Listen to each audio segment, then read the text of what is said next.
Where is home? Most of us are born with the answer.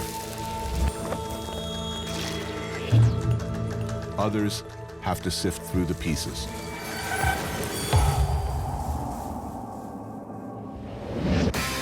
I took a walk through this beautiful world. Felt the cool rain on my shoulder. Found something good in this beautiful world.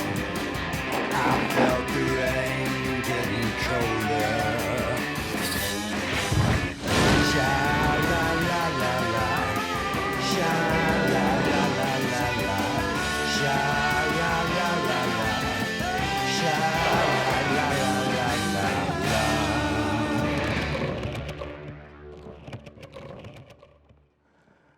አዲስ አበባ አየሩ ደመናማ ነው። ነገር ግን በዚህ ሙዚቃ የበለጠ ልናበራው ነው። በማዳመጥ ላላችሁት ፕሮግራም ነው። እየሰማችሁን ስለሆነ ከልብ እናመሰግናለን።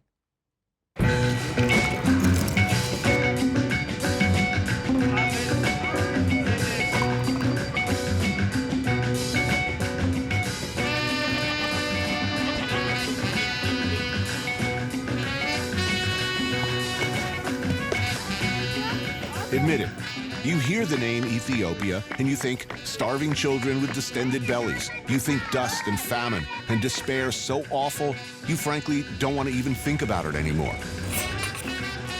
But take a look. Addis Ababa, capital city of Ethiopia. A cool, high-altitude urban center that will both confirm and confound expectations.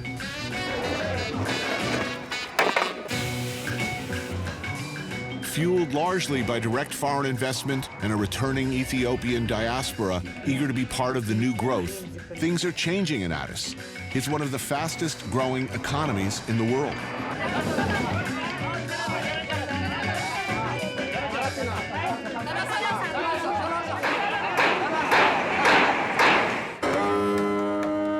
It's not the first time the place has gone through a growth spurt. In the 1950s, Emperor Haile Selassie, known as the King of Kings, embarked on a similar program of massive public works. This was supposed to be the legacy of Ethiopia, the future. But the next time Ethiopia found itself in the headlines, it was for this. And for many of us, that was the end of the story.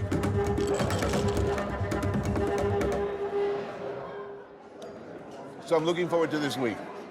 I can't wait to show you Ethiopia. I've been waiting for you. I mean, I'll tell you right now. We couldn't have picked a better time because we have old Ethiopia right here, and we also have new Ethiopia right here. And that's like, that combo is going to be so cool. Marcus Samuelson. Maybe you know him from such shows as A Lot of Them, or his many restaurants, his best-selling memoir, his status as America's most recognizable black chef. But Marcus isn't African-American. He's Swedish-American or Ethiopian-Swedish-American, or look, it's complicated. What is true to say is that Marcus Samuelson, like his wife Maya, was born here in Ethiopia.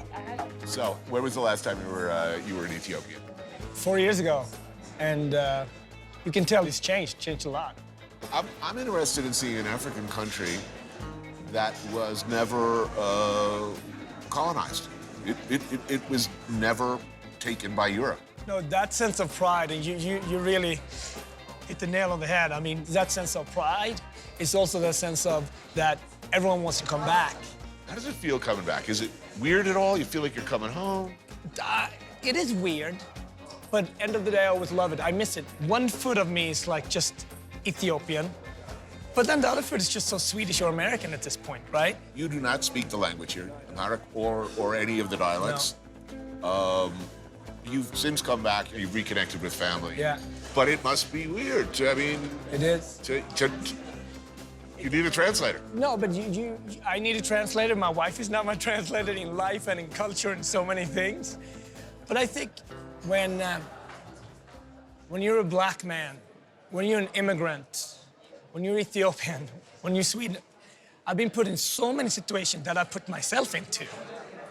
So I'm actually very comfortable in being uncomfortable.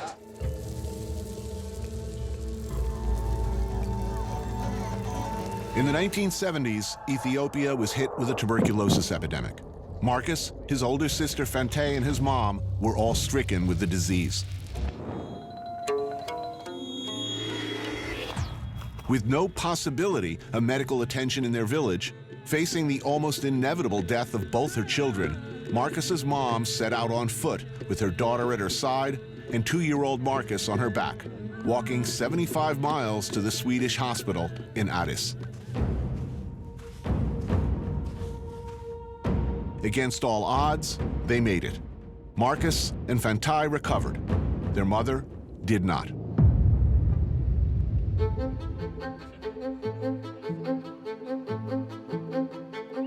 Marcus and his sister were adopted by Anne-Marie and Leonard Samuelson and raised from that point on in Sweden. Ethiopia, its language, its food, its cultures was largely a mystery. Marcus traveled and trained, apprenticing in some of the great kitchens of Europe. He moved to New York and at the remarkably young age of 23 received 3 stars from the New York Times at his groundbreaking restaurant, Aquavit. It's been a pretty stellar rise since then. And in 2010, he opened Red Rooster in Harlem. I always find it so paradox that I was born into very little food, but yet sort of I've made my whole life about food. My sort of structure and pragmatism comes from being raised in Sweden. And my sort of vibrancy and warmth to cooking and field-based food that I love comes definitely from here. Weirdly enough, the single aspect of Ethiopian culture most Westerners do know a little about is Ethiopian food. So maybe you've had this. Oh, wow. Now that looks good. That is exciting. What is it? This is typical Ethiopian Mediterranean. They make it really nice. At Katenga restaurant, they do it classic. Injera bread, that's Ethiopian 101. I mean, when you think about Ethiopian food, right, the foundation is really the injera bread. It's not just food, it's an implement. Yeah. We're having bianetu, a selection of stews, or wats as they're called around here. That's gomen, sautéed greens, shiro wat, which is a chickpea stew, and tikal gomen, sautéed white cabbage. Many, if not most of the dishes, spiced with the magical, mysterious flavoring of the gods, berbere. Can I give you one that normally they do, they say gursha. You have to. This stuffing of food into your fellow diner's face is called gursha, and it's what you do to show your affection and respect. Try this at the Waffle House sometime and prepare for awkwardness. Now, when you were born here? I was born here. Left what age? 13. I grew up in Holland, and after that we all went to London, Germany, and I'm in New York now, so. I don't want to say it's a rootless existence, but it's a, where's home?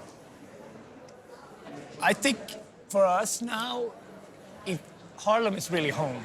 But when I've been gone for 2 years, I'm like, I gotta go back because the beat is just so different than what Sweden can offer me and definitely what New York can offer me. The median age in Ethiopia is under 18. That means most people here don't remember Live Aid or any of that. Coupled with a recent economic boom, this might be the first generation in decades to enjoy a future with real hope. Things are indeed happening. In this case, at a vacant bus stop.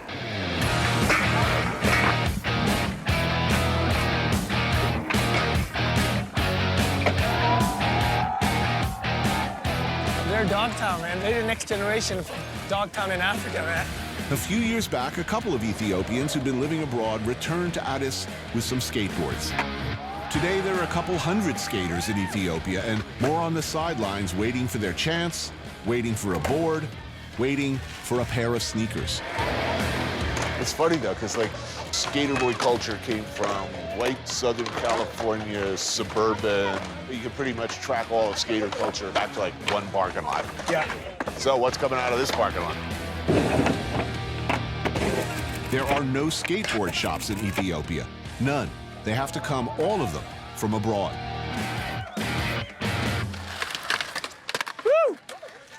Nice. Little kid's good. Little kid is amazing. For those lucky enough to have them, progression seems to be fast. This gives me hope, honestly, that this can be a really cool town. Not just a great town with big buildings, you know, but a cool town, too.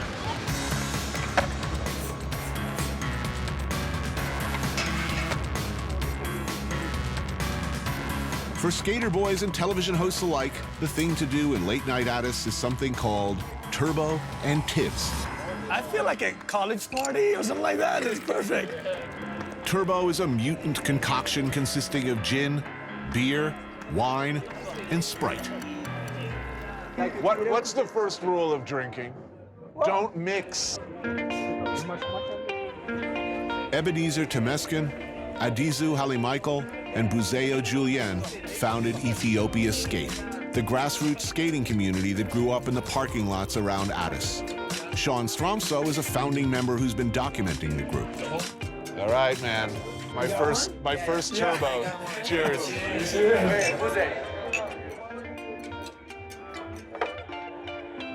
like apple juice. You're right. Sweet. But It the is gin like apple good. juice. Shekla tibs are chunks of beef or lamb fried in oil and served in a charcoal-heated clay pot called a shekla. Nice. I like the fat rind. I love that. They don't hide the fat. Every Tibbs house has their own version, but here at Meze Grocery, it's served with a spicy dipping sauce called mitmita, and of course, injera bread. Yeah, that's good. That works. Oh, that's mustard. You want There you go.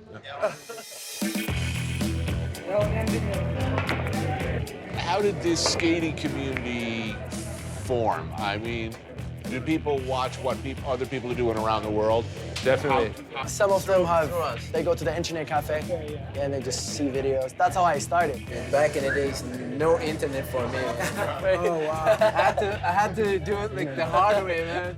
I will tell you right now, if I were Ethiopian, or if I even lived here, I would open a skate shop tomorrow. So, what's the best thing about Ethiopia right now? I think back in the days, people want to get out from this country, just leave. But now they're like, they just want to work, and their mind has changed. And everybody's working together and working for the better. We're doing this for the next generation, because the next generation is going to take this. Did we drink all that turbo? I know. We're terrible people, man. Yeah. Oh, God help.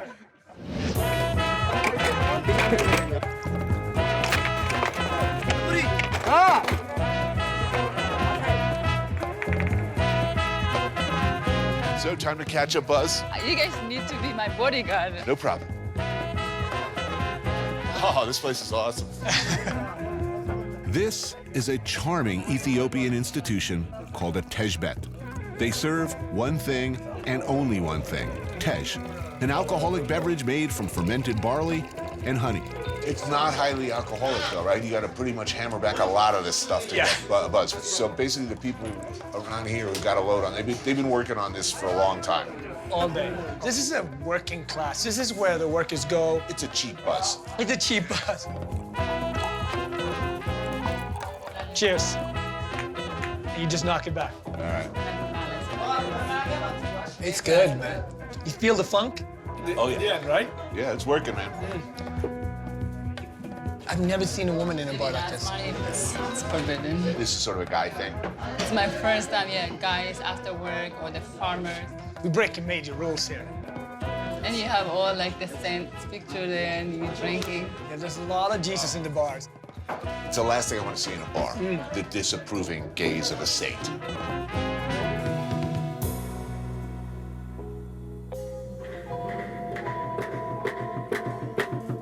In 1992, Addis emerged from the stifling 17-year grip of a hardline, old-school Maoist regime called the Derg.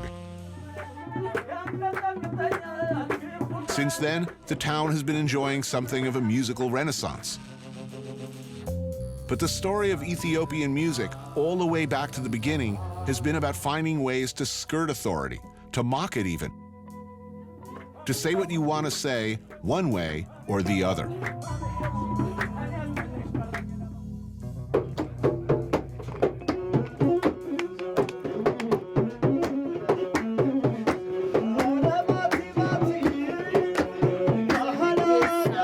Asmari are Ethiopia's original freestyle rappers. They've been around for centuries, voicing criticism, dissatisfaction, dissent, even when others could not. So, how old? How old is Asmari Bey? I would say, what, 2,000 years? Yeah, it's like the first music that we have, right? The trick is, they've always used a system of lyrical double meanings referred to as wax, meaning the apparent meaning, and gold, which is the underlying or real meaning. Poking fun at the audience is fundamental to the form.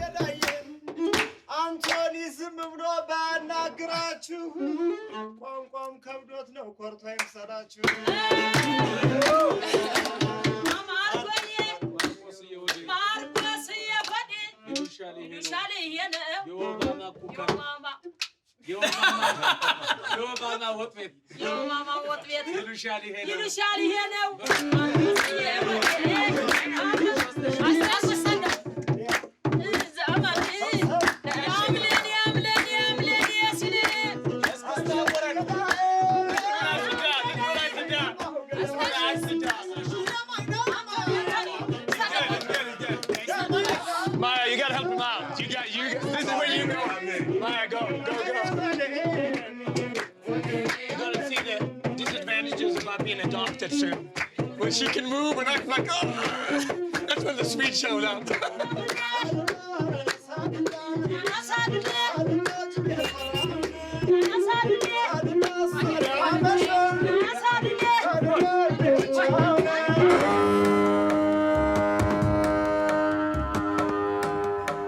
The Asmari influenced Ethiopian popular music too.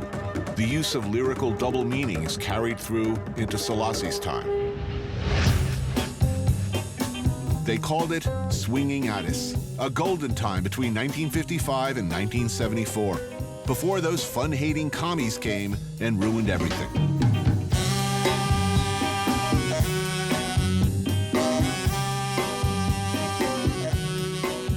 Post-World War II, Ethiopia was in the delirious thrall of American big band and swing groups like Glenn Miller, and against the backdrop of a traditional and official obsession with military marching bands, you had the means and the will and the environment to make musical magic.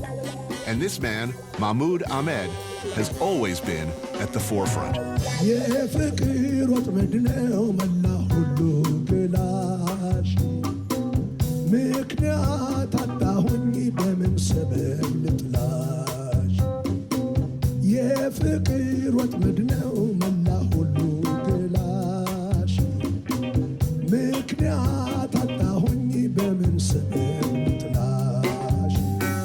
When you looked to the West, were there American musicians who spoke to you? የዛን ጊዜ እኔ የኤልቪስ ፕሬስሊን እንትን የተከተልኩት ኢሳን ኩክ ነበረ፣ ጄምስ ብራውን እና ደግሞ ናት ኪንግ ኮል አለ። የዛን ጊዜ እኔ የኤልቪስ ፕሬስሊን እንትን የተከተልኩት ጄል ሃውስ ሮክ የሚለውን ዘፈኑን ሲጫወት የዛን ጊዜ ነው የእግሩን ሼክ እንትን ያደርግ ነበር እና ያንን ነው እኔ የወሰድኩት ከሱ እና እኔ ፈጣን ሙዚቃ ሲጫወት የኔ እግር እንደዛ እንደ ኤልቪስ ሼክ አለ እንትን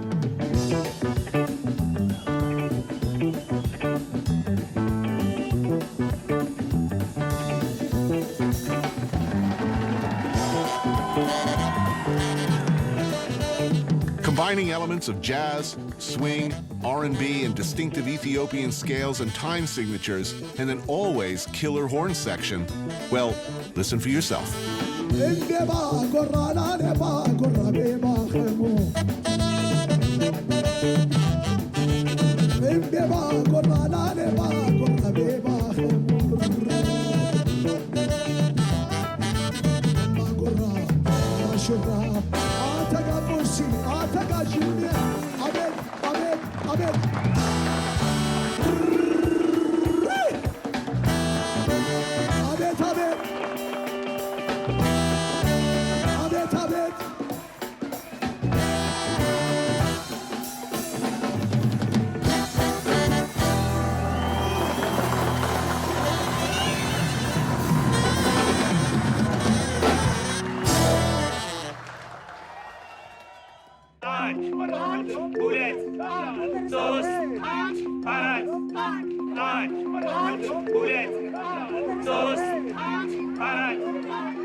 Shola Market in Addis Ababa. It's where you come for what you need. What are we here to buy, by the way? What's the plan? I want to make dorawat. Really, the king of chicken dishes in Ethiopia. All right, so we're going to go head down here, get some good butter. You smell the fermentation, the funk? Funk. Kibe, an Ethiopian butter in various stages of fermentation depending on what you like. It is a primary ingredient in much of the cooking. So there's between one is really fermented and another one is a medium. So she says we should use the medium one for chicken stew. And you use all the spices. But this is the most important thing.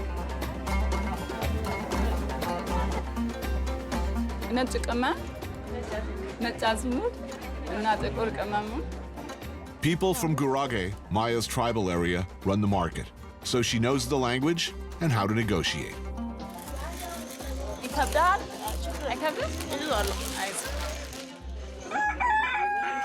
I can smell a frightened chicken a mile off.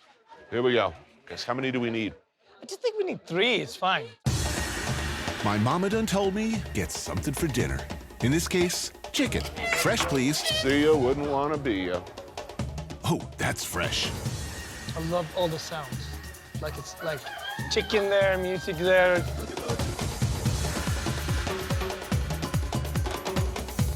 How did he get the skin off? He just, one move he did it. We used to use like a hot boiled water. Yeah. After killing it, Dip them it in. there. That's how I grew up.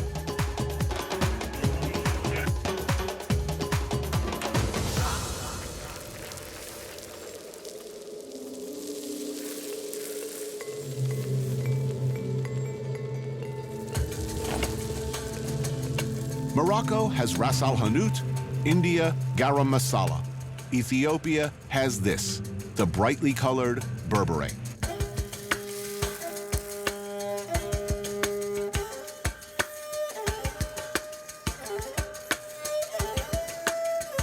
The color is amazing, and those guys who grind this stuff are covered with it. Breathe it all day long.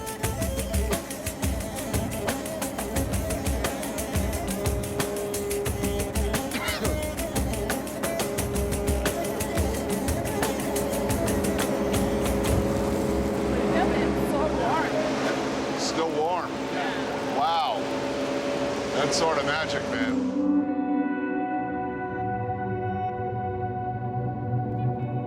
Marcus left Ethiopia at age 2, so finding and reconnecting with his family has not been easy. Tracking down a mom who died in similar circumstances on the right dates, following a thread to a dusty village in the Oromo region, where Marcus found the man he has come to accept as his biological father.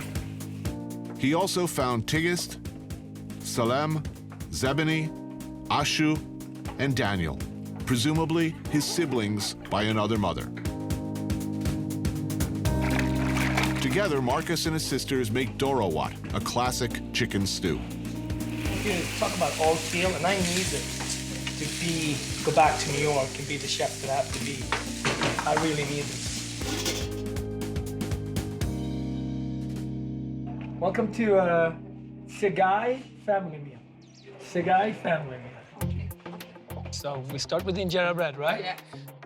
Besides the dorawat, we have cabbage, beets, and collards, root vegetables finished with the livers and giblets of the chicken.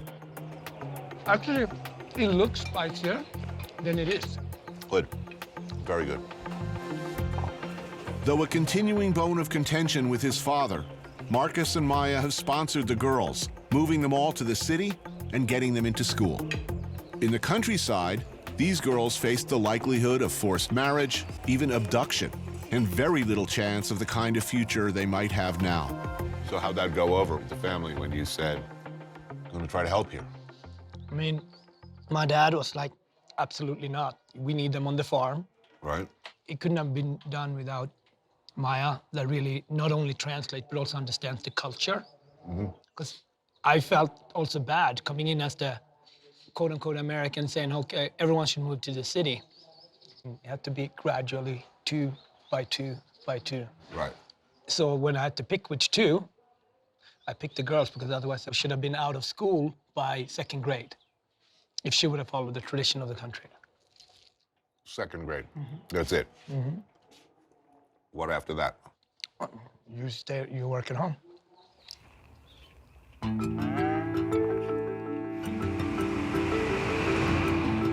It's been very enriching and loving, you know, for us. And we have a purpose. You know, we know what our goal is. Our goal is to get them through school. You're looking at a chemist in a couple of months.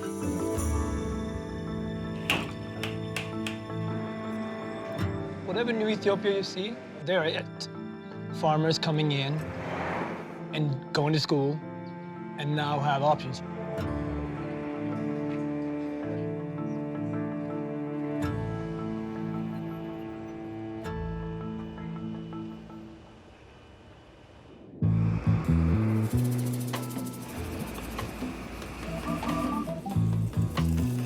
Addis is one thing, a city experiencing a renaissance of sorts, an economic boom. Outside of the city, the farther away one gets, one is reminded that in fact Ethiopia remains one of the poorest countries in the world.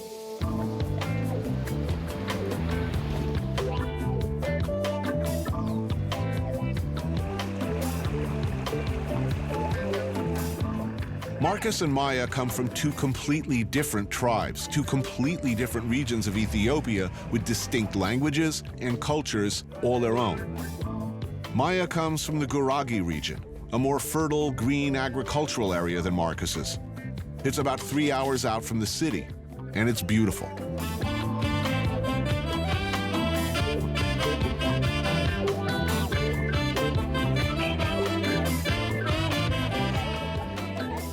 Maya, it should be noted, left home at a much later age. There's no question of identity. She's African, she's Guragi, and she retains close ties to her family and to her village. Welcome to Guragi. Thank you. She was here just last year. It's been 4 years since they've seen Marcus.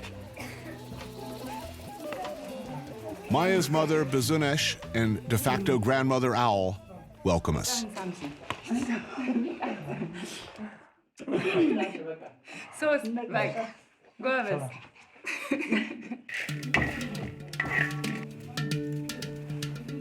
When visitors come, everything starts with coffee.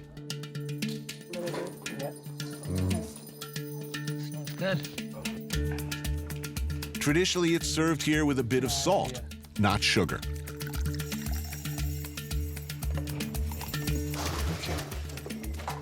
Thank you.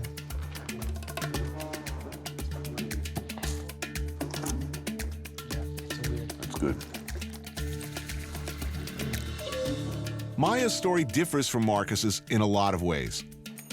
It was not disease or famine or poverty that drove her and her brother Petros to Europe and a new life. It was the brutal reality of politics. So, who was your father? My dad was my hero and everyone's hero. I mean, everyone, but my brother could explain a little bit more. He was a local chief and also a member of the supreme or the highest court, you can say. During the Haile Selassie period, he was engaged in more innovative and experimental mechanized farm during the communist period. You know, something unexpected happened. In 1974, Emperor Haile Selassie was deposed, and the very unpleasant General Mengistu and a hardline communist regime called the Derg took over the country. As in Mao's China, all agricultural property was taken over by the state and broken up into small parcels. Everything what my father had, the land, the property, is confiscated. And those who had authority, they had the chance to work together to cooperate, or they were enemies. Right. Anyone deemed an enemy of the state, and this could be a very dangerously loose definition, but usually and typically included the educated, the well-off, and anyone associated with the former government, were hunted down, shunned, jailed, harassed, and often straight out killed. Maya's dad was all those things, an educated landowner, and part of the rural tribal administration from the Selassie time. Most people who had the means left the country. I know this guy who is appointed, as governor of the region, killed 60 people in the region here in 3 years' time. Nobody knows when he's coming. Right. So he just knock our door, and my mom, she gets every time he comes, he give her bullets. So he tells her, this bullet next time is yours if you don't bring your husband. So my dad always came to visit us in nighttime, so he never been really home around during the daytime. So for most of that time, your father had to live in hiding. Yeah. And we all survived by the grace of God. We are blessed for this.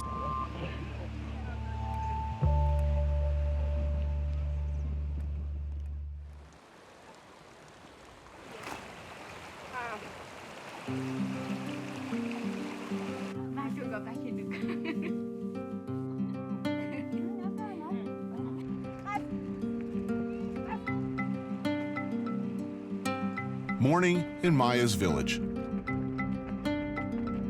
Marcus is a runner. Every day, wherever he is, he runs a few miles. Me, not so much. But what with my cardio shockingly improved of late, I figured I'd give it a try.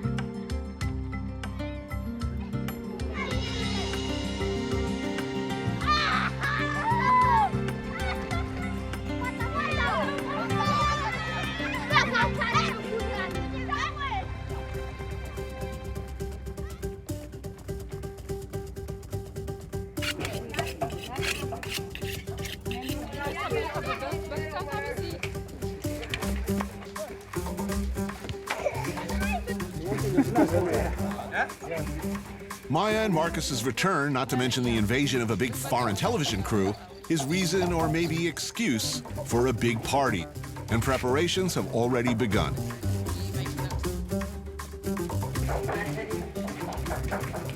Maya slips seamlessly from her other life as a high-fashion model back into her more traditional role in village life, working along with an army of other women to prepare what looks like a massive feast. How do the ladies feel about you cooking, man? This is, you see, It's causing serious problems. No, you already crossed it because you're the first foreigner ever in that kitchen.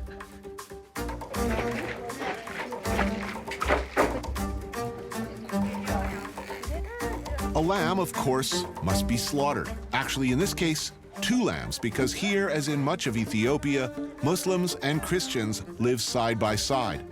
One lamb gets the halal treatment, one for the Christians.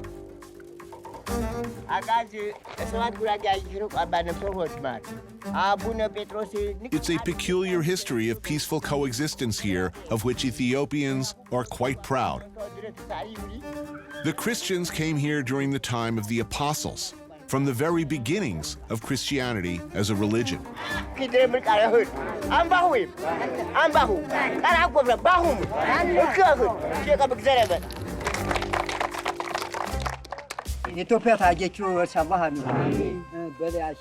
the belief is that Muhammad, after being persecuted and driven from Mecca by the Quraysh, fled to Ethiopia, where he found refuge.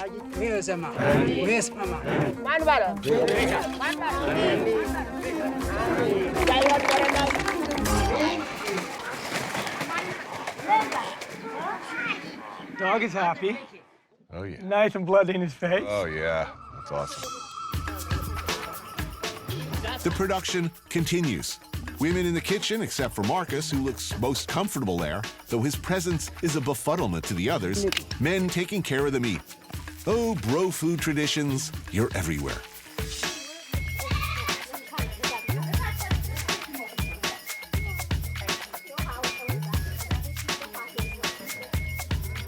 You know, none of the people that cook today, right, consider themselves cooks. But all of them like.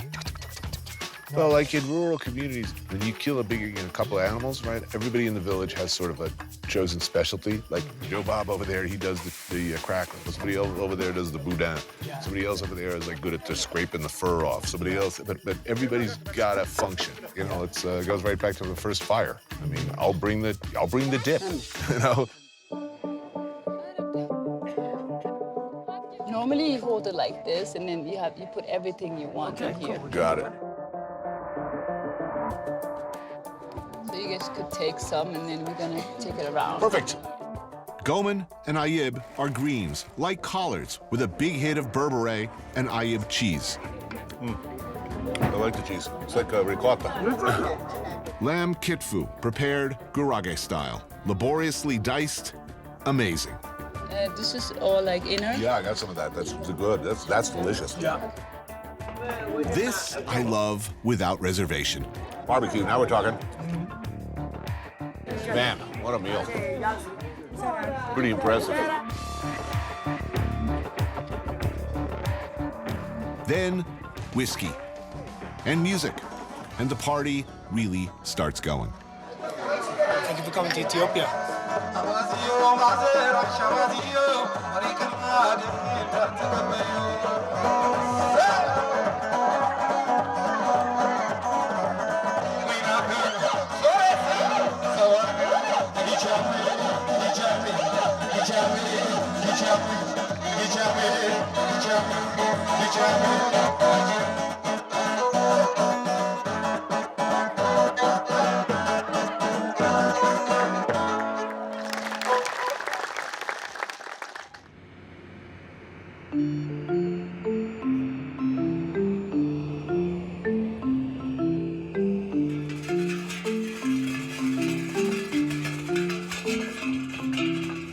In 2004, at the prompting of his sister, Marcus began an exhaustive search for his lost family.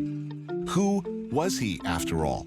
Where exactly did he come from? Who in his family had survived, was left? Where were they? He was told that his father was still alive, living here in the village of Abrugundana, southeast of Addis. For adoptees looking to return, to reconnect, the journey is complicated. For Marcus, each trip has always raised more questions than it's answered. This trip is no different. Every time, that last 5-minute drive, right? It just makes me nervous, makes me really, really excited and nervous at the same time, right? But it's just, take the American hat off and take the Swedish hat off. It's just a different grid. This ain't 110th Street. It is not. I come from a dusty place. You're not kidding.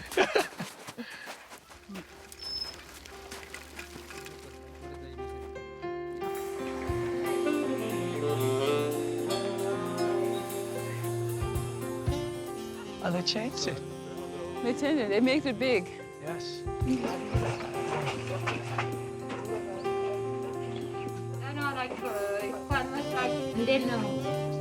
I leave Marcus alone with his father. This is between them.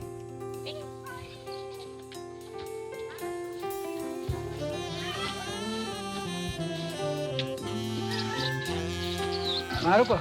Yes. Abragodana. Abragodana, I like it. I like Abragodana.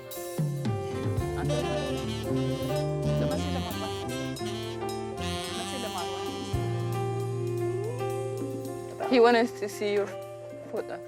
He wanted to see how you guys look alike. I wasn't ready for this. They look alike. Yeah. Proof. Proof. Good idea, actually. But he has a better foot than you do. He does. And I wasn't ready for this.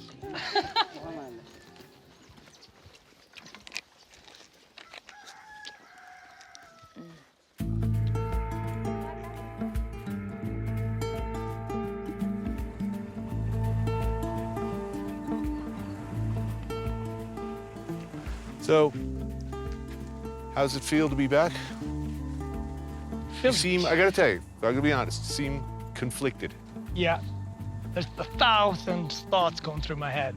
I always feel a little guilty that I got out. If you'd stayed, what do you think you'd be doing right now? I would have been a farmer or dealt with some type of cattle. I'm pretty sure you would have been a shit farmer, Marcus. I would have. I can't see it, okay? You'd be the best dressed goddamn farmer, that's for sure. Where's home for you, man? Where do you think, I know, looking back on it all? Yeah, that's an internal question for me, you know. I feel at home in New York. I feel very much at home when I'm in Africa, but I also feel out of place. And coming to this very place, Abragorana, it gives me a lot of humility, but I can't say it's home. I can't say it's home. Happiest moment in Africa? Happiest moment is, I think, when we at Maya's village for me. The whole village comes together. Music, food, culture brings everybody together. That eating together, being together, it's by far the happiest for me.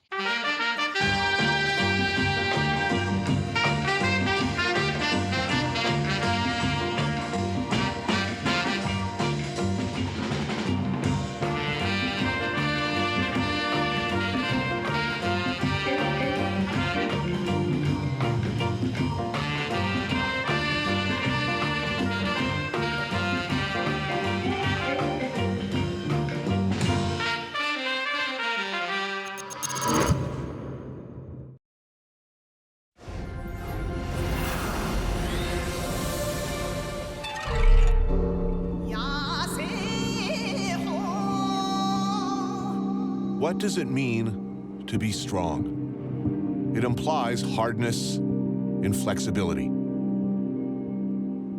Okinawa is a place with a fighting tradition, a history of ferocious resistance. But it's nothing like what you might think. Not at all.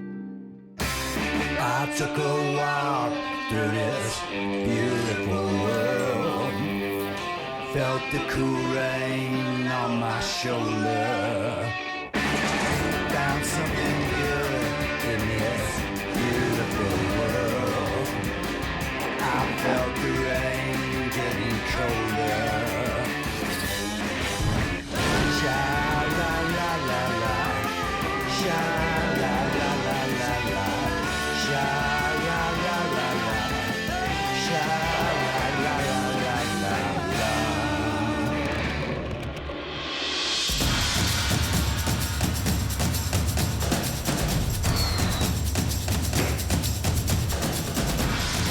This is Okinawa, just south of mainland Japan.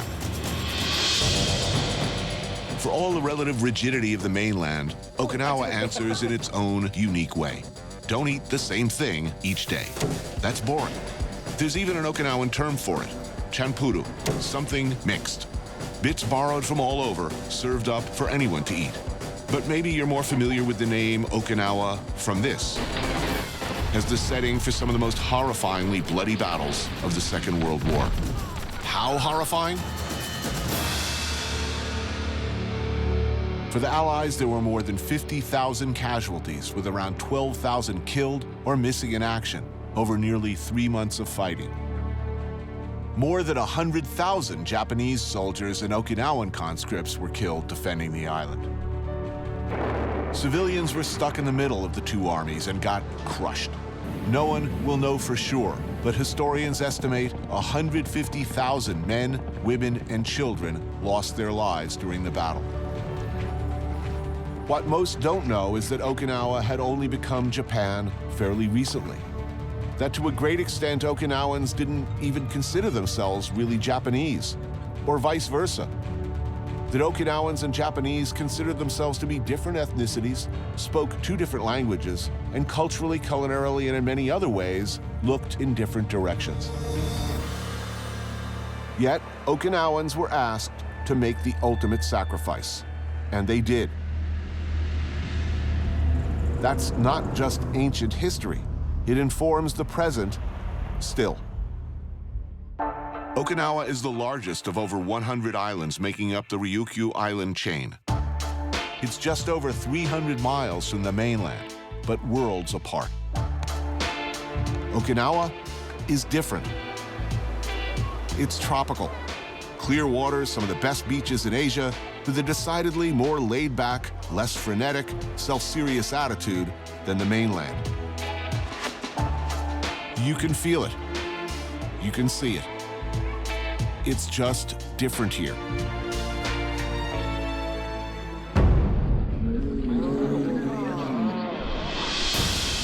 2,000 pounds of heavily muscled beef enters the arena. You could feel the ground shake under its heavy hooves. His opponent awaits. Togyo, also known as Ushizumo. Sumo, yes, but bull sumo.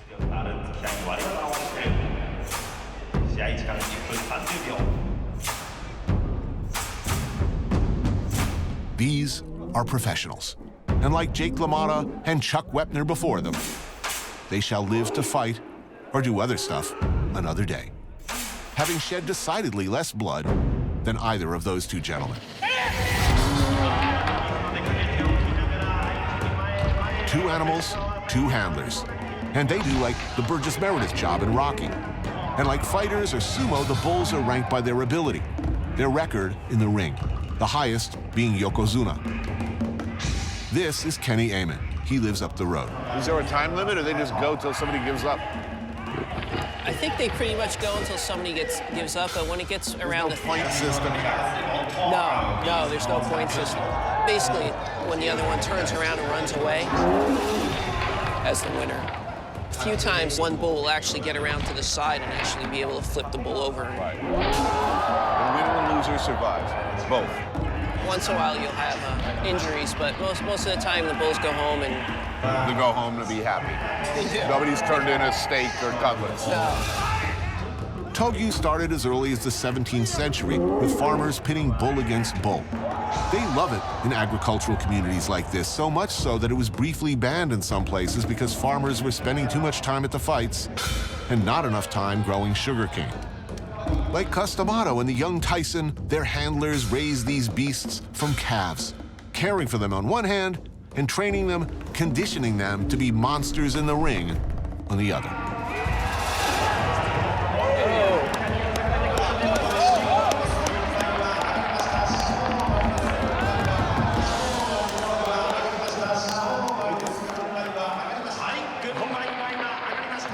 Yeah. Does one wager on this? I guess the official answer would be that gambling's illegal in Japan, but...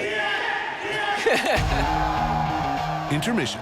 Time for a corn dog, some funnel cake, curly fries? No, better, much better. Yakitori, yes, they have that. But when in Okinawa, do as the Okinawans do, yakisoba. Start with pork belly, as one always should, some hacked up sausage, cabbage, carrots, fry that stuff up on the griddle, add some chukamen noodles and sauce, soy, mirin, brown sugar, vinegar, and a bit of sake. Top with seaweed powder, some pickled ginger garnish, and eat. Now. Oh, he looks impressive. Oh, yeah. Oh, he's ready to go. This guy, I think, is going to win this one. Well, we haven't seen his opponent. Oh, yeah. My money's on him. El Agreso.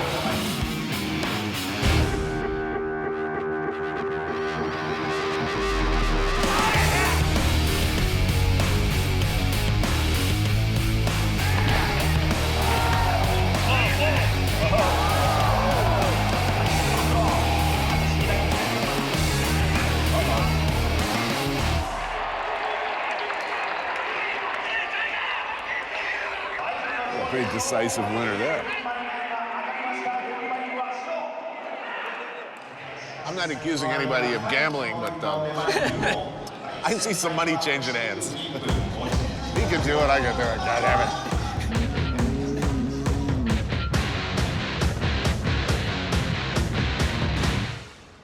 If you're looking for sushi or kaseki or ramen, you will of course find them in Okinawa.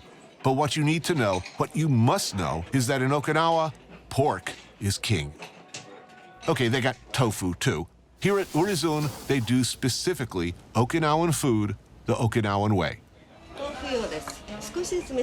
Hi, arigato. This is the tofuyo, which you just eat a little at a time. Is that strong? It is a little strong, yeah. It has like a cheese type of texture. That's good. Not bad, right? It is like blue cheese. Ah, pork belly? Yes. Okinawans love pork. Every part of the magical animal, the pig. At Orizun, the pork belly is slowly cooked in stock heavily infused with burrito flakes and awabori. The ears are simmered until tender, thinly sliced and dressed in rice wine vinaigrette. And the ribs, after brining in sake and seasonings, are slowly roasted.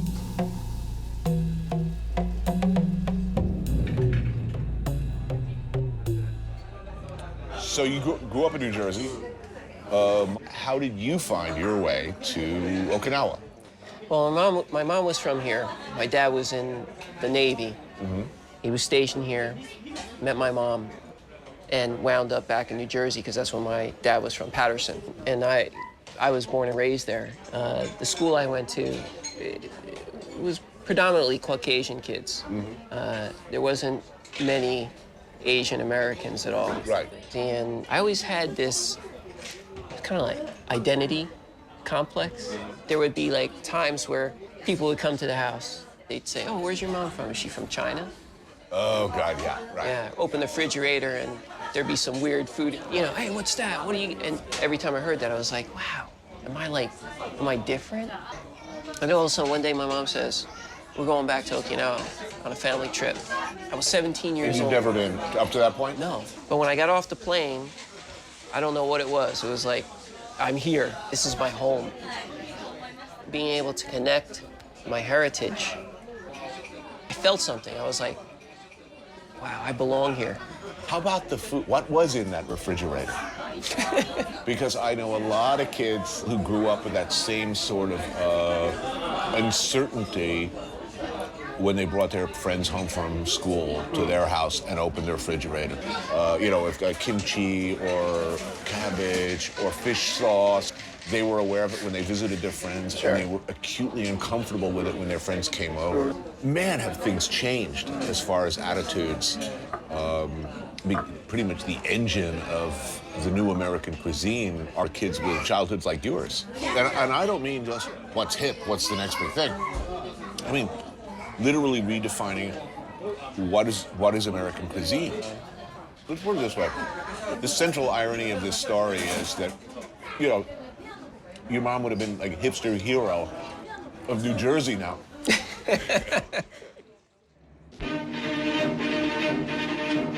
Still another American invasion in the Pacific. The objective is Okinawa, one of the ring of island fortresses protecting Japan, 300 miles away. On April 1st, 1945, a U.S. invasion fleet of nearly 1,500 ships, a landing force of 182,000 people, that's 75,000 more than Normandy, approached Okinawa. What came next was what Okinawans called a typhoon of steel.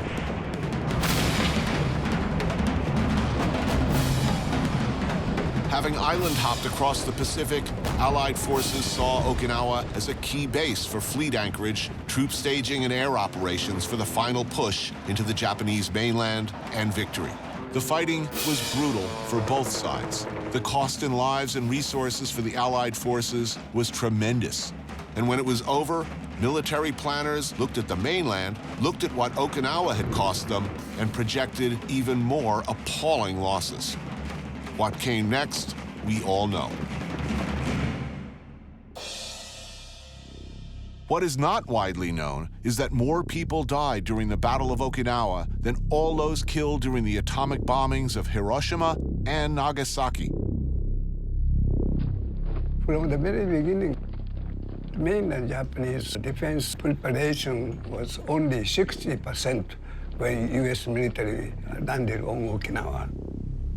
Right. So that they had to keep the U.S. military forces as long as possible in Okinawa so that they could prepare defense to protect mainland Japan, you know. So ever since that Battle of Okinawa, Okinawan people say we were sort of, what do you call it? Sacrifice? Yes. Mm-hmm. Masahide Ota is a former governor of Okinawa. In 1945, he was a young conscript in the Japanese Imperial Army. He fought hard and bravely against the Allies until he saw Japanese soldiers murdering Okinawans for food and water, and his faith melted away. Getoan is a private home turned restaurant, serving very traditional Okinawan dishes. In honor of their outspoken former governor, the restaurant has prepared a dish typically served to royals and VIPs in what was once the Ryukyu Kingdom. It's called tundabun, after the lacquered dish the multi-bite-sized portions are presented in. That's it.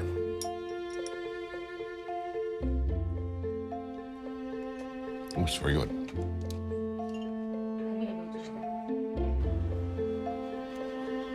There's some squid. Swordfish wrapped in seaweed and simmered in stock and fermented sake. Dried sea snake wrapped in kombu and slow simmered. Burdock root wrapped in pork loin and slow cooked in katsuo stock. Okinawan taro flash fried, then dressed with sugar and soy. And pork shoulder, dredged in black sesame, then steamed.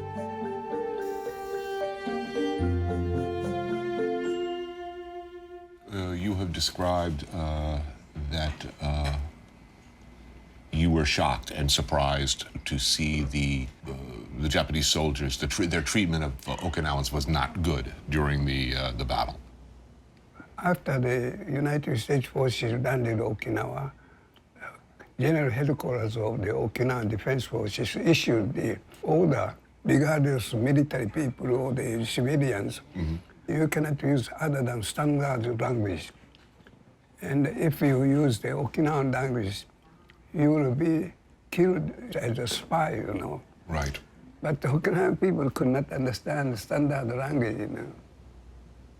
So when Japanese soldiers killed lots of local people, you know.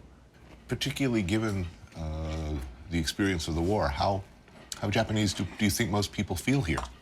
There's a fundamental difference between Japanese culture and Okinawan culture.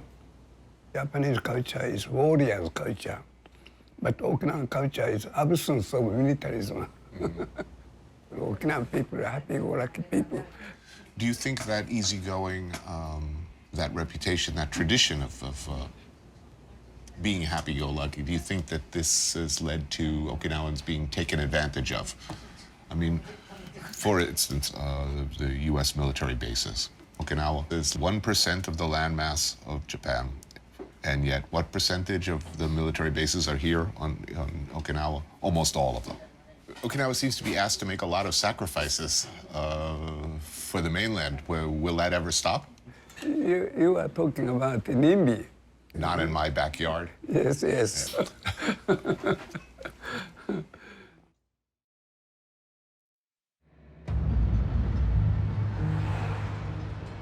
For a place with as bloody a history, Okinawa is today noticeably more laid back than the mainland. But that does not mean everybody's forgotten their warrior traditions. When the feudal Satsuma Empire from the mainland invaded Okinawa in 1609, they banned the carrying, manufacture, or use of weapons of any kind. The ban was later reinforced in 1879 when Japan formally annexed the island. It is believed that these prohibitions led directly to the development of a new style of martial art, indisputably born in Okinawa, karate, or empty hands technique.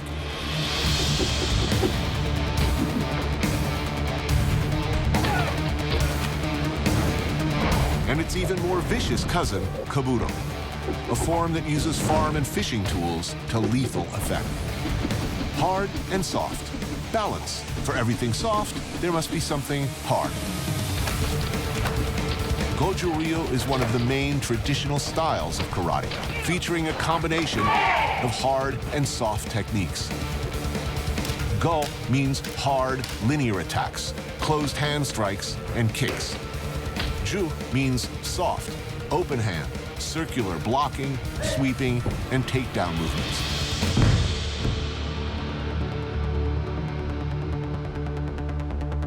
Sensei Tetsuhiro Hokama is a legendary master of Gojjam. People come from all over the world to study at his dojo, and the training they get is hardcore.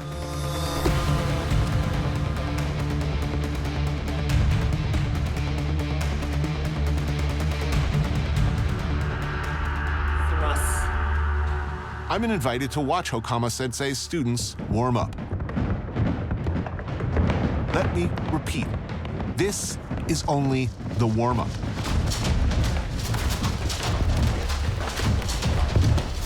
That does not look like fun. The exercises are designed to repeatedly punish your hands and feet, building up stronger, larger, more protective deposits around the bones, basically weaponizing even your weakest and smallest extremities. And it hurts even to watch.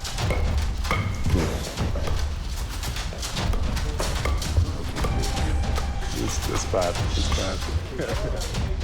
James Pankovich, Brit and black belt in Shorin-ryu karate, moved to Okinawa in 2009 to study Budo, or the way of martial arts. He acts as translator for most of the karate sensei on the island.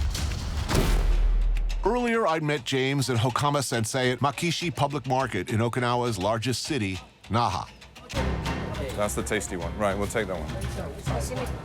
And what are these? Addis Ababa. So these are puffer fish. Hi. Karage. Then we'll sashimi. Onegaishimasu. So we got some, we're gonna do some deep fried fish for us. Gurakun, the unofficial national fish of Okinawa, and porcupine fish, both battered and deep fried. They're gonna do sashimi. Okinawans eat just about any kind of fish, sashimi style. For us, snapper and parrotfish. And lobster. Because one must. Served raw and still twitching in the shell.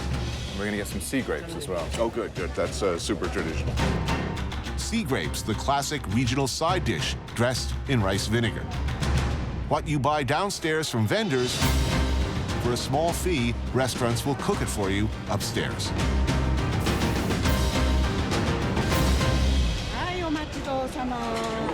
Wow. Oh my God. Happy. Wow. Sugoi. So Okinawa's most famous export, perhaps, is karate. When most of us think of karate, we think of striking exclusively. Is that an accurate representation of what you're doing? The basis of Okinawan karate is that it was used primarily as a defensive art. In other words, being able to, control and subdue the opponent.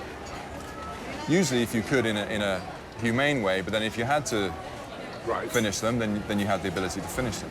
The striking is important, but a lot of the technique is not about striking, it's about submission techniques. Yeah? Some of that is to do with kyusho, so attacking nerve points.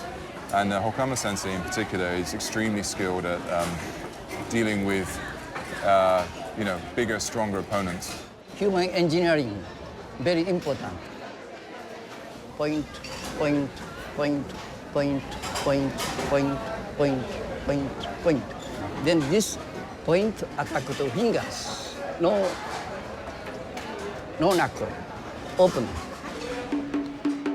The demonstration of Hokama Sensei's open hand kyushu technique becomes a little too real for my taste. Awful. Human engineering. With a terrifying logic, one attacks the weak point. All I know how to do in this situation, by the way, is pull guard and look for something to choke or lock. Nope. Apparently, they don't know what tapping out means here because I was tapping like Western goddamn Union. I thought he was gonna push that 71-year-old finger right into my brain pan. There was a saying in the old days that if there was a fight happening somewhere in town, people would go and have a look, and they'd say, are they fighting with fists or open hands? And if they were fighting with fists, they'd say, oh, don't bother, it's an amateur fight. If they were fighting with open hands, then they knew they were masters.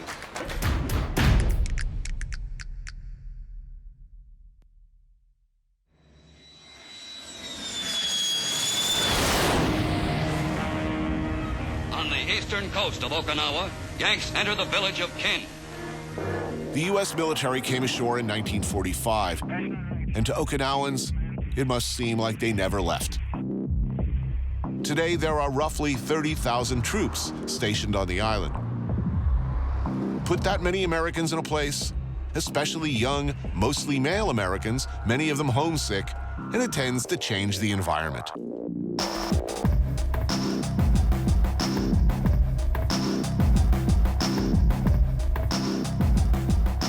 Kin Town, just outside of Naha, right by Camp Hansen, one of the larger bases. The Yanks have fought inch by inch to conquer this island. Kin is a small slice of Americana, both the mainstream America and its dark underbelly.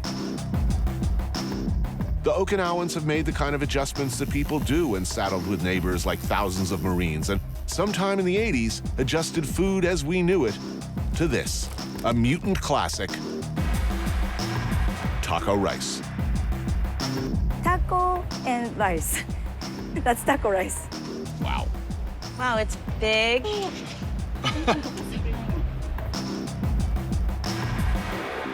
Is this chili sauce or was it ketchup? It's the original taco. Oh, it's taco sauce. Taco rice sauce, but it's a bit spicy.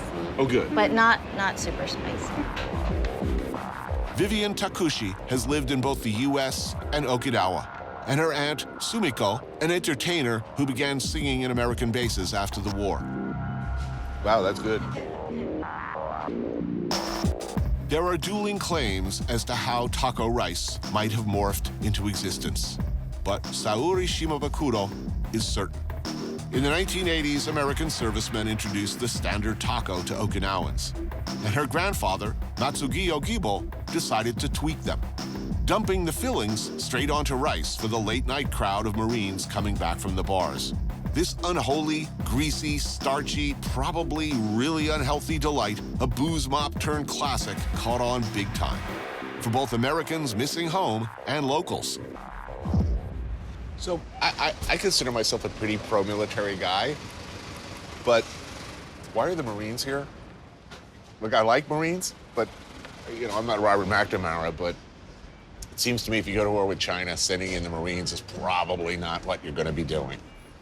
People of your generation, what do you think the attitude is towards the military bases? As long as we're not living near the base, Right. it doesn't affect us that much. Near the base. Near the base. It If makes you- a difference. Right. I If mean, you look, live near it, you know right away. I mean, it's tattoo parlors, strip clubs, vape shops. I mean, you know. and also it's very loud. That's a big issue. Oto. Tourism is probably the future of Okinawa, yes. I mean, beautiful weather, Kankochi. beaches, if the bases leave. It's going to be big hotels and resorts and golf courses. Which is worse, Chinese tourists or American Marines? I'll stick with the Marines. Semper Fi. Not everybody here agrees with Vivian, by a long shot. Okinawans may be easygoing and laid back, but the island is also a relative hotbed of political activism, largely inspired or provoked by what Okinawans see as high-handed treatment from a central government with different cultural and historical traditions, who don't consider their needs or priorities, and their hugely disproportionate shouldering of the U.S. military presence for the entire country. Currently, there are close to 30 military installations on Okinawa. And even though it's one of the smallest Japanese prefectures in terms of livable area, they accommodate more than half of the foreign military presence. Even more problematic, much of Okinawa's arable land suitable for farming on an island whose whole traditional identity was built around farming is eaten up by military bases.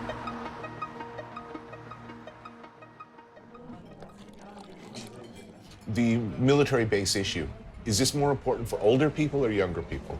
Well, it's for the older people. It's for the older people? Yes. So when you actually go to a place where they have a protest going on, I would say over 80% of the people are all retired person. Why do you think that is? And then this is only my opinion, but Japanese Imperial Army did a lot of brutal stuff on this island, and war never ended for some people. And the feelings that they got suppressed, all of a sudden, after they retire, they kind of burst, and they want to kind of act out. Act out. This is Keiji Yoda. He's an Okinawan farmer. And this is Nishimachi, a small noodle shop that bears only the owner's name and serves only Okinawan-style soba.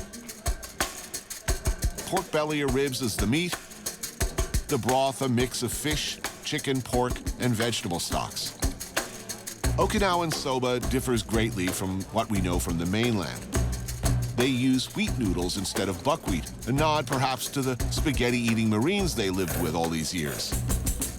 Garnishes are spring onion, fish cake, and slices of omelet. Add your pickled ginger and togarashi hot sauce, and hoorah! It seems the anti-base sentiment also coincide with an anti-central government sentiment. You do bear a hugely disproportionate burden of bases. Isn't some activism called for here? I think the young generation should decide what to do for our future instead of the old people just fighting for their beliefs. To me, I really feel a strong need to forgive and then forget and then move on. Long before the war and the Americans arrived, long before the Satsuma invaded from the mainland, Okinawa was a kingdom, the Ryukyu Kingdom. A prosperous and peaceful island chain with no standing army. They were farmers, traders, and necessarily diplomats, whose eyes more often than not looked west to China rather than to the more isolated mainland. While Japan, as it existed then, was isolationist, racially and ethnically, culturally, and in every other way, the Ryukyu Kingdom was not. They were more open, more multicultural, more used to and predisposed to dealing with the outside world and its influences.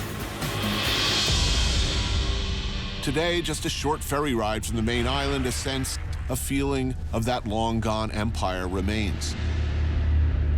Kumi Jima is a small island that has been largely untouched by the changes in the world. People farm and fish as they always did. The war never came here.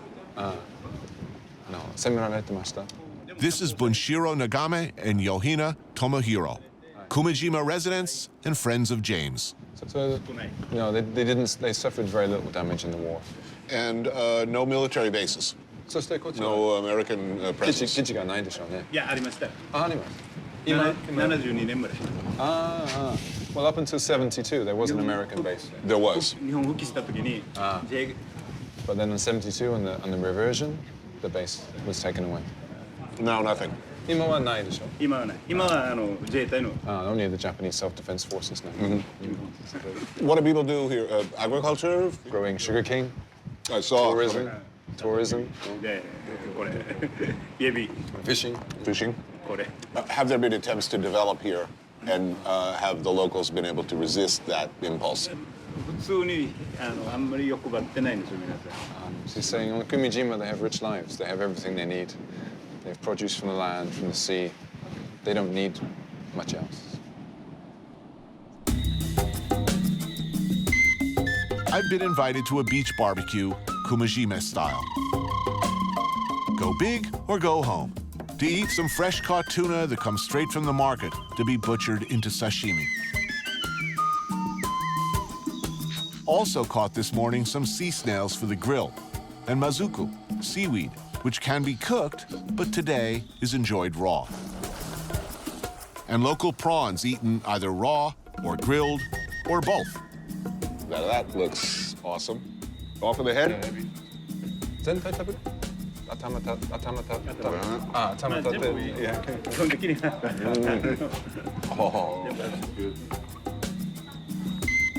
There's more. Local beef grilled and then tossed with moyashi, seasoned bean sprouts. We will need our energy, it appears. Tegumi is as old school a martial art as it gets. No ring, no octagon, the rules are simple. Known as Okinawan sumo, whoa, it looks easy. It's not. Your hands are wrapped in your opponent's belt. Object is to get him onto his back, both shoulders, before he does it to you. Nice. You land on your back for even a second, you lose. There you got him, yeah. Awesome. Would you like to try? Try it. Yeah, sure.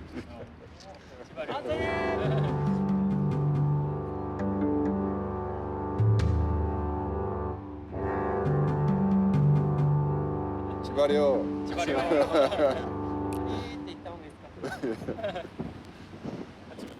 Yes!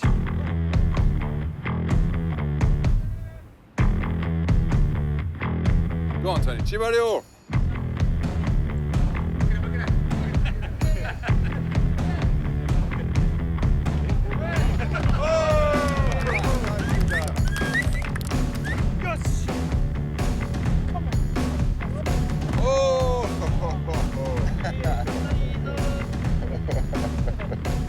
Yes! In the end, it's a less than smoothly executed judo move, Kosorogake, I believe, that brings my opponent to the ground.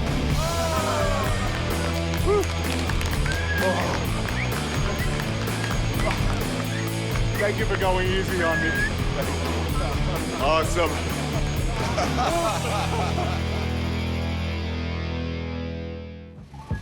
So I've given up many vices in my life, many shameful, filthy, guilty pleasures that I used to like that I just don't do anymore. Cocaine, heroin, prostitutes, the musical stylings of Steven Tyler. I put aside these childish things, as it were, in favor of a newer, more mature me. But there is one shameful secret. One thing I just can't give up. One thing I keep coming back to every time I come back to Japan. One thing that still has an unholy grip on me for no reason that I can gather. It's the convenience store, formerly of near Akron, Ohio, that mutated into a massive Japanese chain. Behold, the wonder that is Lawson. What is it exactly about this place that's got its tentacles so deep into my heart and my soul?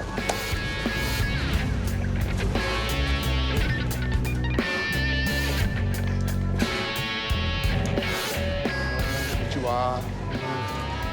Where are you? I know you're around here somewhere. Pillows of love. Egg salad from Lawson. Need a beverage.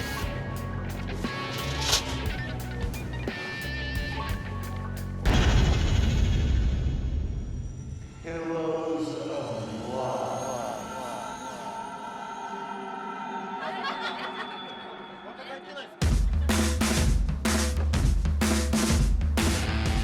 In Naha, you would be advised to avoid International Avenue, unless you're homesick for fellow Americans.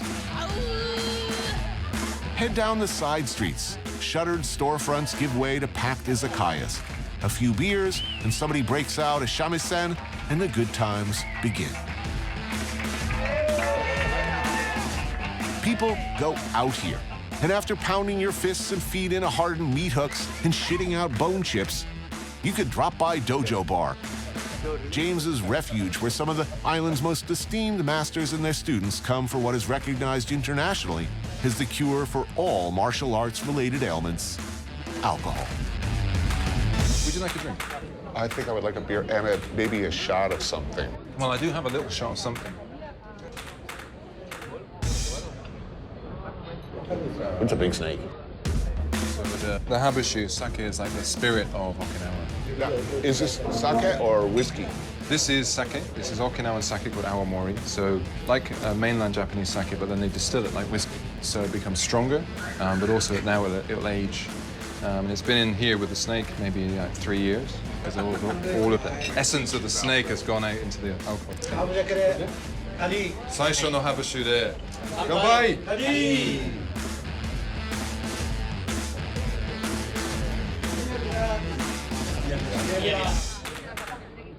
There seems to be a conflict of interest here. You train karate very seriously. Yeah. I mean, should you people be drinking? This is what I'm asking. Where is the point of diminishing returns? There aren't many teachers who don't drink. The awamori is intrinsic to the Okinawan culture. Right. Most enjoy awamori as part of their lifestyle, in the same way that karate is part of their lifestyle. They're saying, please eat. Less talking, more eating. Well done. Sashimi of, well, let's just say it's an animal you like. This is horse meat. Horse, all right. Thank you.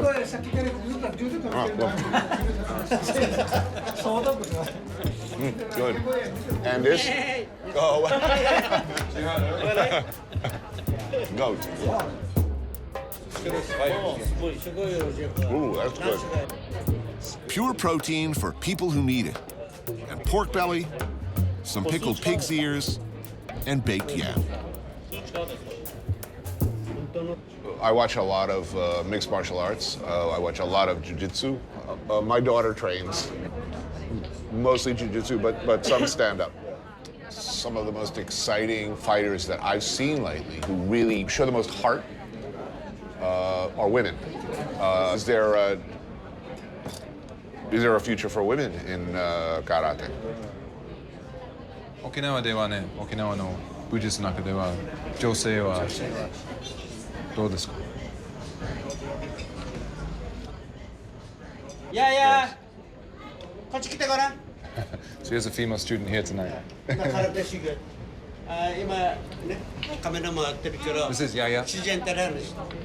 Tony is asking, what's the future for women in traditional karate? When I first started karate, I didn't know this word. And now I'm learning karate as the performance and also life. Everything is all about love. And karate is showing you if you have this kind of power and the ability to protect yourself, your family, you can be really kind. That's about Okinawa, I think. Okinawa people, I think, always have this love to everyone.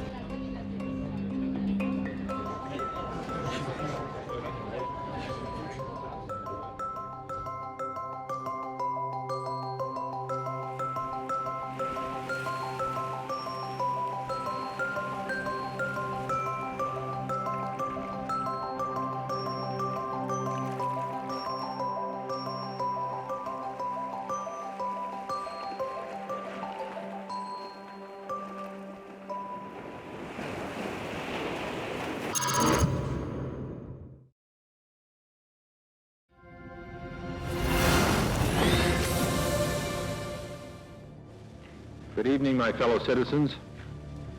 This government, as promised, has maintained the closest surveillance of the Soviet military buildup on the island of Cuba.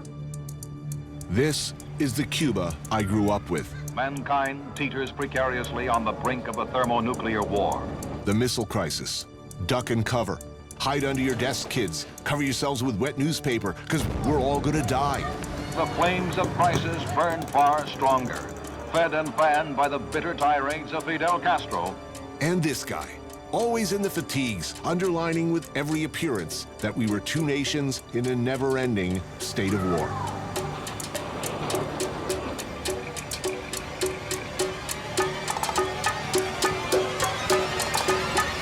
Today, the United States of America is changing its relationship with the people of Cuba. We will begin to normalize relations between our two countries.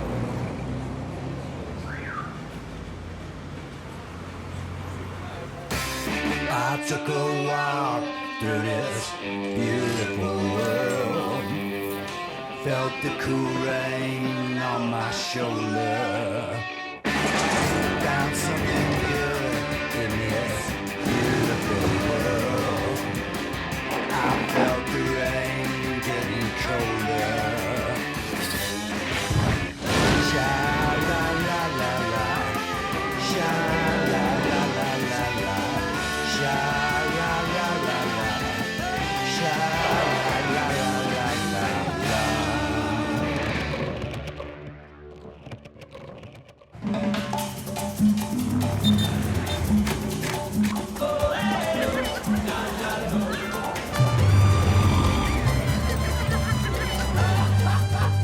Cuba's been sitting here for, what, 55 years now? Half an hour away. Basically giving the biggest superpower in the world the stiff middle finger.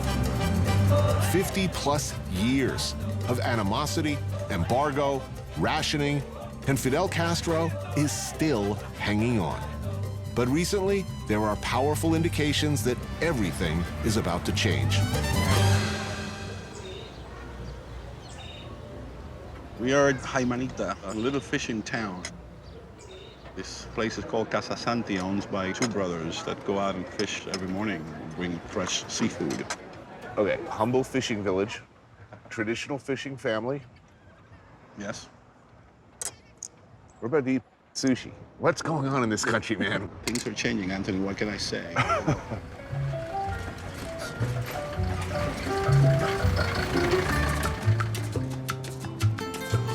My name is Hugo Cancio. I was born in Cuba. I was in one of Cuba's most prominent schools. When I made a joke about President Fidel Castro, I was a teenager, and the kid that slept on the bunk bed on top of me recorded our conversation, and I was expelled from school. My mom said the only choice is for us to leave Cuba. I'm a businessman. I've lived in Miami for 35 years as my home base. I come back and forth to Cuba. I've been coming to Cuba for over 20 years. I mean, Cuba is a communist country in economic transition. You know, since Raul Castro allowed Cubans to establish more businesses, there are people that are making money. There are people that have created a tremendous amount of wealth. People with family connections to the States, people tied to the exploding tourist industry, small business owners, taxi drivers, people operating in ever-changing gray areas of what is permissible. How's it work right now? If you're Cuban, you can sell your property to another Cuban. From Cuba. And that's what's happening right now. A lot of Cuban Americans and a lot of Cubans living abroad are now coming back and through relatives are buying property. Obviously, somebody has touched this building with some kind of investment. It's renovated. It seems to be like a hotel. Somebody bought the building and turned it into a little hotel.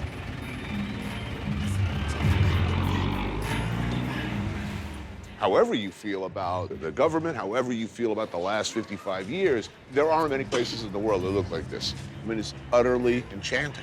It's very seductive.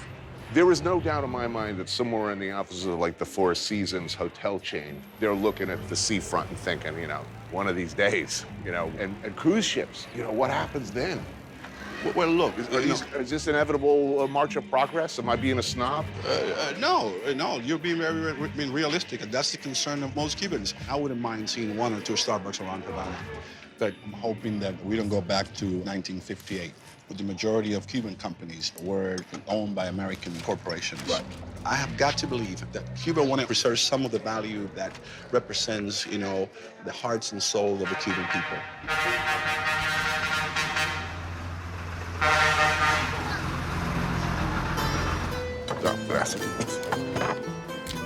Last time I was in Havana, a meal at a paladar would have been rice and beans.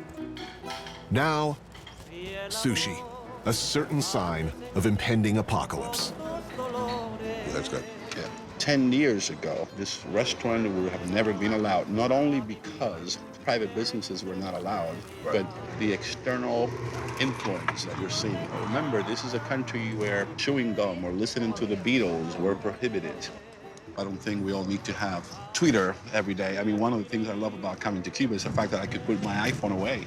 Who cares? Look what we have around us. And I hope that Cubans, as they continue to have access to free information, they will still want to preserve these family times.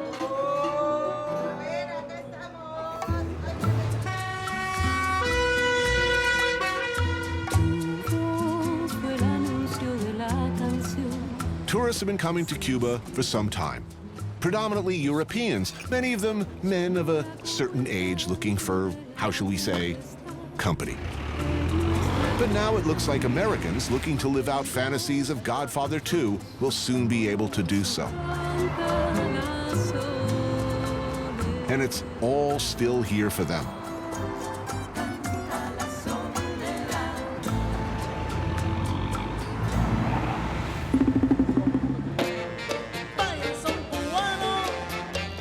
But there's new stuff, too. This is certainly new. Fabrica de Arte, the hottest spot in Havana.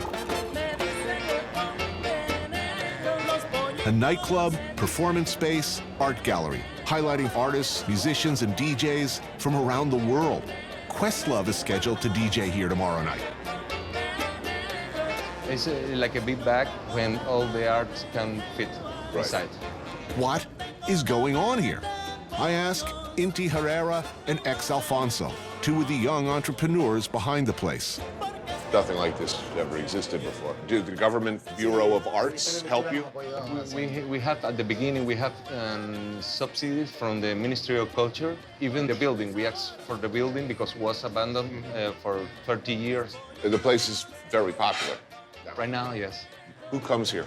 It's people that love art, but at the same time it's very diverse. It attracts a once unthinkable mix of foreigners and locals and enjoys the actual support of the government, without whom, of course, it couldn't exist. Our chef here, Lisette, is part of the art world, you know, here. A ceviche of dogfish with pickled vegetables. Loin of pork, pan-seared with yuca, and a riff on a traditional orange sauce with garlic and coriander. Good. Very good. What do you think's going to happen when the door opens and you've got hundreds of thousands of Americans flooding here, looking desperately to spend money on anything Cuban? I don't know, man. We are a small country, no? We have to adapt to new things, but I think it's a good challenge. I guess I'm asking, how do you keep it real when you'll all probably be millionaires in a few years? Us? Yeah. You think so? Yeah. Y no es el objetivo nuestro ser millonarios. It's not our goal in life, but that's... doesn't matter. Yeah, it doesn't matter. We're gonna have more factories. More factories.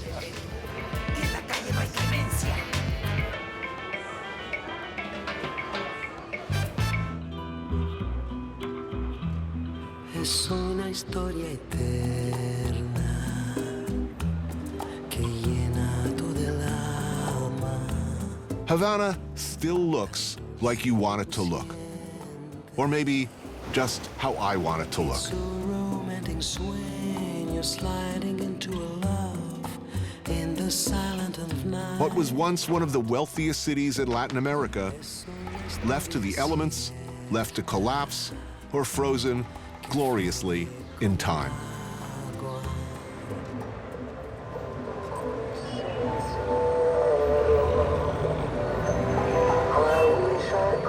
In fits and starts, Cuba is changing.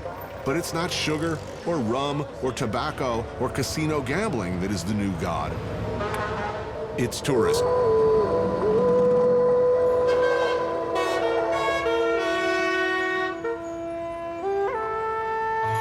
All right, so here we're at Chinatown, such as it is. But are there any Chinese left in Havana? No. There's a few new Chinese. Right. At one point, the Chinese community in Cuba was huge, but they pretty much cleared out after the revolution, as did most of the Russian Jewish emigres who were here. So the state has erected a few quintessentially Chinatown gates, mustered the 14 Chinese people left in Havana Summon their relatives. For more than 35 years, John Lee Anderson has been reporting from conflict zones such as Syria, Lebanon, Libya, Iraq, and Afghanistan. I lied about my age and traveled around Africa. When I was 13, I told people I was 26. In the early 1990s, while researching a biography of Che Guevara, he and his family moved to Cuba and ended up staying for 3 years.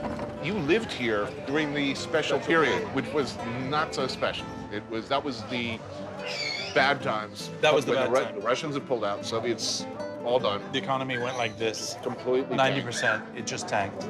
Cuba lost 80% of its import goods, which led to widespread hunger, malnutrition, and a nosedive for the already difficult quality of life on the island. There was one place where we could buy food, which was a Soviet-style place with food that was flown in, quite bad food. Under Fidel's rule, that's the way it was. Bless him. It's like a cargo cult version of Chinese food here. Dumplings. A Szechuan chicken dish that's about as Szechuan as, well, I am. What's going to happen? What's next? The uptick in tourism just after the December 17th announcement, the surprise announcement by Raul and Obama, in which they said, we've decided to make friends again. The surge in tourism and American interest in Cuba is like this. You now have an island where every room is for rent because you can make $30 or $40 a day. That's more than a state employee makes in 3 months. There will be wealthy hipsters, women in tiny black dresses drinking ironic riffs on the mojito in a lobby of the spanking new W Hotel with in the background. Yeah. And that's within 5 years. Yeah, I would say so. Will every Cuban have an inalienable right to free medical care and education at that time? That's what they're worried about. The last time I was here, which was in 2013, I counted 8 to 10 homeless, garbage-eating people in the street. And I thought, wow, I've never seen that before in Cuba. That's something the old Cuba, the socialist Cuba that could look after all of its citizens, would never have allowed. It's allowing it now. This period we're here in, it's the lull before it all hits. The train is coming. It's either going to roar by and they're going to be able to jump on and go with it, or it's going to derail and it'll be a mess. All of it's possible.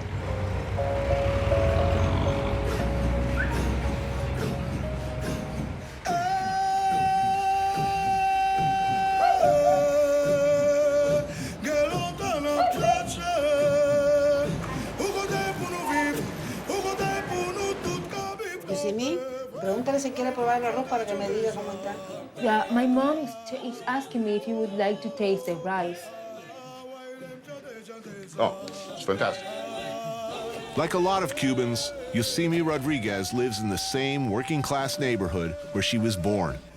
I live with my mom, my sister, and my niece. Of course, I would like to have my own bedroom, but there are people who don't even have a house. You were a translator, is that correct? And you are now a journalist? Yeah, well, I've been writing for Havana Times, and then I write also for Diario de Cuba, which is another independent website. She struggles to eke out a living in an industry where the state firmly controls all media. What subjects in particular are of interest to you? The racial issue? Racial disparity. Now, Yeah, this is something that the revolution promised to address. Their main mistake was to state that they had eradicated racism, that just like it could be eradicated just like that. On the street, for instance, policemen, the first people they stop is black people. If you're black, you are a potential criminal. Her mom, Rosa, prepared a cabbage stew with carrots, tomatoes, and green beans for her, as Yosemi is a rare vegetarian on an island where pork is king. Oh, fantastic. Look at that. And for us, pork marinated in garlic, onion, and sour orange. Please tell your mom it's superb, really excellent. Mami, sé que está bueno. Está muy bueno, sí. Thank you. You have a very highly educated public here, one of the most literate nations on earth. That's funny. We are highly educated, as you said, but we are behind concerning internet and all that stuff. Most of us have access to only the official media, the official newspaper. If internet comes, and I think the government is trying to delay it, if that comes, many things will change. People who will have access to different points of view. And I don't think our government wants that. If everything goes well, what will Havana be like? What will this neighborhood be like in 5 years?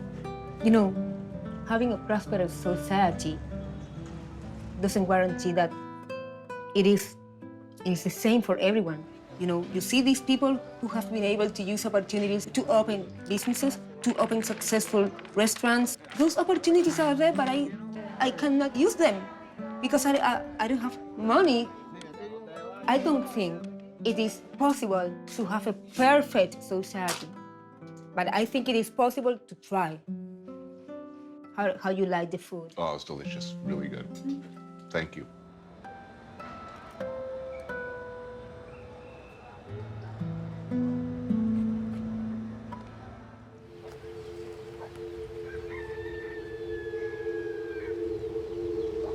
All Cuba seems waiting for something, for whatever it is that happens next.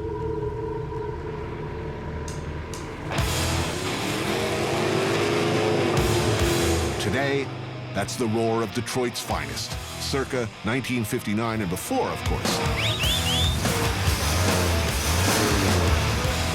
American dream machines tricked out, babied, pampered, jury-rigged, or simply held together with duct tape and baling wire.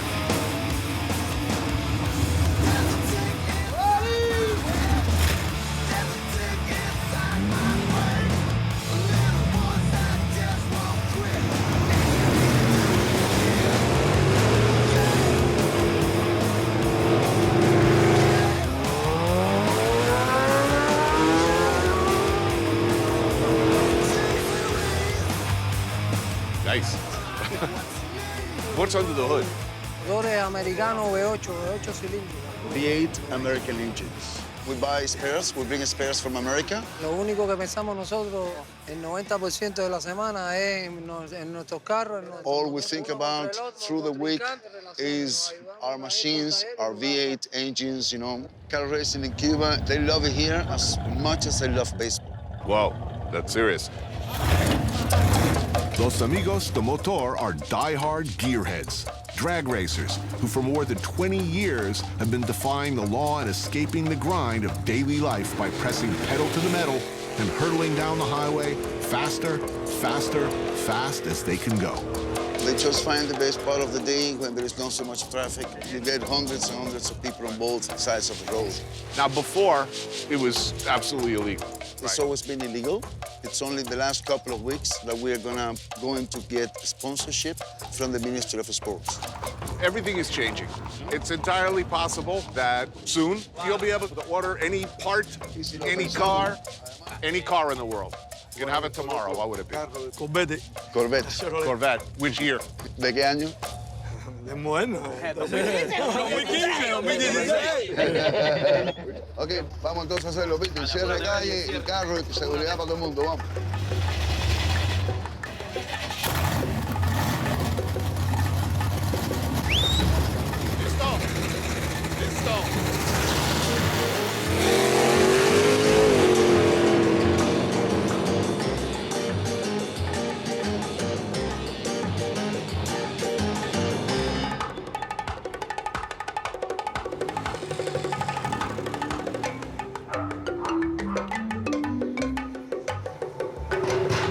This piece, a lunar picnic, is only to be seen at night. The grills are painted with this fluorescent painting. It's very surrealistic. It's a weird sensation. It's like make you hungry somehow. Along with his creative partner, Marco Castillo, Dago Rodriguez is half of Los Carpinteros, an artistic entity whose work is shown and collected all over the world. Every single project is a different thing. You have a different technology to fabricate and to develop. Los Carpinteros have managed to stay in the government's good graces by wryly using irony to make their points. In the brutally competitive and capricious contemporary art world outside of Cuba, they are stars. They make a lot of money, but they always return home to Havana. Looks like we'll be eating well.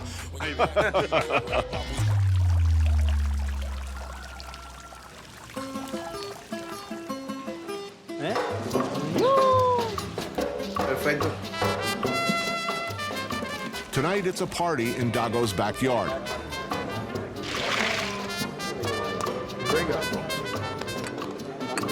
Cheers.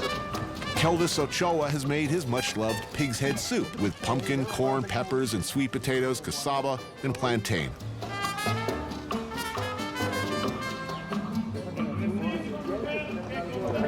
I saw somebody's house. It was just an ordinary home, but they'd created their own fast food franchise and made it look as if it was part of a chain. It was like, you know, Mr. Burger or something like this. This place can be a paradise for fast food, no? I hope they don't come here soon. Yeah, well, this is my biggest fear, is that there will be a big glass box of a W hotel and start seeing Starbucks and Victoria's Secret and, you know, all of the people who make every place look the same. It would be awful. Yeah, but we have a 50-year lack of money. Right. This is a big problem. The people will freak out with money when they have the money here. Of course, yeah. But I mean, I think if there's a $200 million hotel project that's sustainable, that preserves the facade of the city, that will get approved first before anything super American per se, you know? Wow, whoa, what's he cooking over there? Can't forget the whole roasted pig. A few years back, a pretty unthinkable luxury for just about everybody. Oh, wow, soup. Wow. Everything is biological. Organic, They have no money. They have no Yes, money for yes.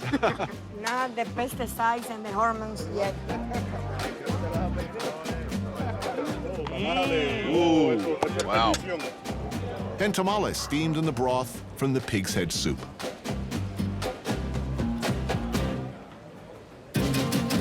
Life is good. Yeah, it is. Por tu encanto, María Elena, dueña de mi corazón, yo te canto un sucuzuco en luna llena. María Elena, yeah, ay, mira cómo suena. Vamos a cantarle una conga a la linda bella María Canción. Por tu encanto, María Elena, dueña de mi corazón. María Elena, dime toda la verdad. María Elena, tú eres mi problema en la tierra y en la eternidad. María Elena, la contacta. María Elena, dime todo. Y dale bomba, mamá, y dale bomba. I think our culture is so strong that it's gonna take a lot of tourists and a lot of boats. How do you say? Cruise ships. Cruise ships. Yeah. It's gonna take a lot of cruise ships to dissolve these ingredients. We're always like this, with or without tourists. María Elena, la contacta buena. María Elena, dime toda la verdad.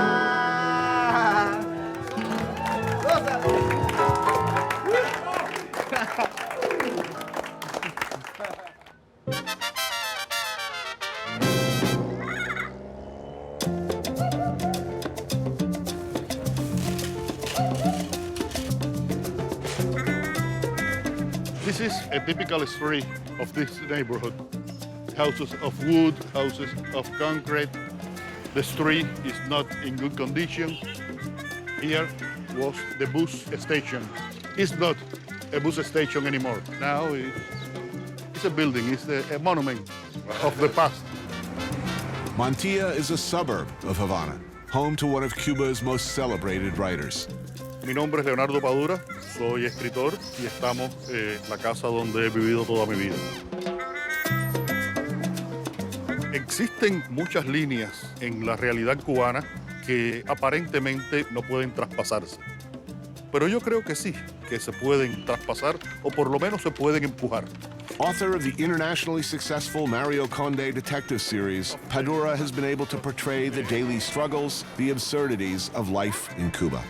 It's a delicate dance, and few have been able to replicate it. You're a hero in the books. Does he live in this neighborhood? Or another neighborhood? More or less, more or less. Happy place to grow up? I mean, in this neighborhood? Yeah. I was totally free. I notice a lot of people just hanging out. Who lives here? All kinds of people.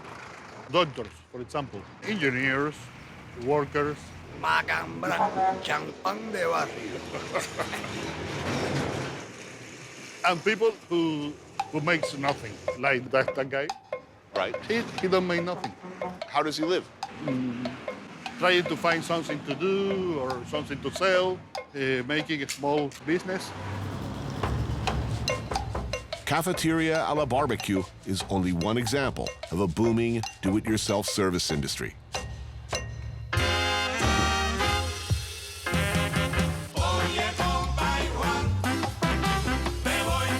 It's a place where you get a lot of bang for your money.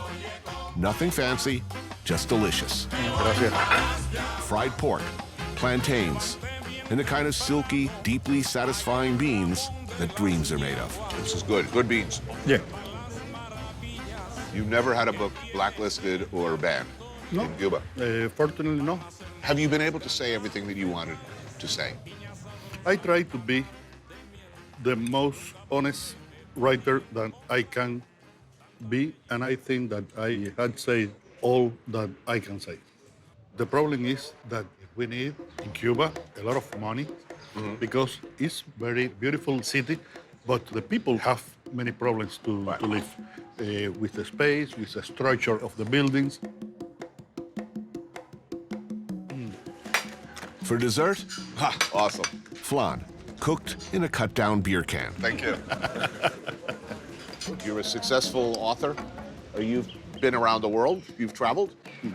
During difficult periods of Cuban history, I'm sure you had many opportunities to live in Miami or Barcelona or Los Angeles, and yet you stayed in the same house, the same neighborhood. Yeah. Why? Because I like it.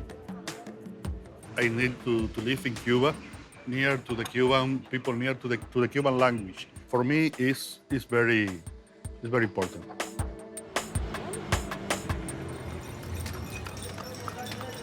Yes, the future is here. But the past, too, is everywhere. The buildings, the cars, the gears of the whole system are still largely stuck in time.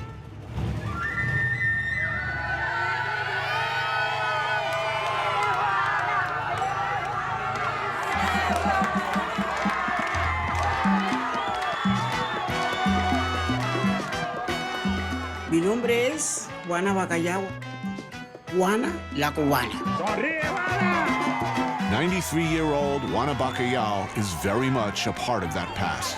Me dedico a mi arte, a cantarle al pueblo toda una vida.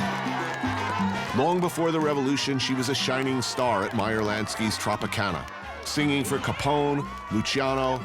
You know the names. Juana, Juana, cuando me tiro en el carro mío. Y esa es la vida que siempre he tenido con el pueblo.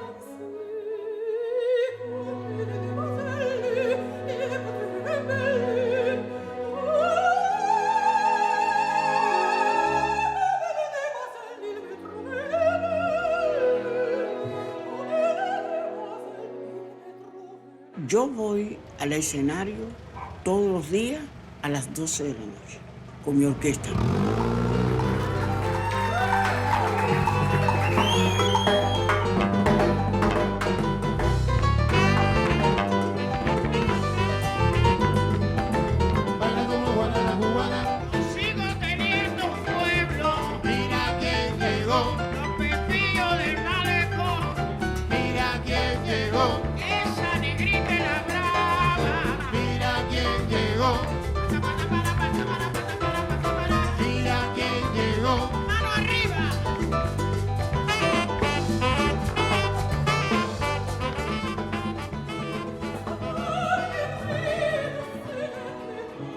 Cuba siempre ha sido divino.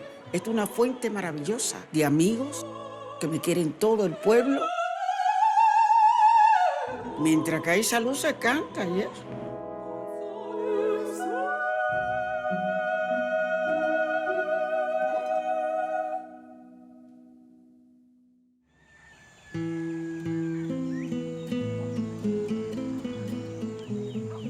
Córdoba. lejana y sola, jaca negra. Cuba is not Havana. It's a bigger country than you might imagine. And the road to Santiago de Cuba, the country's second largest city, takes you 12 hours on their less than modern highway system. Along the way, you see agrarian Cuba, the country in which most Cubans lived pre-revolution. Santiago, Santiago, oye Santiago.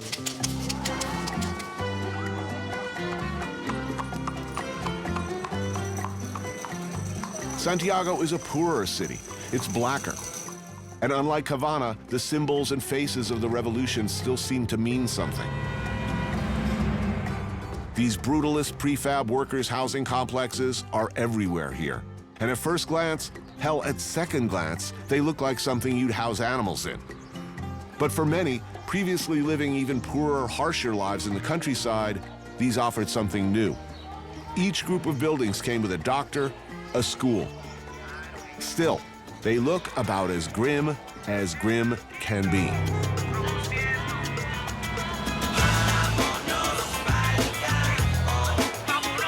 Yet, Santiago is anything but grim. Siboney Beach is where locals go on the weekend to kick back with family, drink the best rum in Cuba, which means the best rum anywhere, swim, hang with family and friends. Hola, gentlemen. We will be needing some basas. Raymel is our local fixer. Ruben is in the bar business. Sergio rents rooms to the occasional tourist. Everybody getting by, making the adjustment to private enterprise Cuba in their own way. Until a few years ago, you couldn't rent or sell, right? No, era diferente. Ya tiene años ya la renta. A long time ago, it was allowed to rent a house, but no sell and buy. What kind of fish is this? Dorado. It's huge. It's good. Fresh-caught dorado and lobster is on the menu. Do they think this is going to change? I mean, look, we've all been following the news. Vamos a tener un turismo que nunca hemos tenido. Turismo norteamericano. Right. Half an hour away. I mean, they can basically take a boat over for lunch. What do you think Americans want? No sabemos nada. They have no idea because they know because never touched the American tourists before. It's looking good now, man. Good rum, cold beer, good fish, good lobster. You'll be needing a blender for piña coladas. Si no hay máquina, la vamos a hacer con nosotros. If they have not machine, they're gonna do it by hand. Don't put it this way, my friend. You're going to be making a lot of piña coladas. I think you're going to need the machine.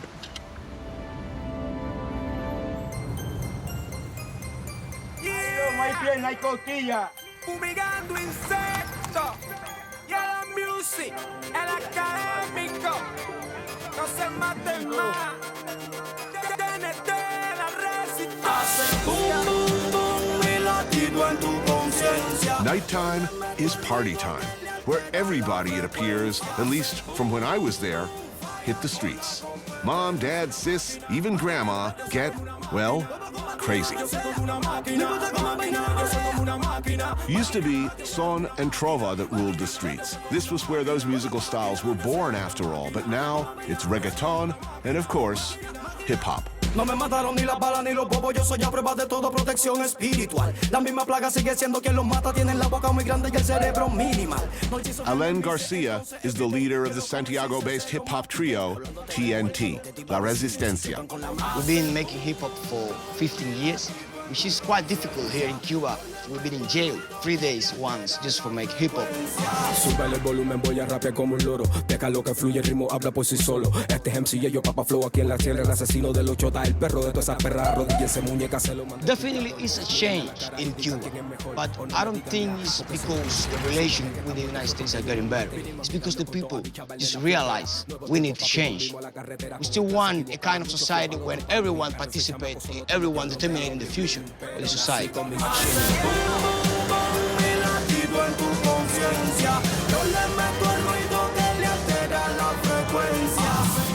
So, born and bred, Santiago, where the good rum comes from. Exactly. So tell me, music business in Santiago. But what are you doing? Music here is more important than the plate of food.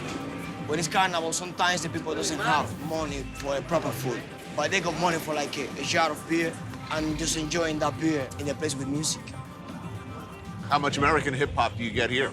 We get actually quite a lot. Just my friends. Someone came from outside.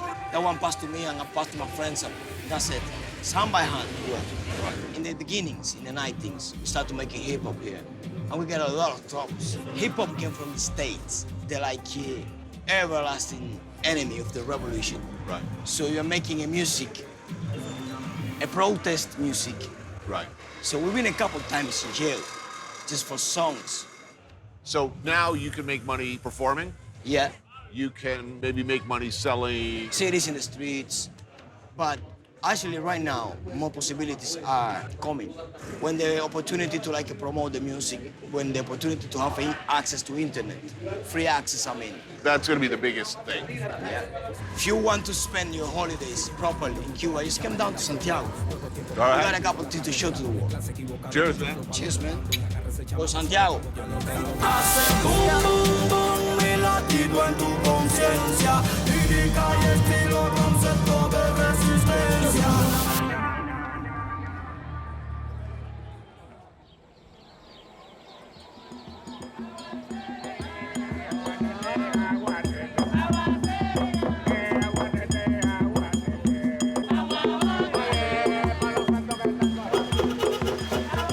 Hola. Hola. Let's do it.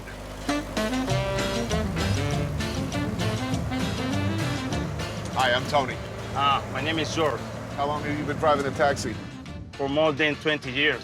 Mostly Cubans or tourists? No, tourists, most of them Spanish, Italy, even people from Canada, a lot of Canadian people. You from Santiago? Yes, I was born in Santiago. I was saying in Spanish, Santiaguero. I used to live in Russia for 6 years. I studied there.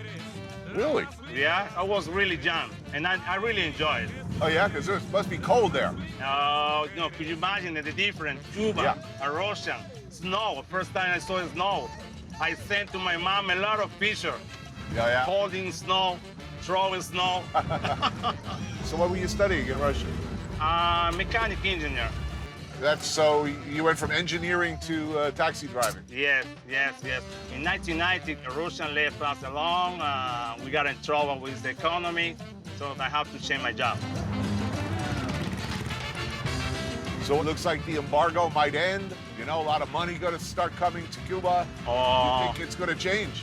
I think that the American businessmen will invest in Cuba, and that will be good for everyone.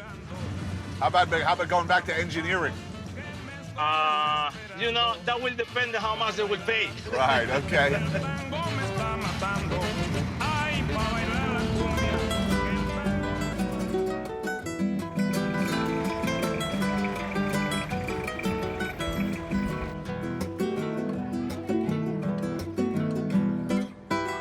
What next for Cuba? Something is coming. It will come from out there, but also from within Cuba. It's already happening. But what is it? Everybody knows, everybody can feel it. It smells like freedom. But will it be victory?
The South is not a monolith.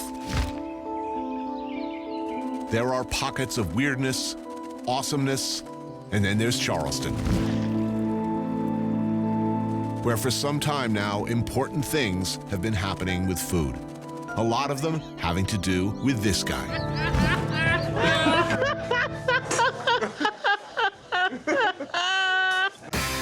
I took a walk through this beautiful world, felt the cool rain on my shoulder, found something good in this beautiful world. I felt the rain getting colder. Sha la la la la, sha la la la la la, sha la la la la, sha la la la la la.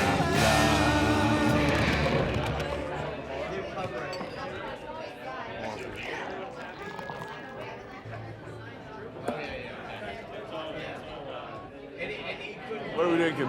Beer? Are we bringing harder stuff? What's going on? I usually go with a Budweiser and a Jägermeister. Budweiser and a Jägermeister. So you're any notion of going local right out the window. Yeah. 2 Jägers? Yeah, 2 Jägers. Yeah. Cheers. Good Cheers, to see you man. again, man. The first one's never good. The first one is never good. But it gets easier after the first one. So look, this is not my first time to Charleston, as you know. I did do a show here before, and I'm still taking shit about it. Apparently, I really f***ed up the first time I came here because I made a number of errors. Apparently, none more egregious than going out for like doing an oyster roast and drinking champagne. I've never heard of such a thing. Well, champagne of beers is okay with oysters. See, that's what. It must have been a typo. Maybe somebody got confused somewhere. Anyway, I got it wrong. This time, I'm getting it right, which is why I've come to you.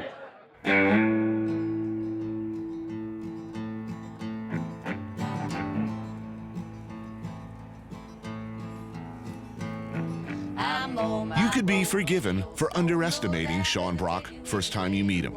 I know I did.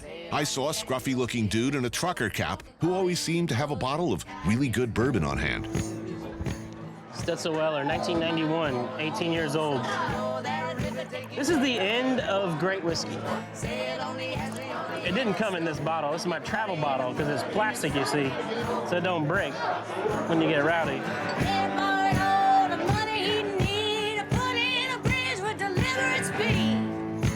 It took me a little time to discover the ferocious intellect, the inquiring nature, the uniquely focused and purposeful talent of the man. Without a doubt, one of America's most important chefs. A guy who's redefining what not just Southern cooking is, was, and can be, but American cooking as a whole.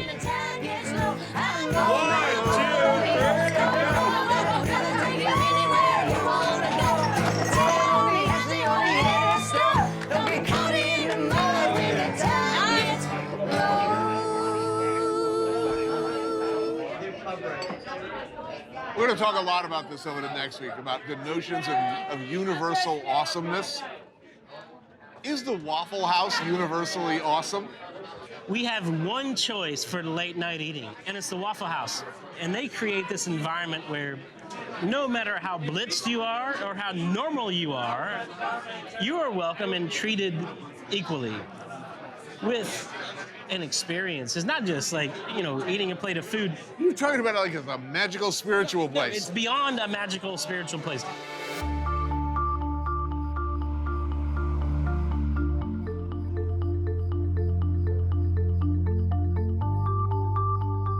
It is indeed marvelous. An irony-free zone where everything is beautiful and nothing hurts. Where everybody, regardless of race, creed, color, or degree of inebriation, is welcomed.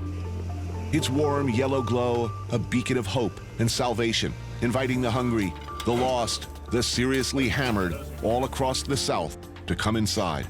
A place of safety and nourishment. It never closes.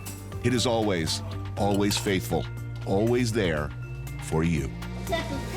When I was a kid, I was obsessed with this place because I wanted to be a chef. And this is the only place that I've ever been to where I actually watched people cook.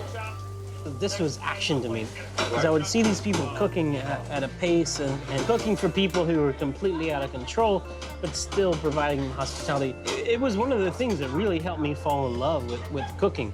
Waffle House. Yes, I can't believe I didn't know about this. I am unbelievably, in spite of my world travels, new to the wonders of the Waffle House and unfamiliar with its ways.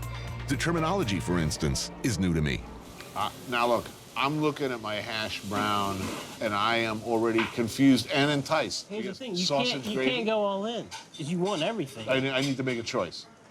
So there's a balance. And then when you find your balance, you memorize it. I go scattered, covered, smothered chunks. Which means I gather, scattered on the griddle, heaped with brown onions, cheese, and chunks of hickory smoked ham. That's my style. Like, I've been doing that since day one. And I don't even know what that means. You know what I know? I don't want waffles at the Waffle House. Bullshit, man. You have to have... Waffles? Okay, you have to have pecan waffle. Now, so what I've devised as a chef is a tasting menu experience where you can sit down and really experience what this place does. And you start out, first thing you have, pecan waffle. Really?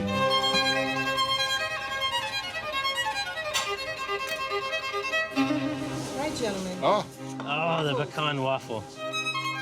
You just crush it. You put Just slather it. I want it to be swimming in syrup and homogenized vegetable oil. Oh, that's good. That's good. See, you don't come here expecting the French Laundry.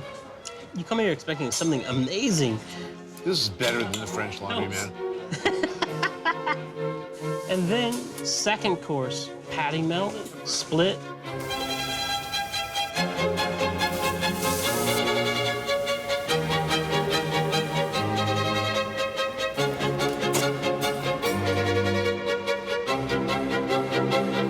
Patty melt. Come on. That's not insanely delicious.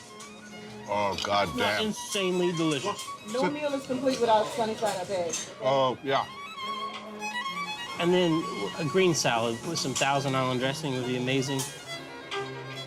Would you rather have thin cut pork chops or T-bone? I would like both.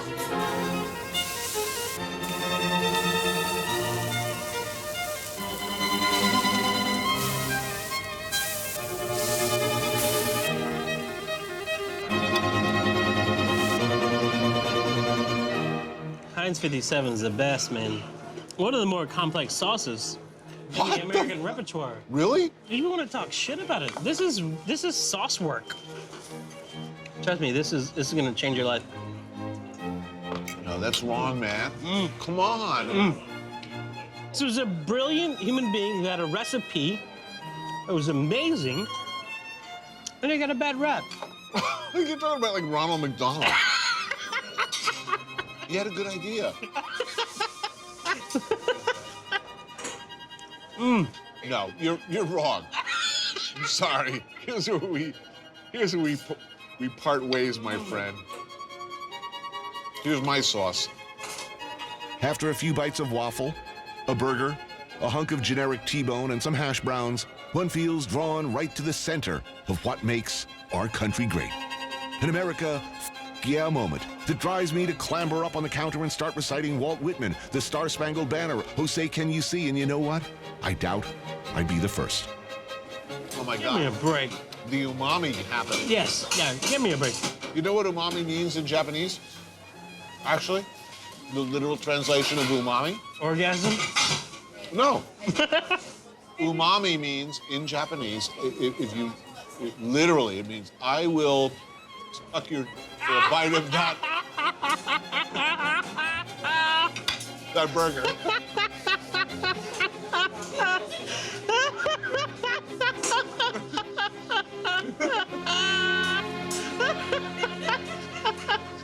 You bite the pork chop.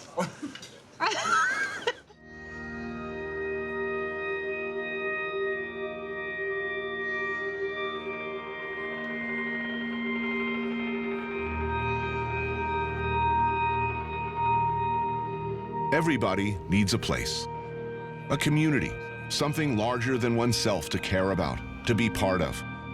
A place to hide when times get tough, where you're accepted for who you are, where the rhythms of a summer afternoon, the crack of a bat, the roar of the crowd are music. Behold the mighty Charleston River Dogs, a minor league feeder team for the New York Yankees.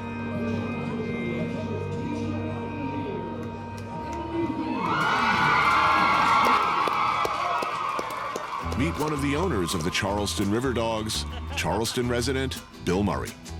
Just said I've had too many beers to drive. I'm gonna take shotgun. We're gonna see how fast you can go all the way around the outfield. Today, the River Dogs are facing the evil forces of the dreaded Savannah Sand Gnats. Yow! That's gonna score a run, and that's gonna leave a mark. He's gonna hold him. Bad day for the Sand Gnats. You're hated. You're hated. We will crush you like a, well, sand gnat. A sand gnat has almost no backbone, almost no skeletal structure. They fold.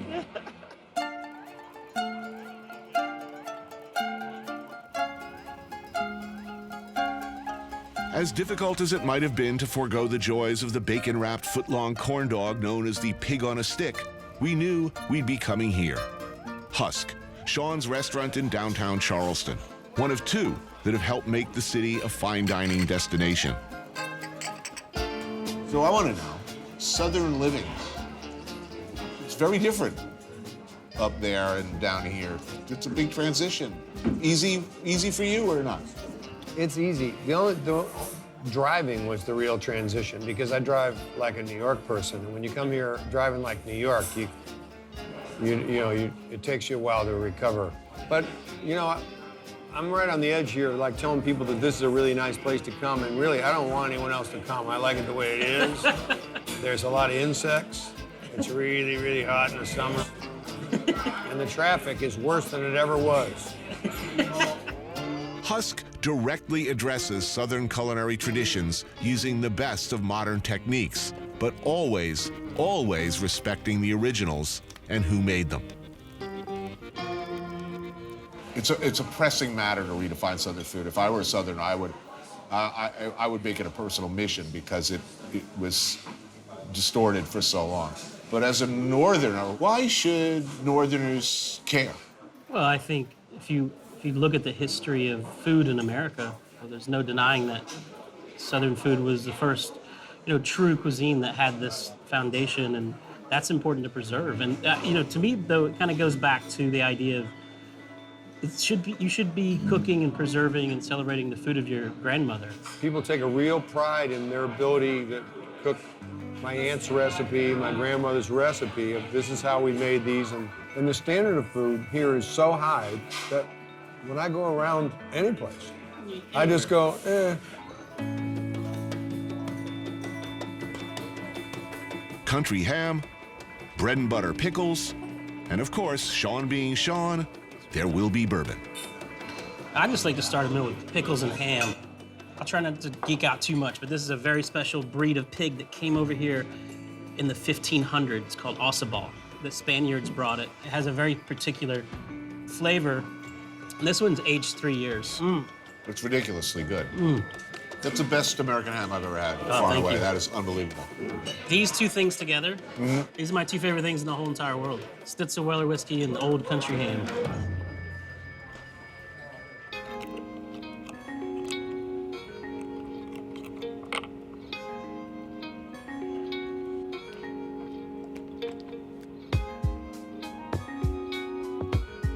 So this is an old dish that I dug up in one of those old books that I study. It's an old-fashioned oyster pie.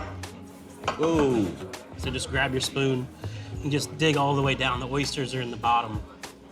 How old is this recipe? It was well documented in the 19th century, pre-Civil War. That's good. Yes. Oh, God.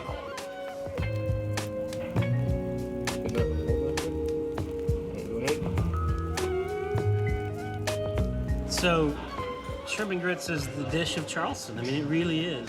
It's the dish I crave when I leave Charleston and come back.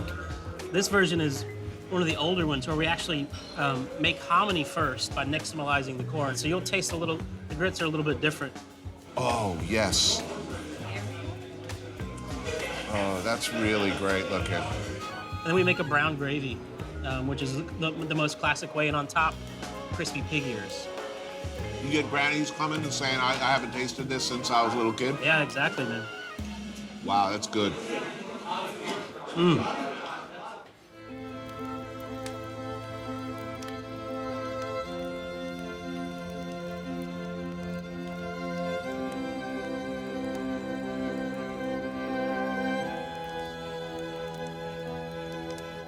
We were trying to replicate the emotion of that the Southern food provides you in a time where good ingredients weren't available. So we made up for tasteless ingredients by frying them or dumping butter on them. Right. Now we don't have to.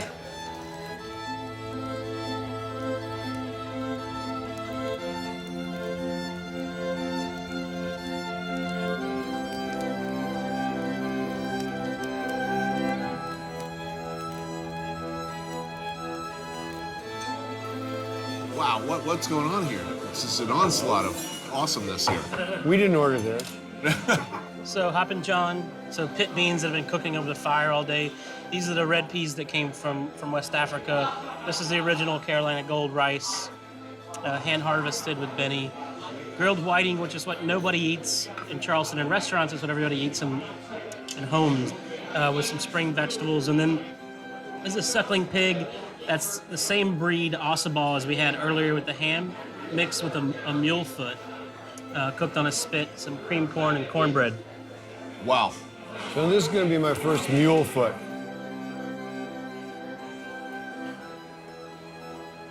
But this is like my favorite way to eat, you know, just family style, pass stuff around. Oh, yeah. The rice is amazing. It's amazing. Yeah.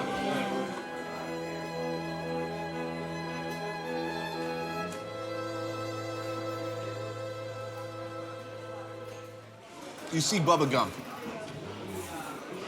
You get angry? I get very angry. For me, it's Chili's. Because you see Chili's along the Mexican border. It's like, what the? I'm sorry, do we have a shortage of Mexicans in this party? There's like a shortage of good food, and you're eating at Chili's? I really want to like pull up the car, get a tire iron, and walk in and just straighten some people out. You know? Clean house, Roadhouse style. Roadhouse, vastly underrated film. You guys are both into Roadhouse? Such a great film. It's easy. What else do you need to know? You can deconstruct this film forever. The more you watch it, the more mysteries unfold. I've never seen anyone enjoy Roadhouse more than I do. What? My friend's wife, Kelly Lynch, plays the doctor that stitches up Heather Swayze in the movie. Yes. She's the romantic interest, right? The unattainable romantic interest. And I have, for the last, I don't know, probably about 25 years, called his home in the middle of the night and said, "You don't know me, but your wife's getting slammed up against the wall by Patrick Swayze. She's not putting up much of a fight." And then hang up. It is in many ways a perfect film. It's a whiskey talking.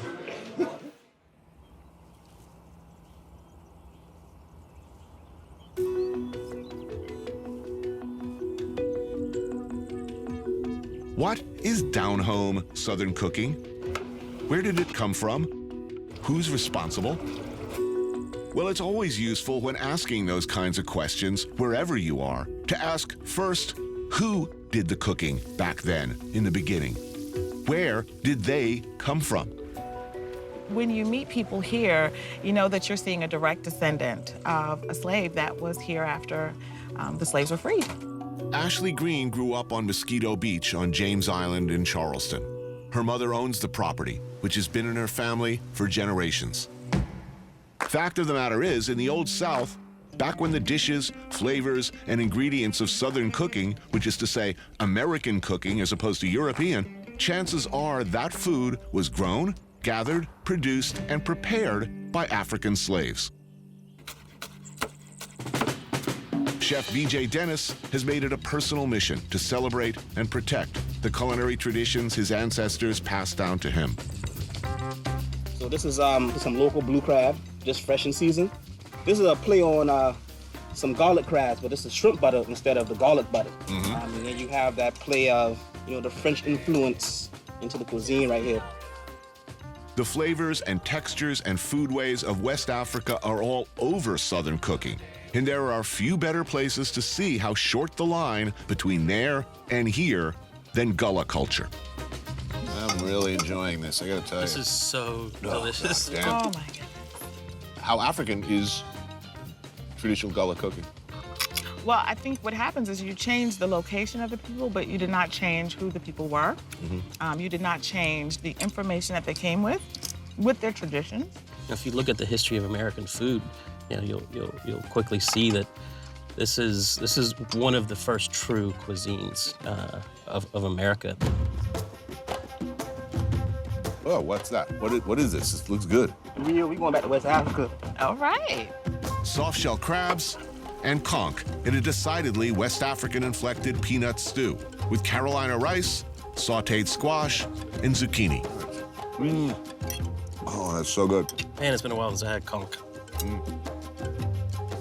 Clearly, I mean, correct me if I'm wrong, Sean, there's a different kind of interest in Charleston than existed 20 years ago, right?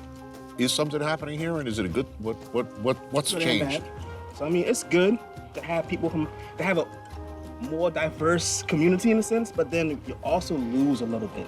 The danger is they're coming to Charleston because of the beauty, and we're having to fight against, bigger entities that seek to get the land so that they can develop it.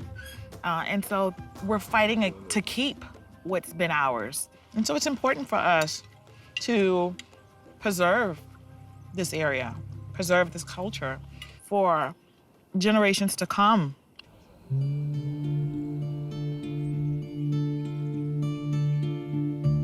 According to the U.S. government, almost 50% of all the children in this country fail to get their recommended daily allowance of vitamin. Fast food restaurants have discovered that we like our food heavily salted. Just add water and 2 of your own fresh eggs. Because of industry's innovations in farm chemicals and machinery. Taste it. How did it happen that we ended up with Southern food being the most sort of cruelly hijacked into this cartoonish parody of itself? Modern, clean, advanced, complete meat processing. I think it's a combination of 2 massive cultural influences that came together at the same time.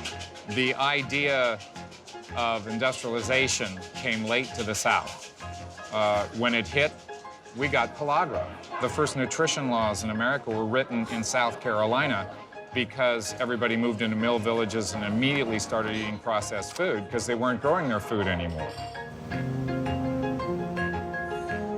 The second thing that happened is there was a massive amount of expertise that was lost during the Civil War.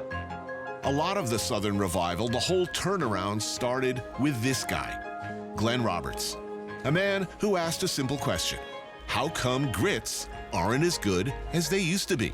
And by starting the heirloom grain company, Anson Mills decided to do something about it. So why do this? Why do something as unwanted? Meaning nobody was particularly crying after. We need rice that used to taste like it did in 1837. We need grits, better grits. What called to you that you felt compelled to answer? I'm a cuisine whore. I think that culture is interactive with cuisine. As soon as you look at cuisine, you're looking at politics, you're looking at medicine, you're looking at the advanced thinking. I'll agree with you that there's nothing more political than food. You got it. Chef Mike Latta's restaurant Fig was one of the first and most important on the Charleston scene, determined to source the kind of local products that you used to find everywhere in the Low Country. As much as I'd like to illustrate that solid grounding in traditional ingredients and preparations with my order, I could not resist the soft-shell crabs, which are just in season, with a pasta and shaved botarga, which frankly, I'd slit my best friend's throat for. Wow, that looks great. Yeah. That's beautiful. Sweet. When you had your first forkful of proper rice, is there an instinct to go out and sort of bludgeon the rest of the world in it, understanding what you have just come to understand? I did not run up and down the streets of Charleston. It was tough to dislodge people here. So I just went straight to San Francisco, and I gave away tons of product. And guess what? They went crazy. Slow-baked black bass, Anson Mills farro, ramps in season, and lettuces. And this ode to all things Glenn is responsible for bringing back: heirloom rice and peas, suckling Ossabaw pig, and chicken confit with Carolina gold rice. Oh, that's good. Isn't that great? This is phenomenal. These peas are killer. I'm hitting the rice next. That's got the entire history of Southern agriculture in it. Right here. Right there, in that little bowl. This whole idea of having a century in a dish, none of this stuff was here 20 years ago. Near the end of the Civil War, during General Sherman's Scorched Earth campaign, seed stores were a favored target. It was largely African slaves who were able to save the seeds that Glenn is now able to locate and reintroduce. It is those people who kept the corn. It is those people who kept the cowpeas. It's those people who kept the vegetables because they couldn't buy their way out of not doing it. You know, when you talk about chitlins, pigfoot, hog maws, African Americans in the North do not embrace those poor people classics of the South. There's an overlay of pain and oppression that goes with it. How do we combat that? What you're speaking about is walking away from your own culinary heritage because of social sensitivity. Bottom line is, if you want something that's compelling, that draws on your soul, this is why they call it soul food.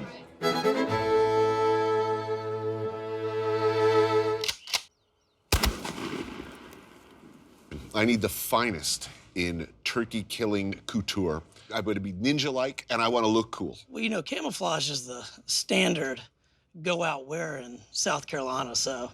I'm bringing that look to New York. A cool, clear morning, and I do what any sensible Charlestonian would do on a day like this: look for turkeys to kill. So pants, need those. All right. You know, in South Carolina, our state bird is the mosquito. Right, so I want to be covered head to toe. Next thing, we need to get your face covered up. I'm going in a Waffle House wearing this. This is totally me. We do have some turkey vest. A turkey vest, yes.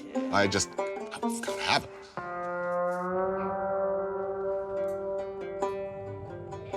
This is your last day on Earth, Mr. Turkey. You will die now. Prepare to meet your maker.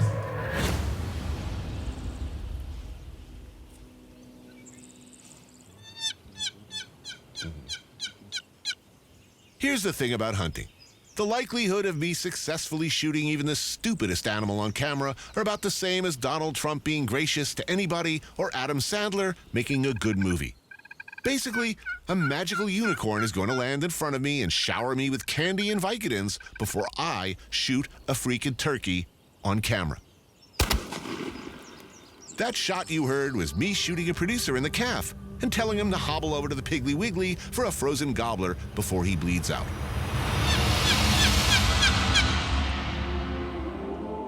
And like magic, behold, turkey.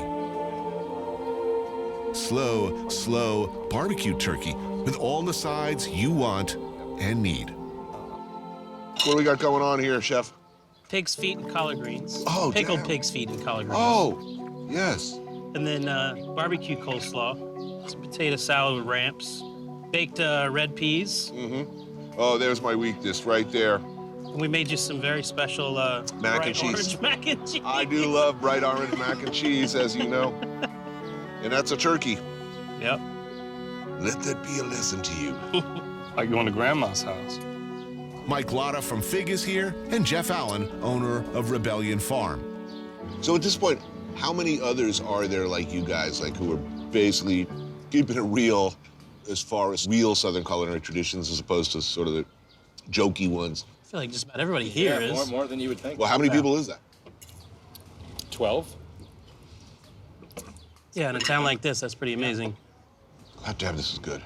Pig's feet and green, it's just ridiculously good. This is really moist for a wild turkey. Like people who say they don't like turkey need to eat this.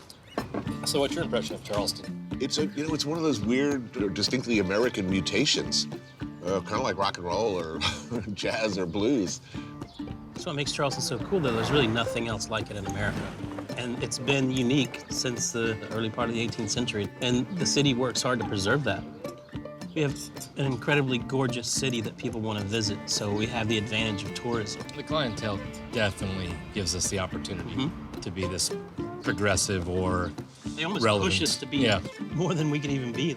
We have an active cuisine. I mean, we've recovered all these, ingredients and rediscovered a lot of the agricultural influences that were destroyed in the 20th century. But we're not just recreating history. We're not going back and cooking the Civil War. These guys are pushing the food forward here, and we're creating a new cuisine. It's got to be a happy day when you take a Caesar off the menu forever. Yeah. I'm gonna get some more of that mac and cheese in a minute. Hell yeah.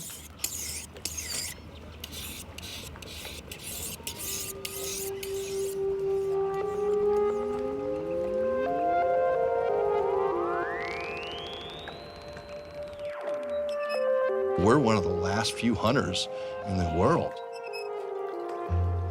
There's no store for us to go offshore to go and pick those fish up. We have to look for them. We have to go and sort of find the ones we're allowed to harvest. We are the last of the final frontier of hunters, to go in and to feed the world. And that's what we do.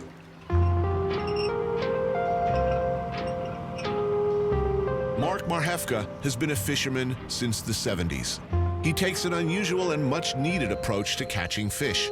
Instead of raking the sea of the same overfished, mindlessly popular species, he passionately promotes the just as good and usually better, less known and underutilized stuff. But one of the great things about the Lowcountry is the flavor of our waterways, and that wasn't being represented properly in all the restaurants. Then all of a sudden, I hear about this guy who has the most beautiful fish you've ever seen, but you got to go to the dock and get it.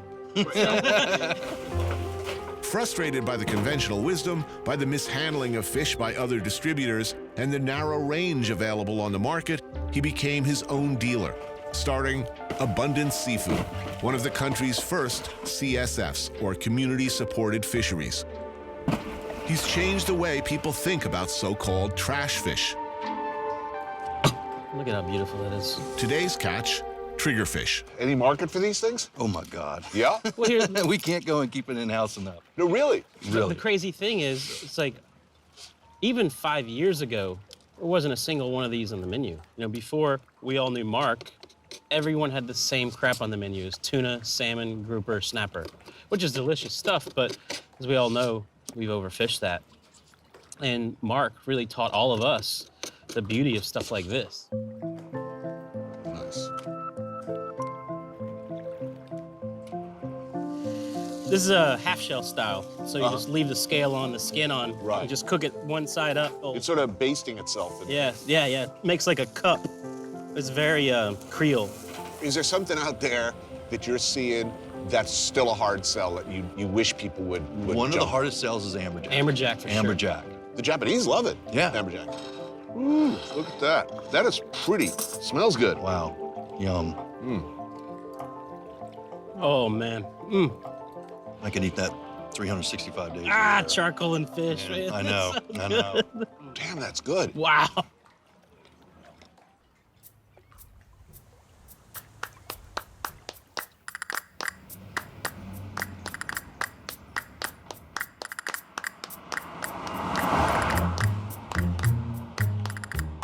Everybody thinks there's all this great barbecue in the South. It's 99% terrible barbecue. And so to get real barbecue, you gotta drive. way out in the weeds, off the main road, and good freaking luck if you can find it, is one of the most respected barbecue joints in the US of A. Run by one of the most respected old-school pitmasters. Ask a chef. Ask anybody who knows good barbecue, and they will tell you where to go. Here, a rundown-looking takeout about 2 hours' drive out of Charleston in Hemingway, South Carolina. Now, how long have you been doing this? Since I was 11. Grew up doing this. Crazy. My family started in 1972, so I grew up running around this place. It's hard. It is. That's why no one does it, man. That's why there's nothing but bad barbecue.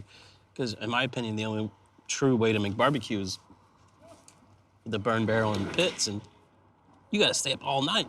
All night.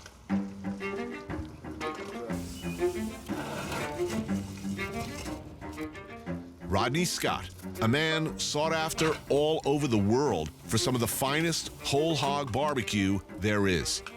Rodney and his family have been doing it like this and only like this for 43 years. Burn barrel, fresh coals, slow cooked all night in the pit. There are no shortcuts. This ain't a craft, this is a calling. Look at that. Yes. Oh, man. You gotta have a little bit of white bread with it. Yeah, At least no a little doubt. bit of white. Yeah, see, this is what everybody always gets wrong in New York. They serve cornbread with barbecue, which of course falls into crumbles. You can't, you gotta have that. Look at that. This is what we call pork spaghetti. Gotta have some of that.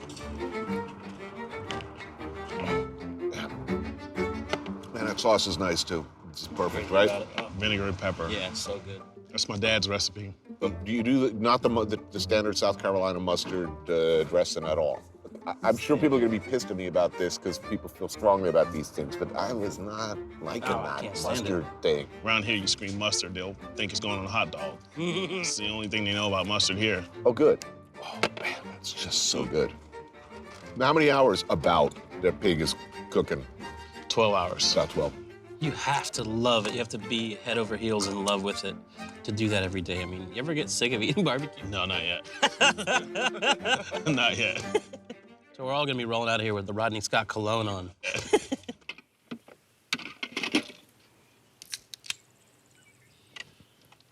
What are we fishing for here? Well, out here we've got spot-tail bass, flounder, sea trout. Really? Yeah. Woohoo, watch out there. I got you. Yeah, and the way you fish here, the idea is just throw it out as far as you can, and then you just leave it. Oh, just leave it. Yeah, that's the cool thing about fishing out here. Oh, good. So I don't have to be working. There's not so much skill involved. So how am I doing in the learning to be a redneck department? Not wearing shoes. You're looking good right now without shoes on, a fishing pole in your hand. On a dock. That's pretty awesome.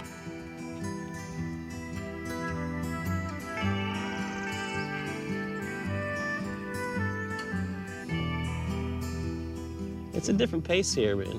You know, this is the way to live. I do enjoy it. Love that Waffle House, man. I need a Waffle House. I'm trying to tell you, that was like I like your restaurant and all. I guess you're some kind of good chef, but that Waffle House, Man, I'm that telling is you. a phenomenon. It really is.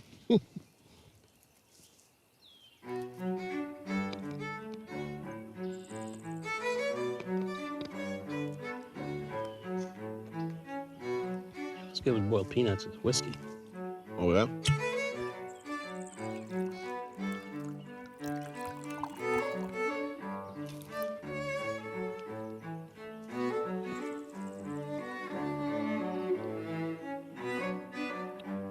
That's good. Oh, So that is good, nice. man.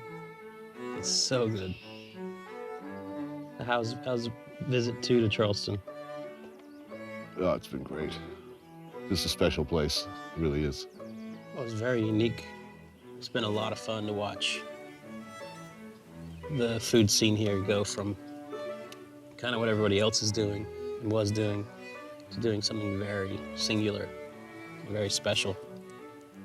And when you got a tradition and when you have tradition and recipes and a story behind food like you have here, That's a really cool thing.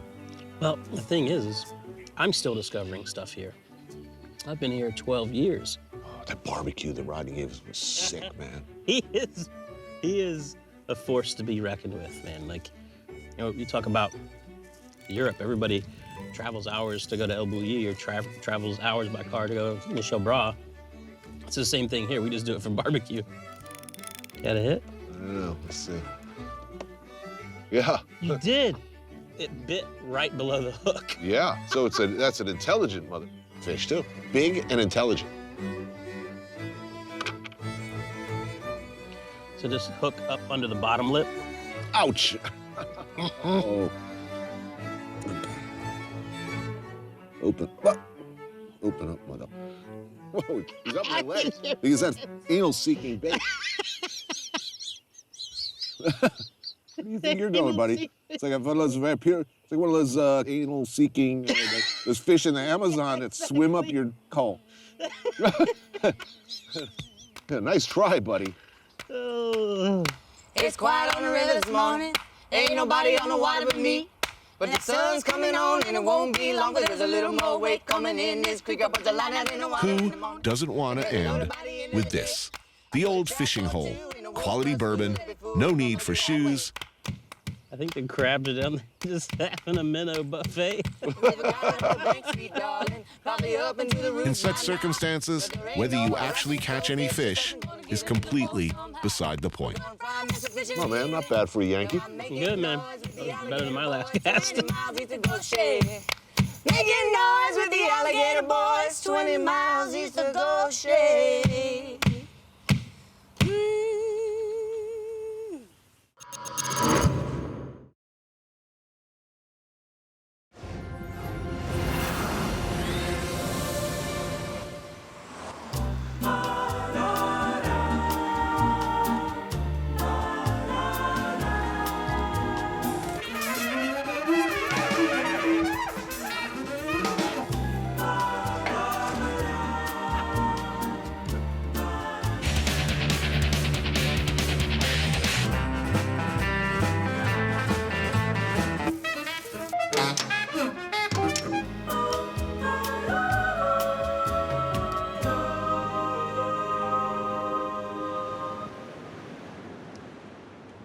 I need a French coach. I took a walk through this beautiful world. Felt the cool rain on my shoulder. Found something good in this beautiful world. I felt the rain getting colder. Sha-la-la-la-la.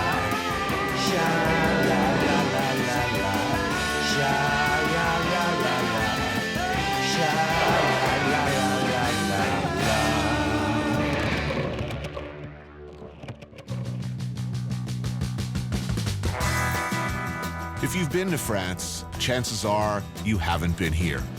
France's second largest city, the oldest city in France. It sits right by the Mediterranean. The food is famously good. Yet, it's a victim of bad reputation, bad history.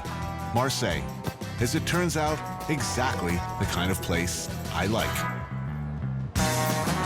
But this is a buddy picture, isn't it? Eric Ripert is the chef of the 3-star Le Bernardin in New York, a Chevalier of France. I think that means he's some kind of knight or something. And my friend. This causes him some problems. He, I like to remind him, has a reputation to protect. I do not. Welcome to Marseille. Yeah. You've never been here? Never. How is this even possible? You grew up how far from here? Like 50 miles, 100 miles. You grew up 100 miles from here. What prevented you from coming to this clearly beautiful city? Because it's clearly beautiful. It's a fantastic city. I mean, it's beautiful, I agree with you. But it has the reputation of being a dangerous city. You live in New York.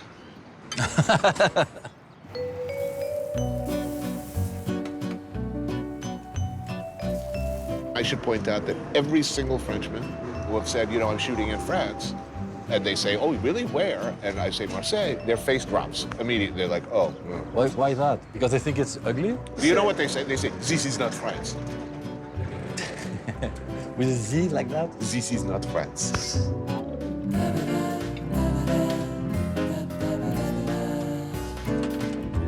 Merci beaucoup, madame. Well, I'm looking forward to the week.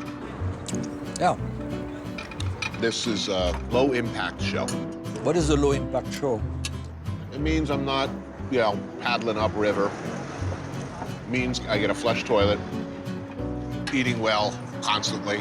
You like luxury. I do. Look, I do. I like a fluffy hotel towel. I like a bidet. Look, I like warm jets of water squirting up my ass. I mean, who doesn't?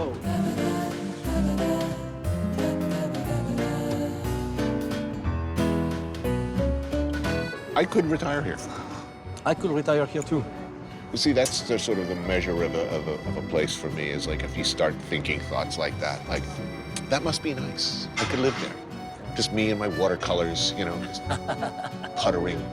I'll do that. When you retire, are you going to putter? What do you know what putter means? No.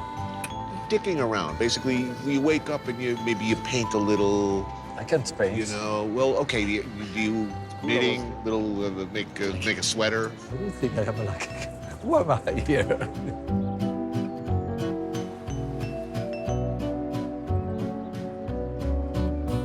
I will try to go fishing.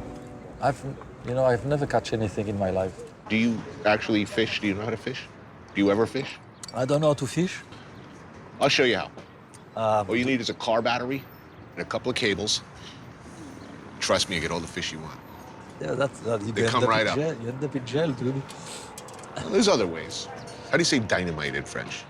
Dynamite. Dynamite, see? Yeah, I do speak French.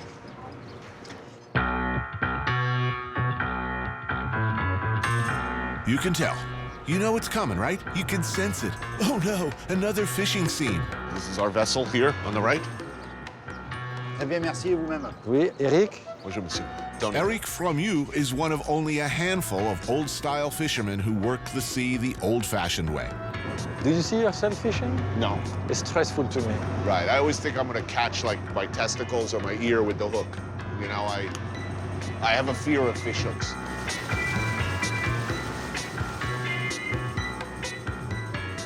Yeah, he's catching denti. Yeah, he said it's the best fish of the Mediterranean. I have no idea what he's talking about. Well, hopefully we'll see. Well, hopefully we'll test it. Well, he's supposed to deliver to Le Petit Nice. Oh, that's right. Eric works exclusively for this man, Cheral Paseda, the extremely demanding chef-owner of Le Petit Nice, Marseille's only 3 Michelin star restaurant. I'm waiting for my fisherman, actually. It won't be long. It depends what the Mediterranean Sea will offer to us. So it's a long liner, Tony. And how long is the line? Well, he says he has about, today, 300 hooks. So he basically lays it out at night, comes back, and pick it up. it in. Yeah. Maintenant, il faut virer tout le matériel. Combien il y a de pêcheurs à Marseille qui vivent comme vous? Dans ce travail-là? Dans ce travail comme ça, là, ouais. On reste 5. Wow! In Marseille, it's only 5 guys. 5 fishermen who are working like him. Wow.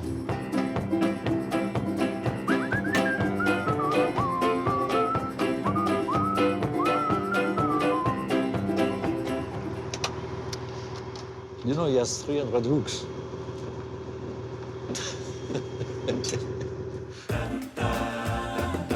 He's arriving, he's arriving.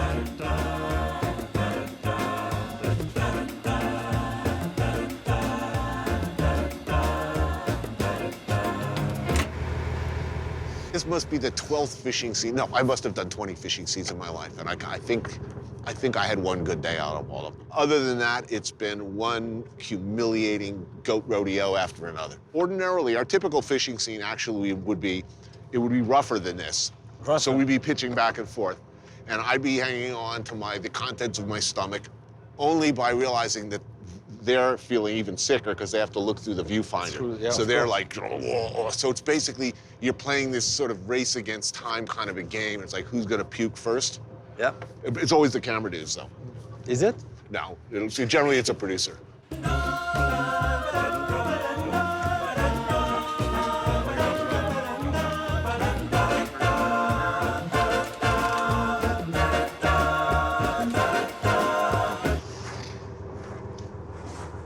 Des mauvaises journées, ça m'est arrivé. Mais alors celle-là, je la marquerai d'une pierre blanche, je te le dis. He said, bad days, I had some bad days, but this one... This is the worst. This is the worst. Well, there it is. Another extraordinarily successful fishing scene in the can. Time to reap the rewards awaiting us back on dry land. You'll tell me if there's like any oiled up Amazons behind me. Behind you? Right, frolicking naked. Yeah, right now they're kind of like mature Amazons, but it will happen. Ah, here's the chef. Super. Anthony Bourdain. Nice to meet you. Nice to meet you. An honor, sir. Would you mind to have the bouillabaisse? We don't Is it mind. a good we want idea? it. Or I want it. will you change your mind? I don't know. No, it's a very good idea. There's reinvented, deconstructed, and then, usually, there's the thing itself. Pasida's take on bouillabaisse, without a doubt, Marseille's most famous dish, is spread out over 4 courses. First, shellfish carpaccio of raw mussels and clams. Magnifique. Ça, c'est super, hein? And they're raw, of course, and they slice the mussels raw. That's crazy. Wow. When I decided to make this bouillabaisse, I had the inspiration when I was a child. On those rocks, you know, when I was with my knife opening the mussels, eating the mussels. In my cuisine, there is no cream, no butter. It's not traditional at all. It's just based on the fish. This is my way of thinking my cuisine here for myself. Slipper lobster, weaver, angler, and red gurnard. Lightly seared, then a touch in the oven. The future. Oh, whoa. Oh. This is just incredibly beautiful. It's so delicate and at the same time flavorful and powerful. Oh, this is insanely good. A broth so intense, it requires over 10 kilos of rock crabs and various bony, tasty little fishes to make just 1 kilo of brown, gloriously brown, magical liquid. Dorade and denti, steamed over seaweed water. Saffron potatoes, and then finally comes that magical brown broth. Oh. Wow. Ça, c'est sérieux. Ah, dorade. Saint-Pierre et ça. Simple, tu vois. Passe comme ça par direct, voilà. La soupe est bonne, hein? Tu vois? Oh, man. This is unbelievable, hein? You taste the entire fish you're eating, you know? And just when my brain threatens to short-circuit with pleasure, descending as if from heaven itself. Oh. Cheese. Oh, God, the cheese. Oh, You know what, I gotta tell you, I don't care how many naked breasts are on that beach right now, because that is much more exciting. All right, look at it. It's beautiful. It's good cheese too? Yes? Oh, look at that. Oh, man. Oh, I love, j'adore ça. Wow. Cheese like this, that is just incredible. Merci bien. Oh, yes. Oh, yes. Oh, yes.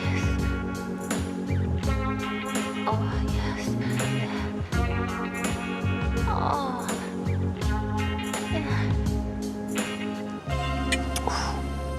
That's exceptional. Life is good. Life is good. In Marseille. It is very good in Marseille.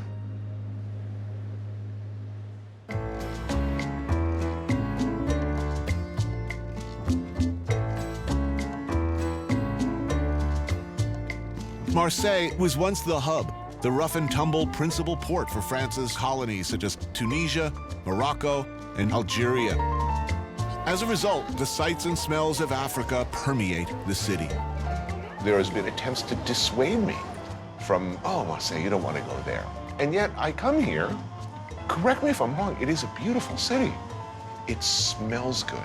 You smell the different pastries, the tagine, bouillabaisse, and bourride, and it's an extraordinary looking city, and the people are really interesting looking. In Marseille, you are in the center of the world because the world is in Marseille. We are connected to the Mediterranean Sea, so it's very different from the north of France. I feel closer to a guy from Morocco than a guy from maybe Germany or etc. It's different. Cédric Fabre is a Marseillais crime writer who spent decades deciphering the dense layers of crime and corruption, pastis, and sunshine. It's a perfect town for writers of noir. Plenty of atmospherics and lurid history. Why do you think it's such a fertile ground to set a crime novel? For me, it's more interesting because you write about the place you live in. I walk in the street, I have an idea, etc. I couldn't write about the past things like James Elroy does, because I have to know the real part of the city, the people. Here it's a really interesting stew of characters. In Marseille, there is a very poor area and a very rich area. The difference between those two areas is the worst in France. So that makes an interesting city, because when we write a crime novel, we write about those differences between the poor people, the rich people, etc. So that's interesting. Famina's is an Algerian restaurant with some of the better couscous in town.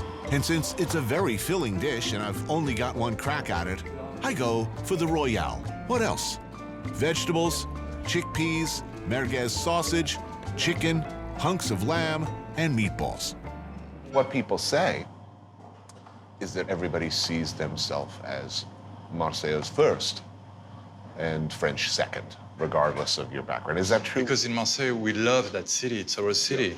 And in the same time, we hate a lot of aspects. We have both love and hate. It's part of a complex, I think. Marseille has always made the bad choices in politics. When France lost its colonies, it was an economic disaster for Marseille. I'm thinking about one of your cities in the States, Detroit. It was a huge city, it was very important. And a beautiful. And what happened? Yeah, we abandoned Detroit. We abandoned it. It became too black for America to love. Maybe France is abandoning Marseille. Sometimes people say, in Marseille, people, they are racist. I would say, in Marseille, people, they are connected with other people. Let's hope Marseille people figure that out, because I think it's amazing here.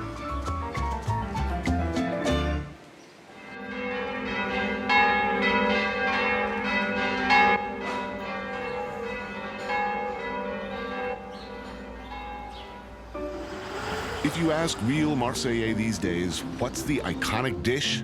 The one thing you most closely associate with home, the answer might surprise you. Pizza.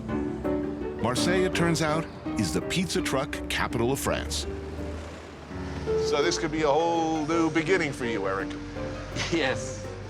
I always said you should have a truck. Yeah, I'll do it with you. Do you have pizza experience? Never did a pizza in my life. Does he know this? No, he doesn't know. I'm gonna tell him. Ah. Okay, let's go. Our employer for this episode of the Real World Geriatric Edition is Jean-Denis Martinez. His yellow truck, a rolling pizza oven, is well known in the neighborhood, meaning he's busy. He's taking orders too. We're not gonna be good at this. This is gonna be like I Love Lucy. More like a Laurel and Hardy. This is like a nightmare. I actually have this nightmare where like there's orders coming in and I don't understand what they are because it's in another language and I don't know where anything is and I'm falling behind. This is literally my nightmare. Okay. Okay, ready? Okay, get in there, man. Get, come on. Okay, Lucy, come on, man. Shut up. Put on this sauce. Put on this, spread it out there, come on. Don't take my job. Non, non, non, faut pas la coller. Faut pas la coller. You don't push. You don't. On la pose, c'est tout. 3 cuillères, 3 spoons. You slappy, man. You're going nowhere, man. What's that? What? I'm getting there. It has to be even, the sauce. Champignon. Jambon, fromage. Okay, ham, mushroom, and cheese. Let's go. Come on, man. The customers are backing up here. They want the pizza. My pizza looks good, okay? Bonsoir, tout le monde. Ah. Take that. Give it to the lady. No. A little bit like that, and give it to the lady. A little bit like that. Like that. Okay. Good. It's for my own. Pizza, I soon notice, is different here. Toppings are somewhat on the high end. Creme fraiche, reblochon cheese, figatelli, lardon, figs, chèvre. Look at this line. Stop digging around with your insane perfectionism. Tony, you want pizza, the guy? Yes. Can you translate this for me? I think this man is speaking in profanities to me. How long have you been working on this pizza? Michelangelo worked on the Sistine Chapel for less time. It's a line of people waiting, Tony. Mood's turning ugly out there. Tony, the lady wants a pizza. He's new. I can't do anything with him.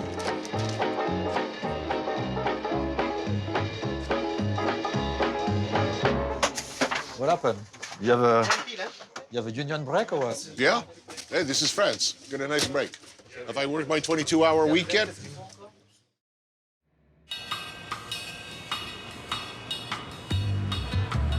Another beautiful day in paradise, and we're heading out into the countryside. And as always, when embarking on a brotastic adventure, an appropriate vehicle is called for.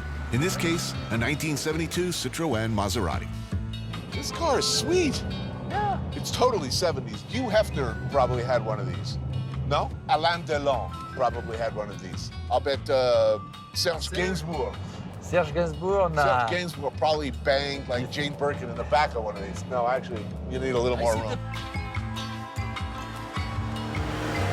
Lourmarin is a 1,000-year-old town about 90 minutes from Marseille, a picture-perfect village known for its farmers market. Do you like green salad? If I make a green salad, you gonna eat it? No. This one is better, right? That one, okay. We take the female. Do you have a black tapenade with basil? Yeah. Or like the traditional one? Let's go traditional. Traditional, okay. No time to mess around here. We're gonna eat like pigs. So what else is new? We need a saucisson and olive Yeah, oil. definitely. And some bread. And the bread. Oh, and wine. And the wine. A very, very, very expensive wine. Yeah? Yeah, we're blowing out the budget. Et le Gigondas, il est pas aussi bon que le Châteauneuf. Pareil, mais c'est un peu inférieur. Okay, good. Need more money. So we open 2 reds. Je laisse comme ça, hein. We're gonna be smashed. Il travaille pour le pinard. Ok, on est bon avec ça. Super. Ciao. Merci, ciao. Merci beaucoup.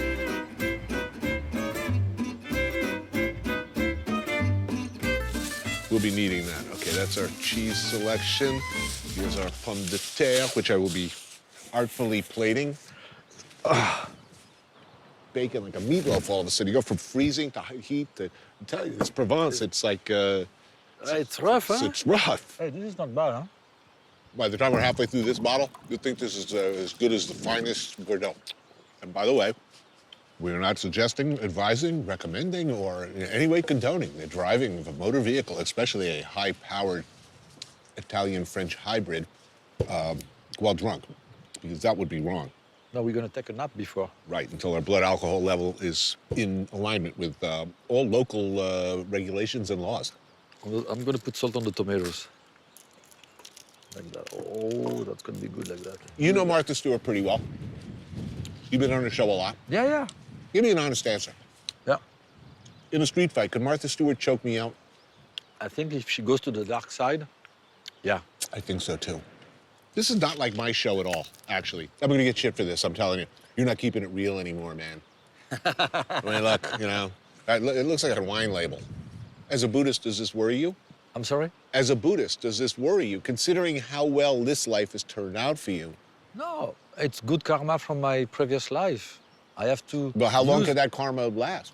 Until it's dead, it ends. When do you think that might be? Anytime soon, you never know. Karma switch like that, boom, done. What would you not want to come back as? What would a worst-case scenario be, if, like, next life? How many chances do you have to be born as what you are, what I am, in that entire universe? Isn't that worrying to you? The next life cannot possibly be better than this. It's probably going to suck. I mean, best-case scenario, you know, in our next life, maybe if you get to sit in a sub shop in Asbury Park, New Jersey, that will be the greatest day of your life. That would be the best case scenario. But the most challenging... You end up, you know, a mime. A diseased itinerant mime wandering the streets scrounging for money. Or worse. You're a desperate case. I don't know what I'm to just do saying, with how you. much better could it be than this? Enjoy every minute of this now, Eric.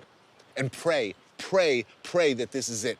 That at the end of the day, they roll you into a hole in the ground and you're diet for worms. Because if you're right and there is a next life, we are fucked, my friend. Well, the ultimate idea is to be enlightened, to come back and help as many people as you can. So all phenomena of life and what you perceive as reality is ultimately one. Let's leave it at that. Serenity now. Cheers. Cheers. With our bellies full, we're now prepared for the challenge to come. This is Robert and Danielle of the village's Pétanque team. The hilltop village of Roussillon is where our epic battle is to take place. 4 men enter Thunderdome. Only 2 shall leave. Now look at these guys. We're totally getting hustled. Yeah, we're in trouble. Now they're not joking anymore. No. USA. Oh, we have 1 point. All right, so our humiliation is not total. That's all we really were looking for. It's only what we care. Okay, The success. rest we don't care. Okay, which one is me? I don't know. Keep oh, jeez. Oh, he's nestled. Oh. Jinx it. You know you do hamsa. That's the jinx. Hamsa. Do hamsa. See? Told you. You're wishing evil on others. You're totally coming back as a sea cucumber. Yeah. We're right to the floor with these yokels. It's like Deliverance in reverse. Oh, no. We have not... What is it, 10-10 now? 10-10.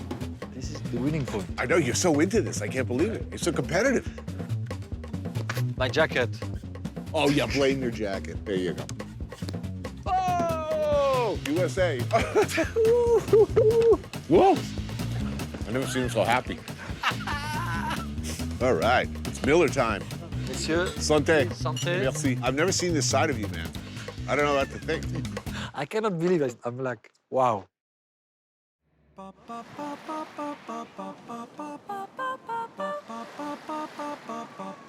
They call them Les Calanques, the many coves or fjords cutting through the rock and soil of the coast on both sides of the city. They are a distinctively beautiful feature of an already beautiful area. But no matter how beautiful the cliffs and chasms of Les Calanques, I sure as hell wouldn't care to dive straight into water of indeterminate depth from a great height. No, I would not do that. Welcome to my bedroom. Yeah. Wow. It's where you jump? Yes. From here? 18 meters. It's only 18 meters? Yes. It looks like it's much more. Lionel Franc, known to his friends as Lulu, grew up around Les Calanques. And yes, he would do that. He does it almost every day. You're very close, huh? I like so you have to propulse yourself? Yeah, I push. Oh, I can't even look at you doing that. Oh. That's it? You done? I'm done. I'm gonna sit. Don't like heights. Oh, jeez. I look at him and my calves start turning to jelly. Yeah, you look at the fish, Tony. Well, look at the fish. C'est quoi comme poisson, ça? Ça, ce sont des loups. So after your belly flop and your food squirts out both ends of you, the fish will feed That's why on they're it. coming. Yeah. Oh, jeez. Oh, look at that. Exactly like me in the morning, before breakfast. Okay, good for me.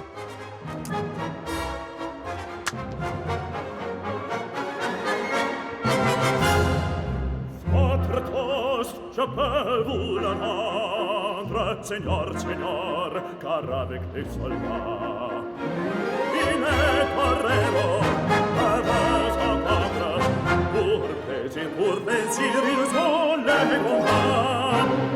Le cirque est place et jour de fête, le cirque est plein du haut en bas.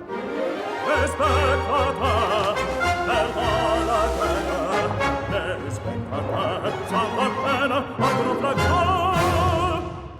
Ooh.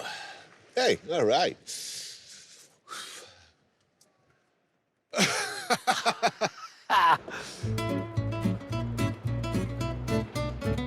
Come on, man, you can do that. I don't know. Impressive. Yeah, it's very impressive. Does he get paid for that? I don't know. Look, as long as he's not a mime, I'm okay with it. It's definitely not a mime. Even the smell of mime makeup, I start to tremble with fear. So it's a phobia. It's a serious phobia. Yeah. Don't like it. Mimes, clowns, nurses' shoes. Those white nurses' shoes? Oh, the clogs. No, they're super comfortable, like, and they're white. Yeah. But not like super white because they've been, you know, walking through various bodily fluids and there's a little speck of like blood or urine on it, but that's true terror. Wow. Félicitations, bravo. Hein. Mais tu vois, il faut pas paniquer dans ces cas-là. No panic. Yeah. Tu planes like this. S'il y a du vent, ou pas, you keep like this. Si tu bouges, c'est la catastrophe.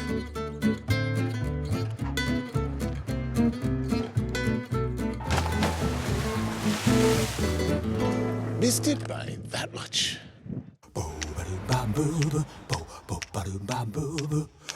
Too many men on this show. It's a freaking bro fest. Like most places, the overwhelming majority of chefs in Marseille are men. However, each month, Georgiana Vieux hosts a dinner for her female colleagues. Chefs, all. Everybody here a chef in the business? Yeah. How many more are there like you, the other women chefs? Maybe 3 or 4 in Marseille. France kind of machist country, and if you want to find your place in a brigade, it's very difficult when you are a girl, really. But actually, like in Mediterranean, the example for cooking, the basic, is called la cuisinière provençale. Yes. Because if you want to have good food, you don't go to a restaurant in Marseille that much. You know that your grandmother or your mother will cook much better. Georgiana is from Benin, via Nigeria and London, but beyond all else, she's Marseillaise. Beef tartare with botarga, dried mullet eggs, apple, and celeriac. Counterintuitive, one would think, but truly amazing and delicious. I'm coming from Paris, and I used to cook with butter and cream and whatever. And today, I can't imagine my cuisine without olive oil, without vegetables, without seafood, without spices. And on the top, you're going to put some poutard. It will be the salt of the tartare. It's a good idea, and it's better than putting anchovies. If you want, you can do it at Le Bernardin, and you call it Georgiana's tartare. I'm gonna do it, I'll send you the picture. Sure. For me, hein? Seriously, I'm gonna do it. Ah, cool. Trop bien. And my single favorite Marseillais classic, pied et paquet, a dish which encapsulates everything I love and believe in about food. First, the hair on the sheep's foot is burned off. The meat is then tenderized and cut into pieces. Sheep's tripe is cleaned and cut into squares. Each piece is stuffed with onions, parsley, garlic, and salt pork before being rolled and wrapped into small pouches. These are stewed for several hours in a sauce of white wine, tomatoes, bacon, onion, and carrots, along with the sheep's foot. I love this dish. I love this dish too. This is everything I believe in food. This is just absolutely the top. It's a dish with soul. To make it good, you have to put your soul into it. Yes. And if you don't have it, you don't have real pied et paquet. I like it here. He's already thinking about retiring here. In Marseille? Yeah. He Sure. said I could retire here. I said I could retire here, yeah. Yeah, why not? No, I'm happy to hear that. Get me like... To hear that. It's not an easy city. It is not a museum, Disneyland, you know. Everything is kind of dirty and complicated. But when you are in Marseille and just you have the fantastic light and the sea and you can have the best fishes, yes, you are home. I mean, it's just like being home.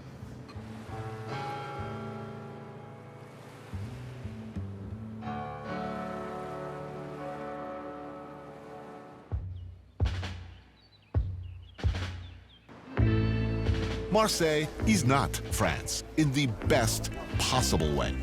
Algerians, Moroccans, Italians, their cultural and culinary influences have enriched Marseille with flavors and colors all their own. But there's another major influence, the Corsican mafia, who, to be fair, along with their Italian and Sicilian colleagues, did kind of run things around here for much of the last century. Those days are mostly over, and the Corsican presence has dwindled to a few thousand, which is a shame because Corsica produces some of the most wonderful charcuterie and cheese anywhere. There's a lot of preparations with pancetta and the cheeks. Awesome. Well, we want everything. O mio pace, a cured meat and cheese shop run by Marie Paul and family, still going after 70 years. Famously or notoriously, or however you want to put it, this was a Corsican town. I mean, when I would go to Akashan as a kid, my aunt, probably a typical, sort of xenophobic French woman of her generation, said all, the Corsicans, they're all gangsters or policemen. Ah, très bien, merci. Oh, today just got better. Lovely. That's no joke. Very flavorful. Oof, this one is unbelievable. The flavor of that is unbelievable. Yeah, they're not dicking around. It lingers too. I love this. This makes me happy. Want some? Yeah, have a piece, here. Who wants some? This is the copa. This one is special. Ah, c'est pour toi. All right, let's move on. Some cheese. Ah, look at that. That's beautiful. Those ones are milder and young. Those ones are strong. Ooh, wow. That is some... It looks very inoffensive, but it's like, ooh. That is some deep funk. That is some... Wow. See, when I eat cheese like this, and I drink wine like this, I start thinking about my Don Cheech fantasies. Maybe you saw Godfather too? Yeah, of course. I just think I could just spend the rest of my life sitting in a hill in Corsica, eating goat cheese and drinking wine and having my enemies killed by remote control. I would love to live that lifestyle, except for killing enemies. As you know, I'm not killing anyone, but... I've never seen you wish ill on anyone. As long as I've known you, you've never even said, that rat bastard, I hope something really bad happens. I hope he gets stomach cancer. Or you've never even said, I hope he loses his girlfriend. You've never wished ill on anyone. So let me ask, in your darkest heart of hearts, do you ever stray? Do you ever find yourself thinking, oh, I really hope they just, I don't know, I hope they get herpes. I wish ill on people every day. Sorry, Tony. I mean, cheers to hell.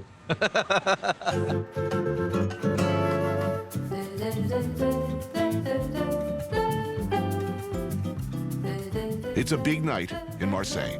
The city's football team, that's soccer team to you, is playing, which means the whole city's watching. Eric and I head to the hipster Plaine neighborhood to meet up with Gilles Roff, a filmmaker and sports writer for France's top newspaper, Le Monde. So tonight, the big game. Yeah. It's Marseille, Lille. It's Lille against Marseille because it's in Lille. It's not in here. Lille. So we get to watch it on TV. And will all of Marseille be watching this? Yeah. Everybody's going to be watching. We did a very good season, but at the end of the season, we are only fourth. So it's a must-win. It's very important. So it's a must-win today. Right.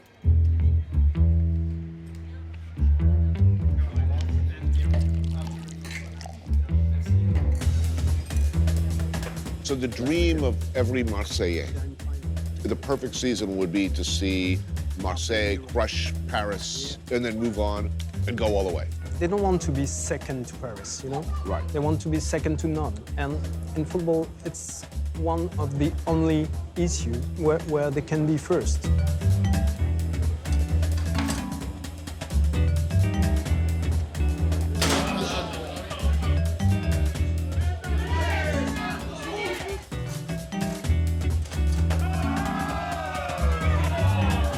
That's why people here love so much their soccer team, because it's the place where you can show your identity. If you go all around those streets and you ask people, where are you from? They will tell you, oh, I'm from Algeria, I'm from Morocco. But if you ask them, what is your favorite team? They will say, Olympique de Marseille.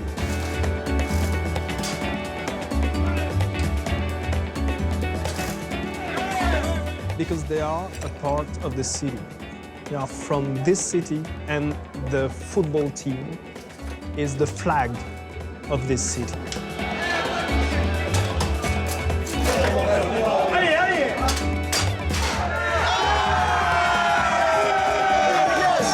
On a gagné. Santé!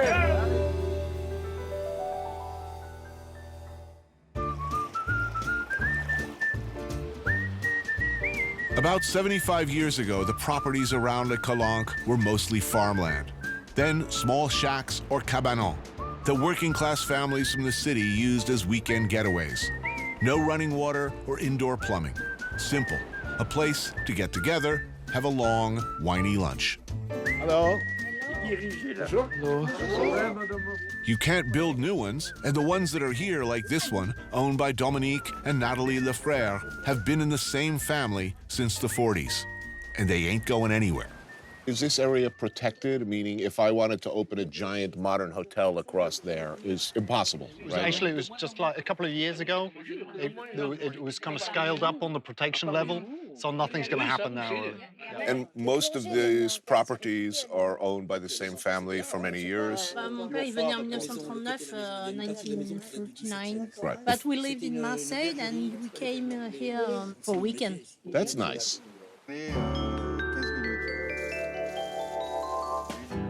Lunch is being prepared by Andre Guidicelli, known around here as Dede. Panisse, crispy fried fritters of chickpea, which go really well with Natalie's aioli. And one of my favorites, murex, Mediterranean sea snails simmered in a croûte bouillon of garlic, wild fennel, and orange peel. That's the taste of this region for me. It's garlic. Yeah. Olive oil. Yeah. Saffron. Sure. Anise. Anise, exactly. And look at this. Look at this. Sardine, lightly marinated in lemon and olive oil. You can pretty much rub that all over me. I don't care. It's so good, so fresh. Perfect happiness for me. Eating oily little fish in a garden. Okay, so we've discussed the characteristics of the true Marseillais. Yeah. Is Marseille France? Alors ça c'est une bonne question. Est-ce que Marseille c'est la France, ouais? Non.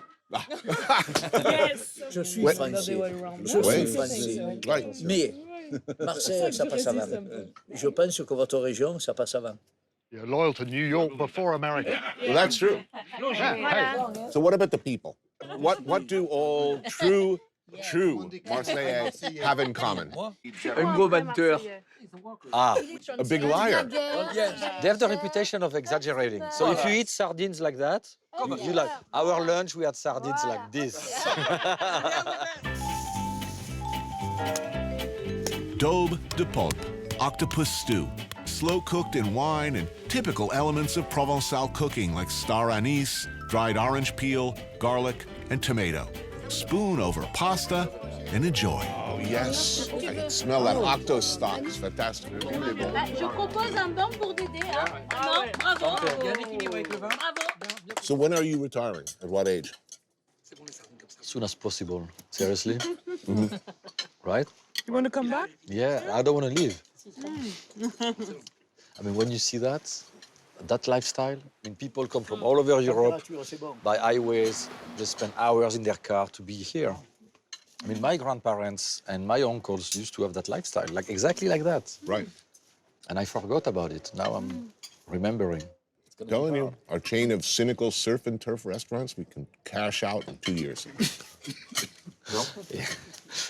If it is to be here, yeah, I'll do it. You heard it here first.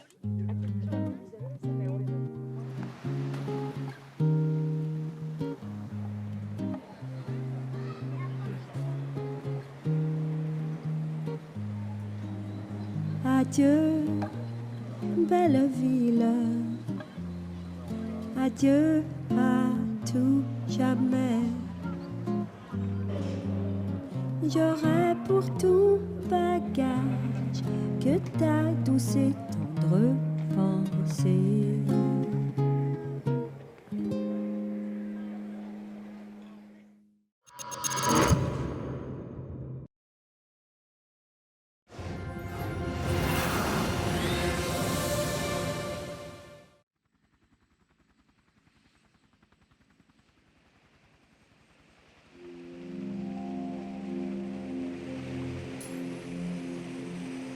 When I first went up this river, I was sick with love. The bad kind. The fist around your heart kind. I ran far, but there was no escaping it. It followed me upriver all the way. That was 10 long years ago.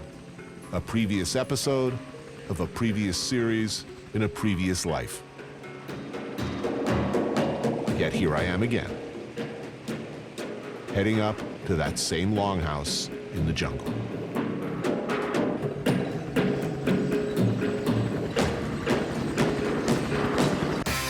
I took a walk through this beautiful world, felt the cool rain on my shoulder, found something good in this beautiful world.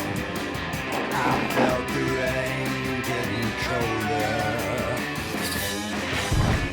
Sha la la la la, sha la la la la la, sha la la la la, sha la la la la la.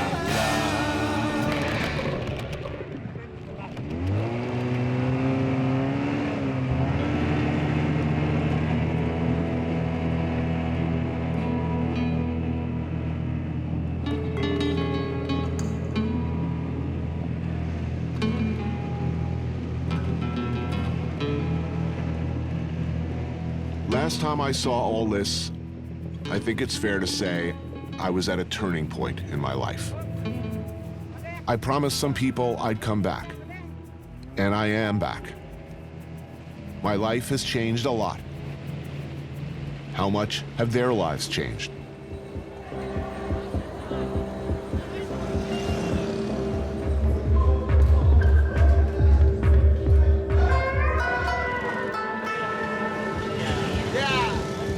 Kuala Lumpur. Happy to be here, but brimming with mixed emotions. Surrounded by all the sights, smells, and flavors I remember so well.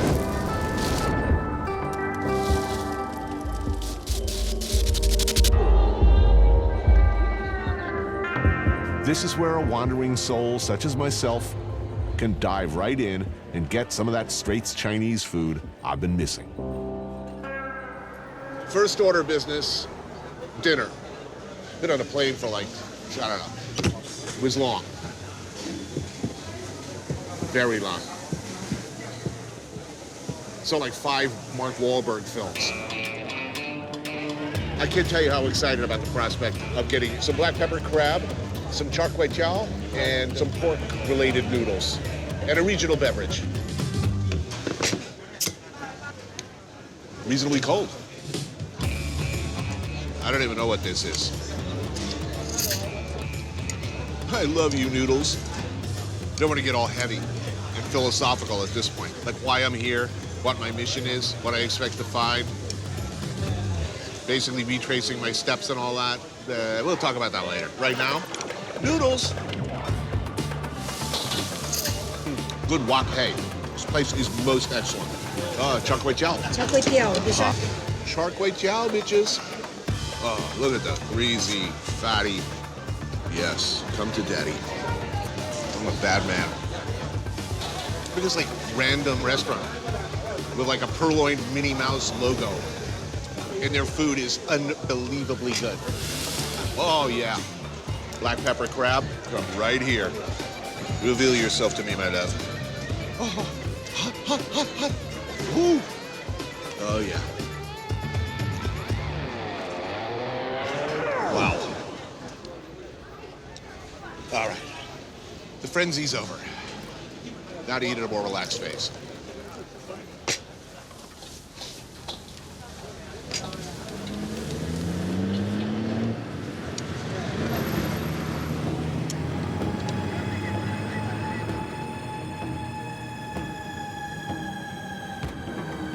Kuala Lumpur rises up out of steaming equatorial Southeast Asian jungle. Malaysia's capital city. A chaotic, multi-ethnic, multicultural, modern metropolis of Malay, Chinese, and Indian. This is where you start out when fulfilling a decade-old promise to your ex-headhunter friends to return for Gawai, the annual Iban Rice Harvest Festival. What was interesting last time I was there was the old guys with their tattoos and the rings on their fingers. Yeah, so the old people, a lot of them have passed on. I hear no more skulls. They made them put the skulls away. The Iban once enjoyed a truly formidable reputation as trackers, warriors, and ritualistic takers of heads. They were and continue to be wanderers, valuing the Bajeli, a tradition where every tribesman must set out from the Longhouse of his birth to travel, learn, to bring something back. Each tattoo he gets over the course of his life represents a different experience, a different journey. Basically, the tattoos are just to signify knowledge and the wealth that you brought back to the Longhouse. What you probably would want to get is a bunga terong. Something like this. Ah, like that. Yeah. Since last I saw you, and you gave me this. And it's still there. Still there. 10 years ago at his shop, Borneo Inc., Eddie David tattooed me with an Iban-style Ouroboros, a symbol of a snake eating its own tail. Life, death, the eternal ebb and flow. I think I was going through a hippie phase. Eddie does great work, and he's known for traditional tribal tattoos, but I'm looking forward to getting it done old school this time. Hand-tapped in the jungle. So, I need your advice, because I'm going back to the same village that I went to last time. Just be careful of the langkao. The langkao. Yes, they had it in every type of bottle. This is clear, sort of cloudy liquid with particles in it. Sometimes they put all kinds of weird stuff inside. My dad used to tell me they take a mosquito coil and leave it inside the langkao. A mosquito what? Coil. Like the pesticide? Yeah. So just make it like stronger, I guess. I would imagine so. That's a natural staple. Gawai is usually partying, drinking, passing out, waking up, eating, drinking some more, passing out again, and then getting up and drinking some more. Yeah. You're gonna have fun, man. Wow. All right.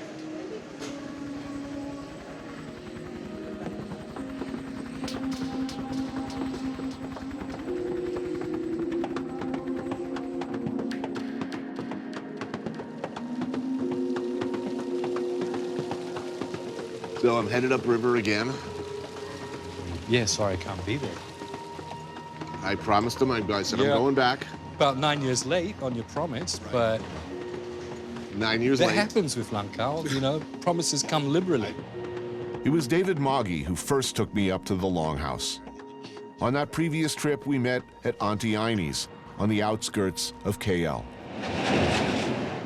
Everything moves exponentially, right? I just feels like some things remain exactly the same. Some things haven't changed at all. This place is certainly one. The charming, and for lack of a better word, fabulous Ainie was an actor in the Malaysian film scene who now runs a very successful kampung-style restaurant specializing in beloved village or country classics. All of them prepared with a staggering finesse and precision. This is delicious, delicious food. Welcome. It's been so long. Oh my God, and you still look as handsome as ever. All right. So, Well, let's pick up right where we left off, which started with this. have yourself. Thank you. Well, you're going to have the roast beef. And this is poached egg. And our favorite will be our rendang. This is yes. chicken rendang. Oh, so good to be back. I love watching you guys eat. Who taught you to cook? Who was the good cook in your family?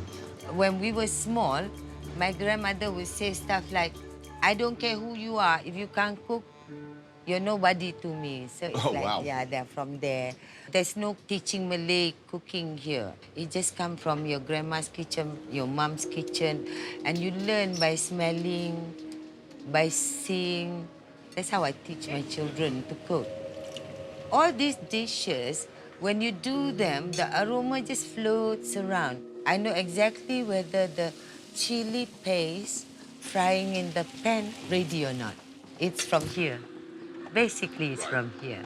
Look, this food is so perfect. I mean, the flavors are so perfect. They're so delicious.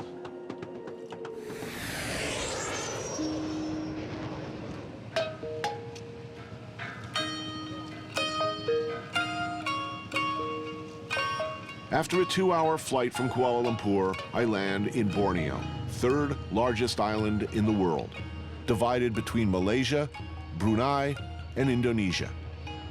Kuching, capital of the Malaysian Sarawak.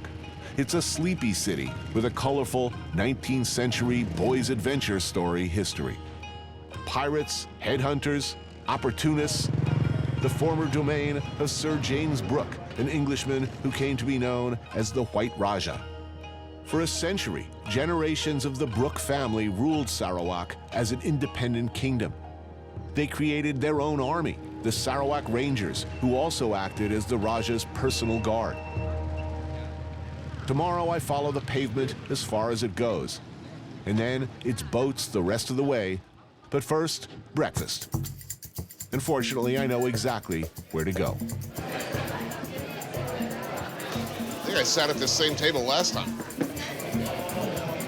If I look at my life as a continuum, a trail of noodles going round and round the world until it comes right back to the same spicy bowl. Oh, yeah. That is, can I say tumescent on CNN? Yeah, I'm pretty sure I can.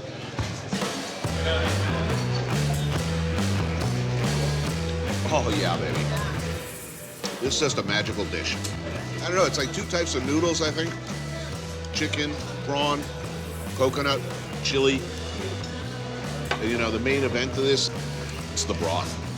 The wisdom of the ages is contained in there. It's like super complex.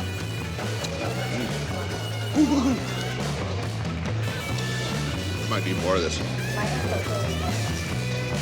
All right, I'll have another one of these. More. It's the broth. The broth. Look at it. Ah, thank you. Okay, now I'm becoming the object of much amusement. People have noticed I'm on my second.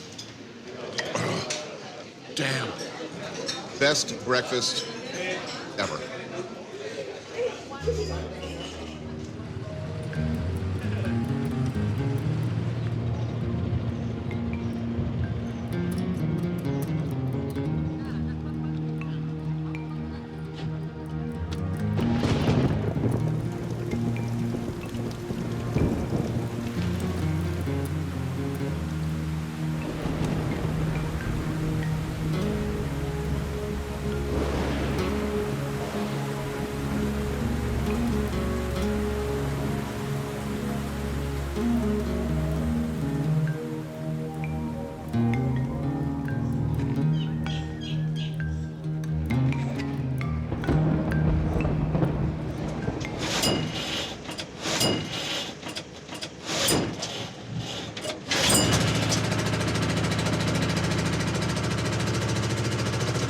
Love that sound.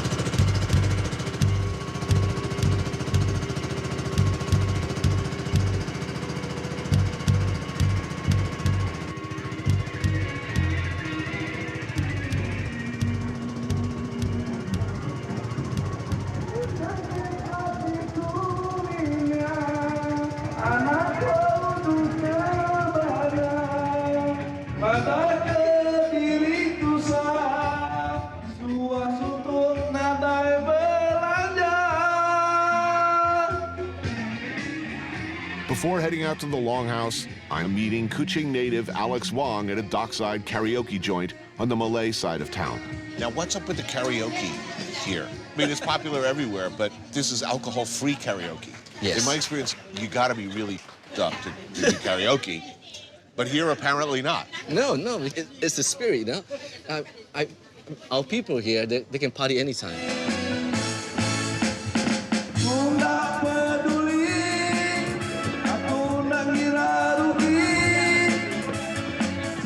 So you're coming upriver with us? Yes, I am. And excited. 4 days of non-connectivity, you know that, right? Yes. I'm committed to that. It's the drinking. I'm worried about that too, really, seriously, because I'm way past my drinking days, you know? Yeah. But I don't think there's an escape from it. So why are you back in Kuching after 10 years? I mean, why Kuching? You got a lot of other places in Borneo? Yeah, it's a good question. I'm revisiting some stuff. Just some. I was in a weird place in my head when I first came here. I was personally, professionally, everything in my life was changing. I was in this sort of nowhere land between previous life and whatever came next. I'm retracing my steps to a lot of ways to see if it still hurts. Ah, okay. And also, I said I'd promised these guys in the village, the chiefs, that I'd come back. Well, I made a promise, and I'm going to live up to it. Yeah.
Even the jungle wanted him dead.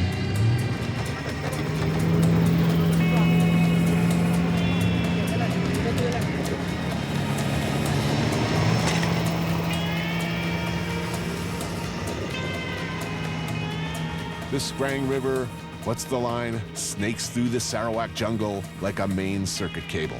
Plugged straight in a somewhere. A place.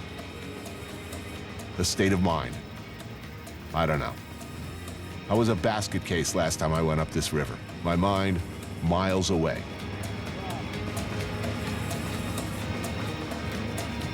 Is this how you remember it, Tony? Yeah. Exactly the same, huh? 10 years later. Pretty much, yeah. So far. You pick your way upriver, like walking up a gradual flight of stairs, getting out often to push.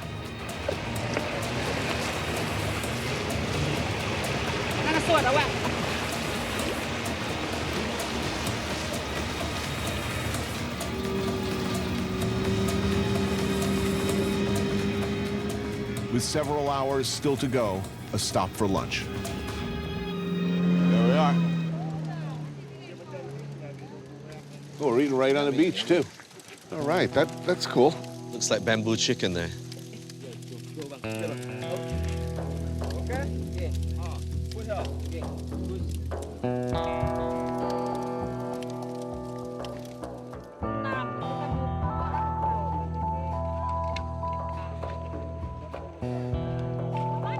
Good. Nyamai though. It's good, right? It's great. They say nyamai here, nyamai. That means delicious. Yeah, how's your Iban? It's possible, I guess. All basic words. Yeah, I gather the plan is to try to get there before dark. I don't think it's gonna happen. Yeah, me neither. No.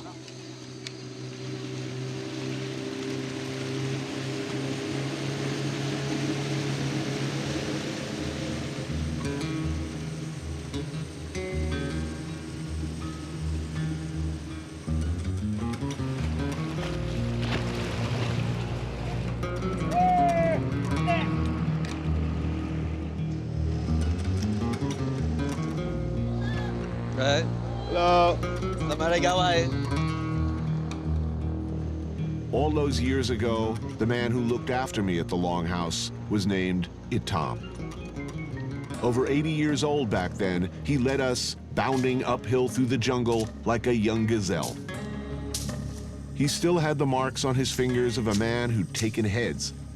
In Itam's case, presumably, communist guerrillas when he'd fought with the British during the Malay insurgency. We drank many shots of rice whiskey together under a bouquet of human skulls, trophies from another time. And I promised I'd come back for Gawai, a big deal in the Iban calendar, when friends and relatives return to the Longhouse. A lot has changed since the Iban tracked commies through the jungle, and much has changed in the 10 years since I've been here. Tom passed away the year before last at the age of 92.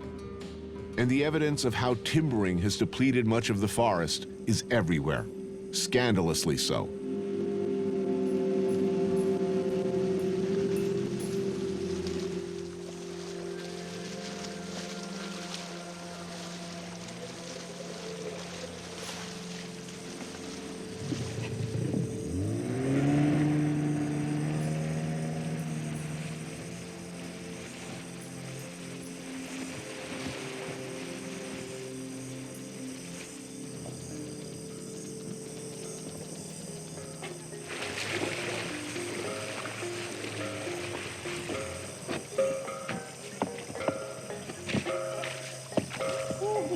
It's dark by the time we arrive, but someone has been waiting for us.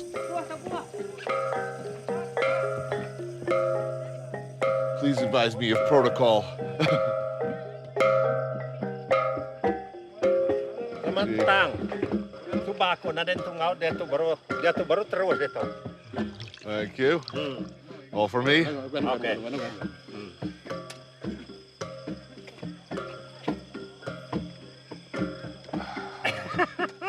Oh yeah, just like old times. Yeah. There you go, my man. Custom must be observed. Tak sampai lagi tahu, okay? Thank you. Oh, yeah.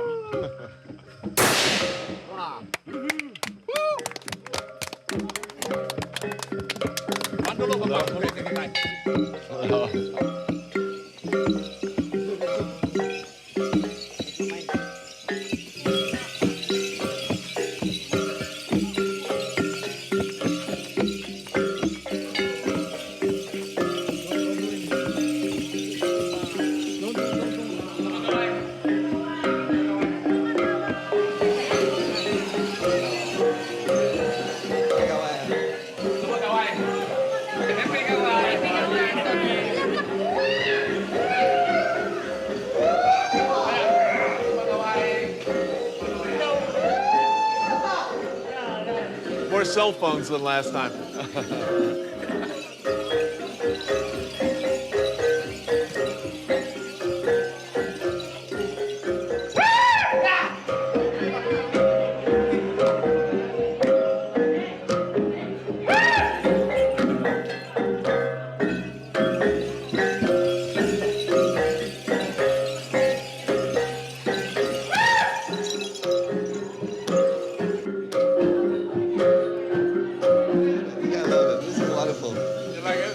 welcome, isn't it?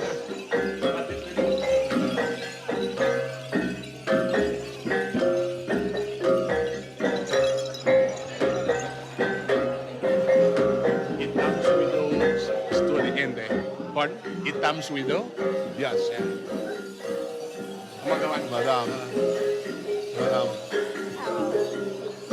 My respect. My condolence. Jadi ya datang dito kamu tak menuak tak baru kamu temu ngunuan me aku ya. She cannot stand longer. Of course. Ya. Thank you.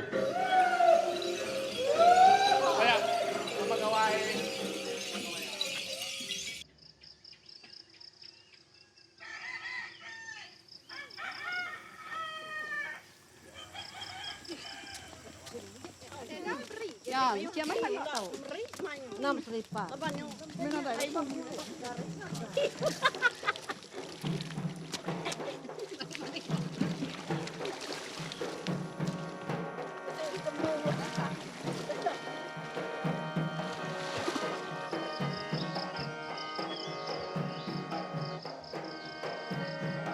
Back in Antelau after a lot of years and a lot of miles. I wake up to the sounds of early morning village life. Roosters call, the coughing and clearing of lungs as the elders rise to perform their morning chores. The whole village lives here, in separate apartments, sharing a communal space that runs the length of the building. Some things have noticeably changed. The Longhouse I first stayed in has been replaced by a somewhat more modern version. These days, there's electricity from a reliable diesel generator. And while there's no cell phone signal, the plumbing works, though washing in the river is still, way I see it anyway, the preferable option.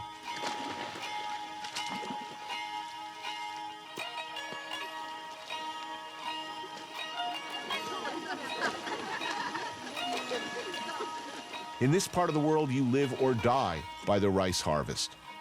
Less so these days as timbering has changed, well, everything out here, but traditions run deep with the Iban, and Gawai, the harvest festival, was and remains like Christmas and New Year's rolled into one.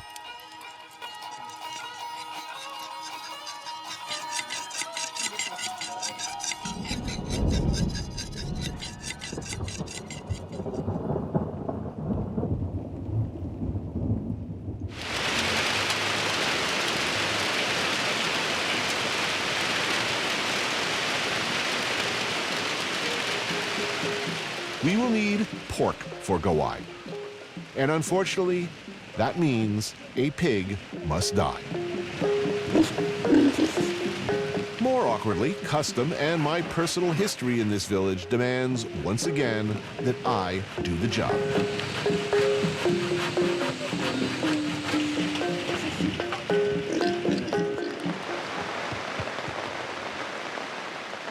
Down by the river, I shot my baby. What did Neil mean by that? Why would he do that, shoot his baby? Unless baby was a delicious, delicious pig.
I'd like to tell you that this is never easy, that I felt this time like I did the first time.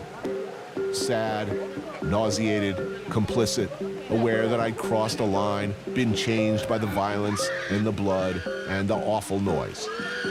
But that would be a lie. There. Straight in. This time, I plunged the spear in without hesitation or remorse.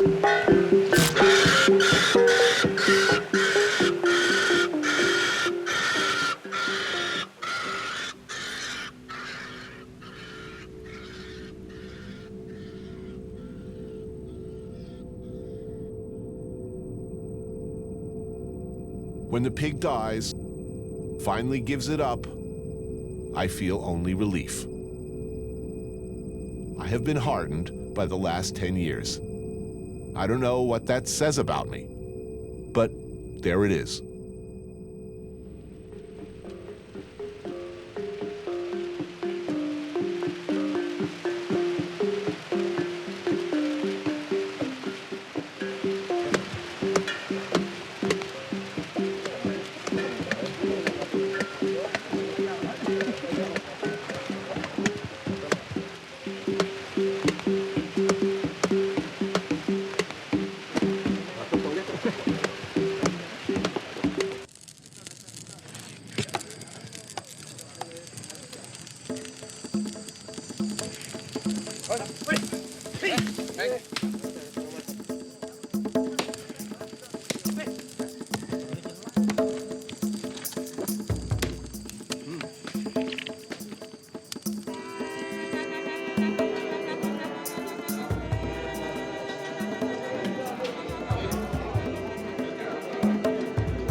Far up the Skrang River, the countdown to Gawai is on. And I can't help but be struck by one particular upgrade since my last visit.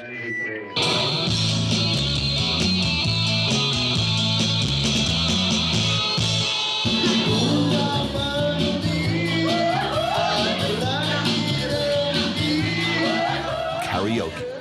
As I come to learn, constant karaoke. Never-ending karaoke.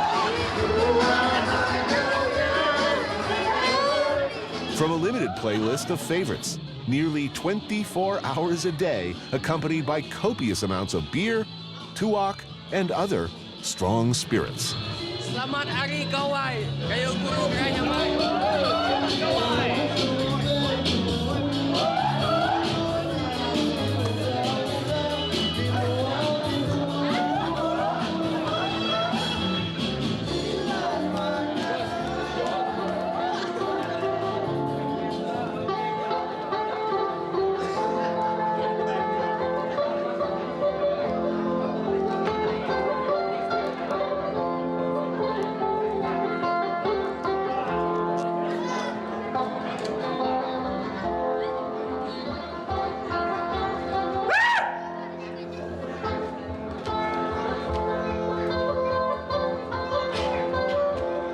It should be pointed out, Gawai isn't just about consuming potentially blinding amounts of alcohol. It's also about food. And one would be well advised to eat a lot, lay down a solid base for the torrent to come. Oh, thank you. I feel so guilty. No, not at all, actually. Should not. So delicious. Oh, no, it's good. All right. That's the Iban tradition. They keep on, put rice on your plate. Keep it common. Yeah. Good. Delicious. Oh, nyalai. Semua kita di rumah, hari ini nyiapin kita. Tahu kita bising hirup, kalau mai tahu nanti ngirup mana-mana. Dah, pelitik nak ada suaku. Ngirup tahu, pelitik nak tahu. Berasa panjungai, anak berkerakar. Oh, dah hirup dengan talawainya. Satu, dua, tiga.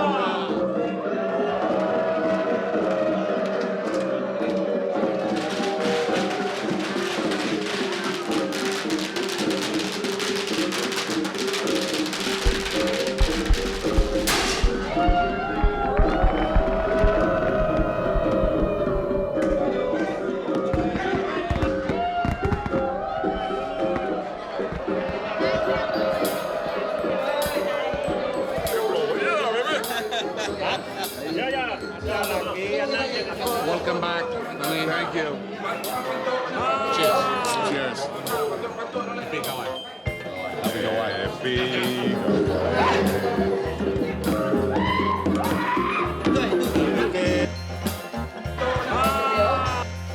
All right.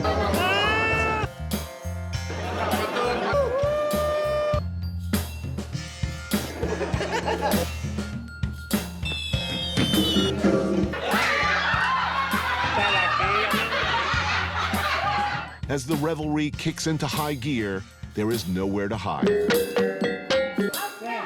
I know only that if I sit still, anywhere within range of hospitality, there will be a river of booze.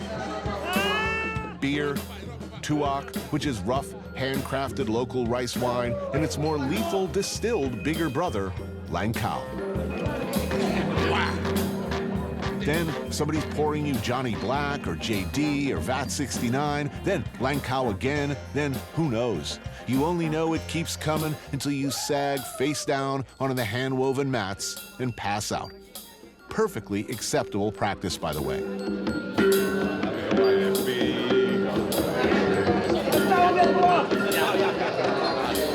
Good to be back in paradise.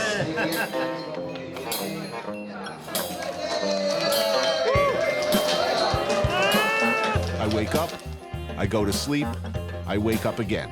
The party's moved down a few doors, but it's still going.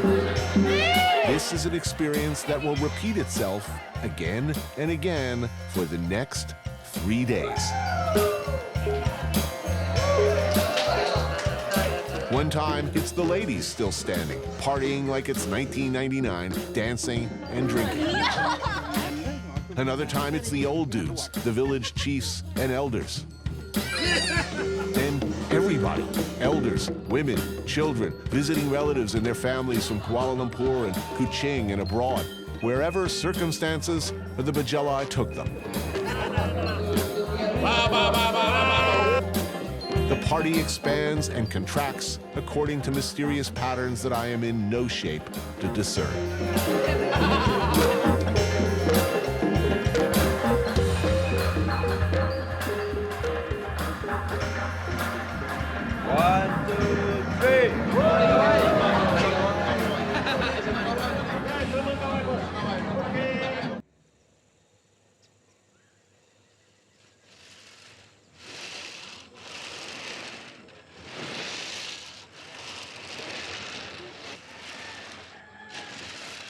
Morning routine. Wake up, feed the chickens, rake the pepper drying in the sun. Then it's time to rock the bike, people. And it starts all over again.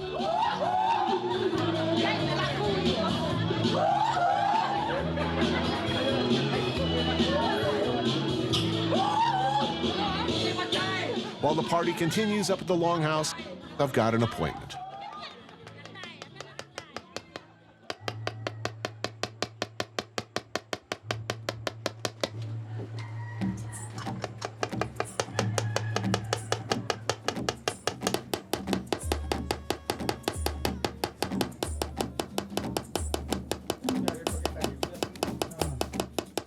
If you were wondering, by the way, if this hurts, two guys hammering away on my sternum with a bamboo club and sharp needles, yes, it hurt a lot. And you can be damn sure if I wasn't on television while it was happening, I'd be whimpering and yelping like a gut-shot poodle.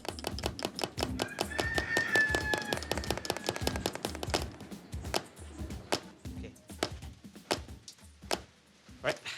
There you go. Stand up. All right, good. Very happy, guys. Thank you. Happy Gawai. All right, let's party. Another tattoo is never going to make me younger or tougher or more relevant.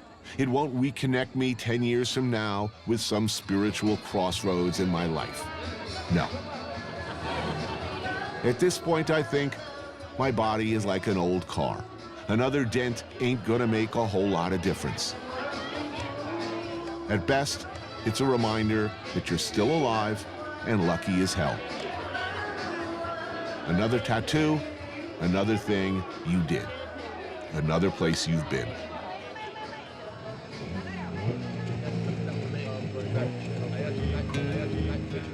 A final, long gaze at the river. Take in, probably for the last time in my life, the slow rhythms of the village.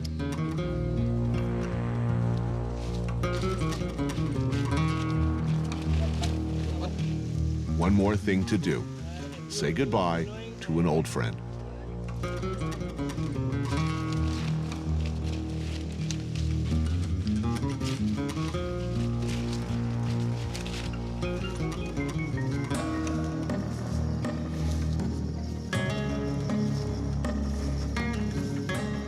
He was a very strong man.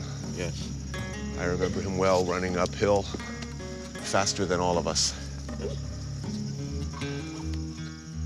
So what do? We leave him a beer? Yes. Some cigarettes? Yes. He would like that? Yeah, he like.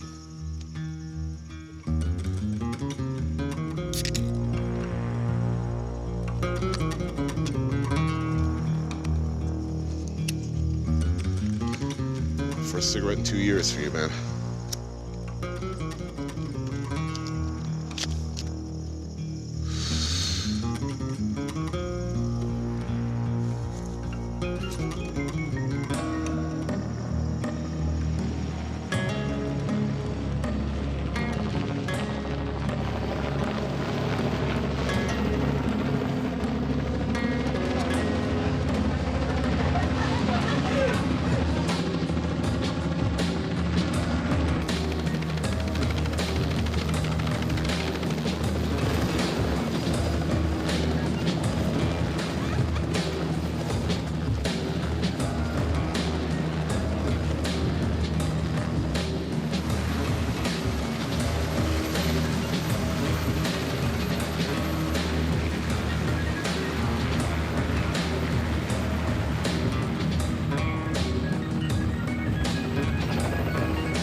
Modern Turkey was founded in 1923 on the principles of secular, democratic statehood after centuries of empire. It has been the most turbulent year in a decade of Turkey's political history. Turkey has set a new course, one that many hoped would carry it into the European Union. There's clearly a significant portion of the Turkish population that's not happy with the policies of the democratically elected government. But things have changed. They are changing. You get clashes erupting, demonstrators throwing rocks. And what happens next has implications far beyond Turkey. I took a walk through this beautiful world. Felt the cool rain on my shoulder. Found something good in this beautiful world. I felt the rain getting colder. Sha la la la la, sha la la la la la, sha la la la la, sha la la la la la.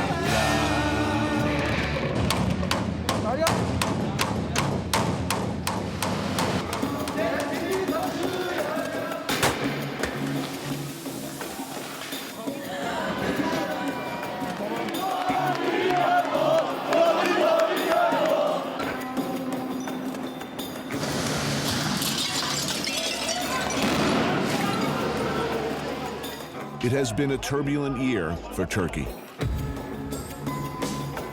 And I arrive in Istanbul at the moment of a critical election. The question on everyone's mind is whether the current president and his ruling party will win a large enough majority to change the constitution, potentially allowing him to stay in power indefinitely.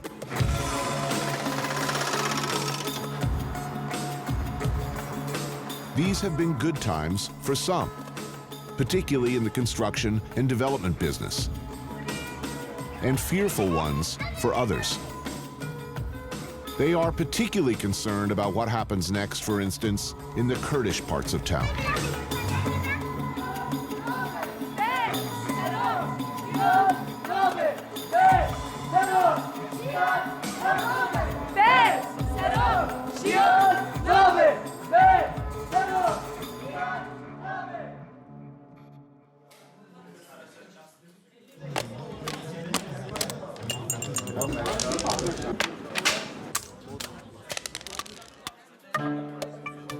Polls are open in Turkey as voters choose a new parliament, which could lead to big changes in the country's political system. The ruling Justice and Development Party is expected to take most of the seats. But how much power the president actually has will be determined by the success or failure of the Kurdish party. The HDP, originally a Kurdish political party, has sought to unite the disparate voices calling for change in response to 13 years of what has essentially been one-party rule by the AKP. So, history, whatever it might be, is about to happen. Just in the past hour, polls have closed in the country's parliamentary elections.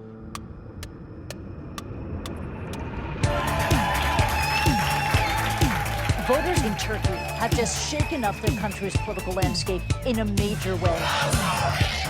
They said no to President Recep Tayyip Erdogan and his push for more power over the constitution. The ruling AKP party did not win the majority its president had hoped for. In fact, they lost seats in parliament. And for the first time, the pro-Kurdish party gained enough votes to earn a real voice in the government.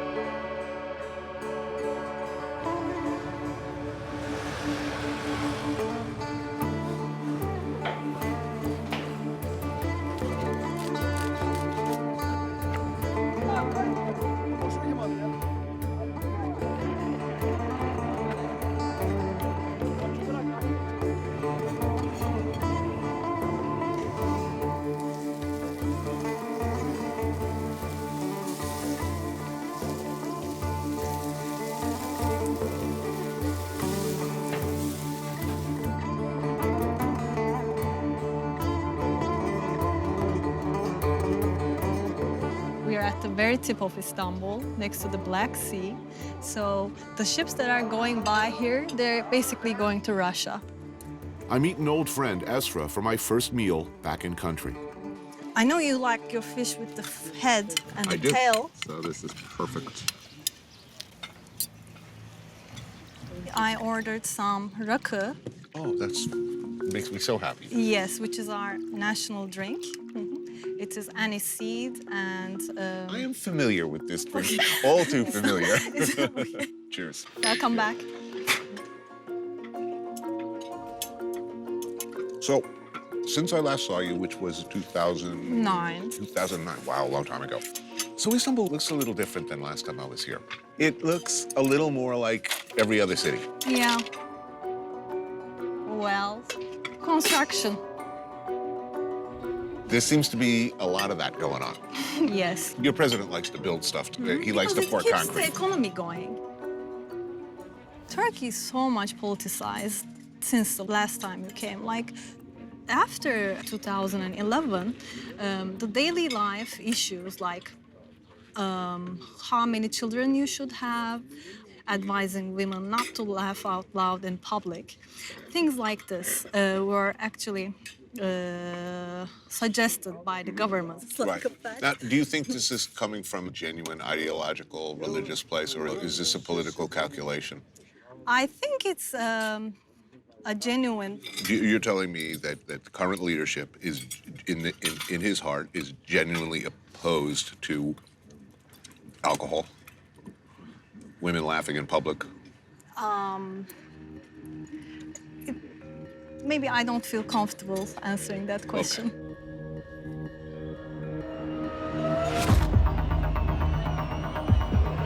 Turkey's most famous politician, Recep Tayyip Erdogan. He is the power, and has been the power in one form or another for more than a decade. He is the face of Turkey's ruling Justice and Development Party, the AKP. Erdogan has in recent years made Islamist politics mainstream, and while remaining very, very popular in this extremely polarized nation, cracked down hard on media, political opposition, free speech, and of course, demonstrations.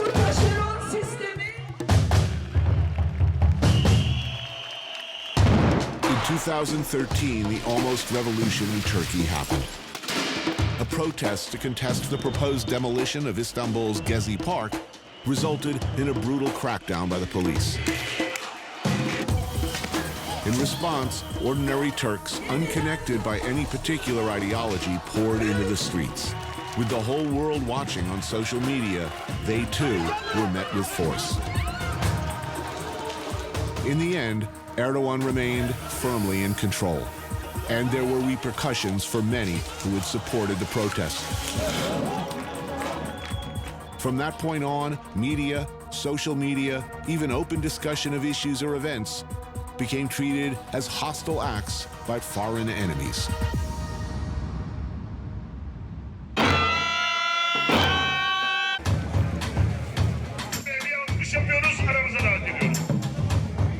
Autocrats in general are not famous for their sense of humor. So it's no surprise that comedians in Turkey, like Denise and her fiancé Kaan, walk a perilous line.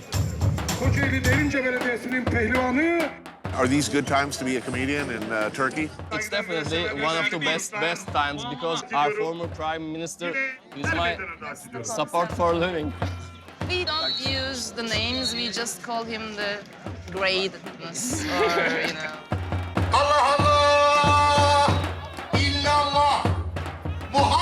I guess they are running finals. The finals. Yeah. But all weight classes.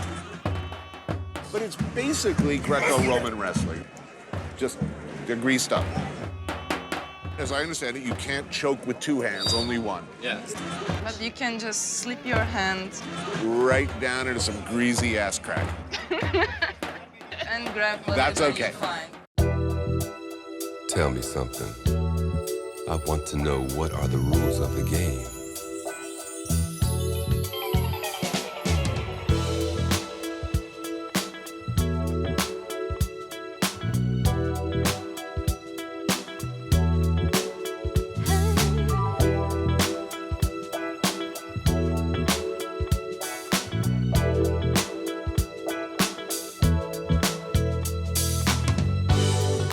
Turkish oil wrestling.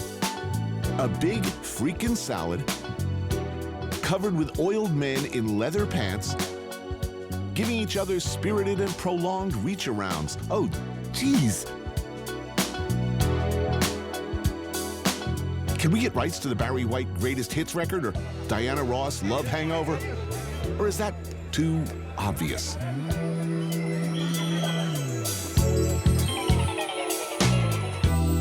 I like to be respectful of ancient tradition, but I mean, the jokes write themselves.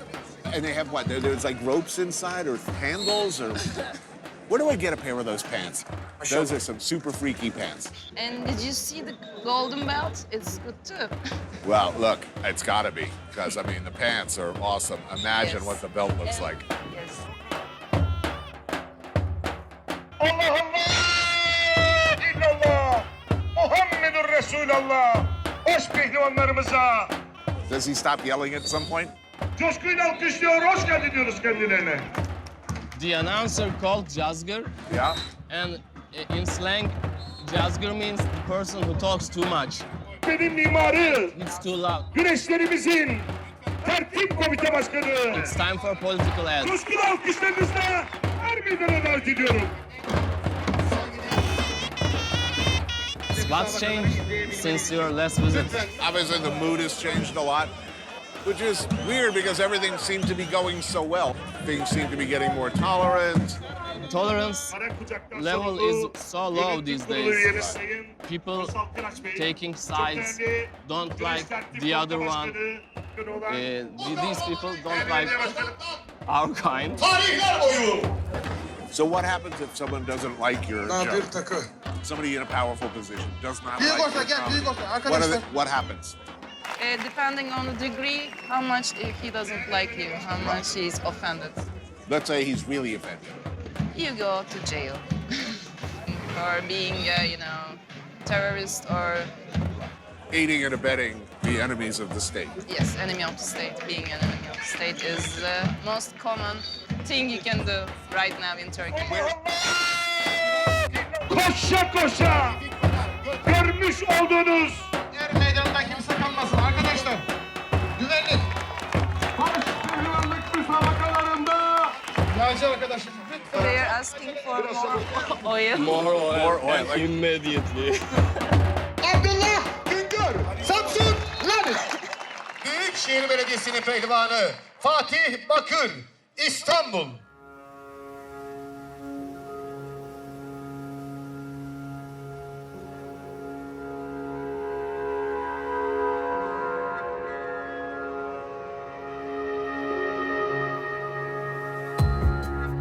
Building boom or building bubble? Architect and city planner Murat German has been capturing Istanbul's construction boom with his camera. He employs a unique method of compressing panoramas to create a striking reimagining of cityscapes, reflecting perhaps more of the reality than a straight photo could. I've been following what's happening in Istanbul because it's my hometown. And what's happening is that the new government is basing the supposedly booming economy totally on construction.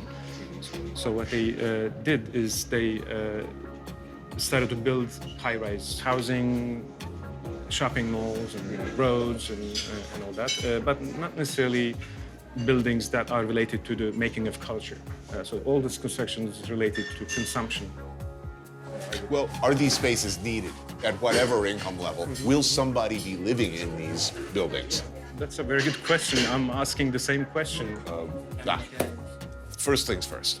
Yeah. We'll save the world later. This is pide, by the way. Yes. And it's like the Turkish version of pizza, let's say.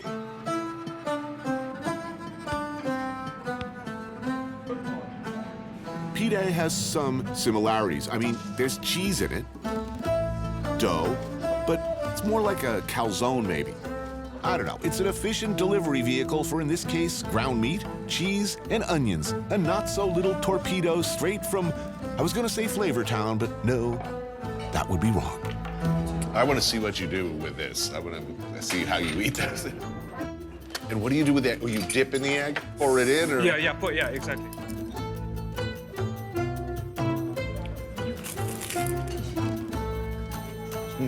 This is cholesterol bomb, we call it.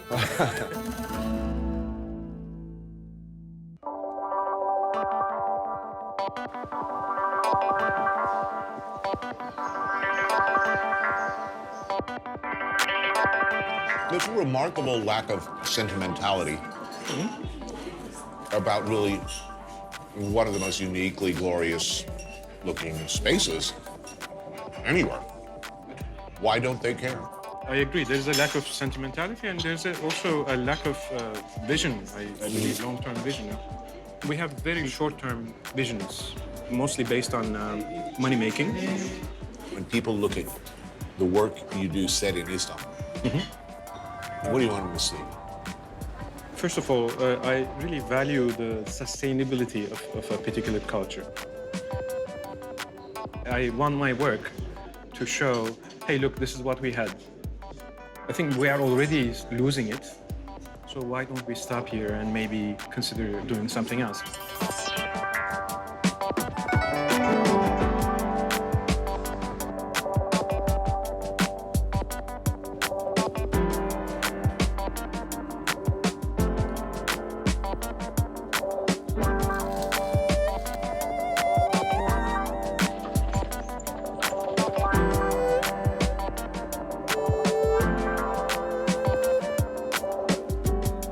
Perşembe Pazarı, long home to tradesmen, Greeks, Jews, and Armenians.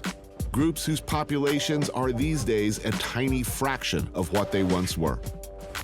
This neighborhood, like many in Istanbul, is slated for redevelopment in the name of urban renewal.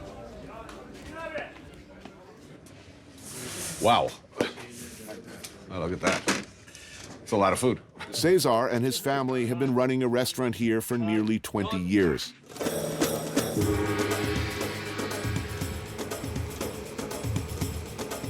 The way that we make the food, it's our own language. That's the whole idea about it. So, the family's Armenian? Yes. Is the food Armenian? This is my mom's food. Whatever we eat at home. Authentic esnafs, or tradesmen's restaurants, are getting harder and harder to find. Most are family-owned businesses, the kind of place where you can get a classic home-style meal of traditional dishes. You're clearly romantic. Do you think there's a place in modern Istanbul for romantics? Or will they slowly be crushed by modernity? Almost all the protesters, they were in that Gezi. They were romantics. They killed those people. They used real guns, but they will still continue to protest, nothing else. So what's the future of Armenians in Turkey? Will there be more Armenians in Istanbul in 20 years or fewer? Of course it will be less. Less? Yeah. Yes. This turn towards a more conservative, more Islamist, is this a political calculation, or do you think this is genuinely how people feel now? It's the way that people feel now. Because of the way that our dear president, the way that he talks, it's not only a political issue, it's the reality itself. I don't know what he has in mind, our president, but somehow he let people fight with, hate. But I believe that hate will be, it will make our end soon. That's what I'm afraid of. That's why I'm telling you that young generation, Armenians, they will definitely leave this country.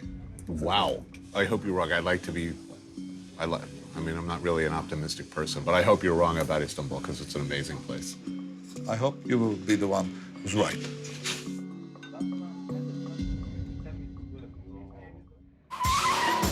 Allah, give me help and not crash my car. Not today, maybe tomorrow. I have to pass this bus. If I don't pass this bus, no! It is a long-held belief that if you want to know the real deal, what's really good about a town, What a life. if you want to know where to find the good stuff, you ask a cab driver. Özcan bak oğlum bak. Sen de çık televizyona. I don't know, wrong way, right way, life is life, wife is wife, take it easy. I don't know if that's true. Not in my town, anyway. But in Istanbul, I know a cab driver. My old friend, Isan. Hello, my friend. Good to see you, my After brother. all those years, to meet you again. What a coincidence. What a nice. I love that.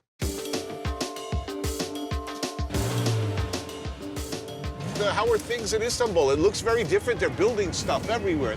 I don't know what happened, but a lot of hotel, a lot of shopping center open, more restaurant open, more disco open. More discos. More disco. But I thought this is a conservative government. Government conservative, but people, and they have to shake, they have to drink.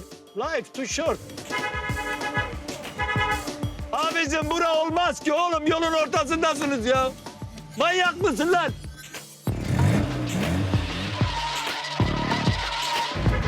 Most people ask me, did you make any accident? And I say, yes, I killed 2 people, 3 people, hospital. And when I pass cemetery, I say, this is Ihsan's section. They are scaring. Really? How can you ask the taxi driver, did you make any accident? Right. Again, we cross the Galata Bridge. I love here. Look at this city here. Santa Sofia there, Topkapı Palace there, New Mosque, Süleymaniye, Golden Horn. I love this city. Yee-hoo! Come on, everybody! Ihsan is got crazy! Taxi driver is nice job. I love this job because you meet every time new people. Right. And on the way, you never get upset. Right. Basır! Ankara gücü! Lan kim tutar seni? Bir daha kamerayı nerede bulayım oğlum ben? Haklısın yavrum. Aslanlar gibiyim bugün, neşeliyim. I wish I dance, but I dance belly dance.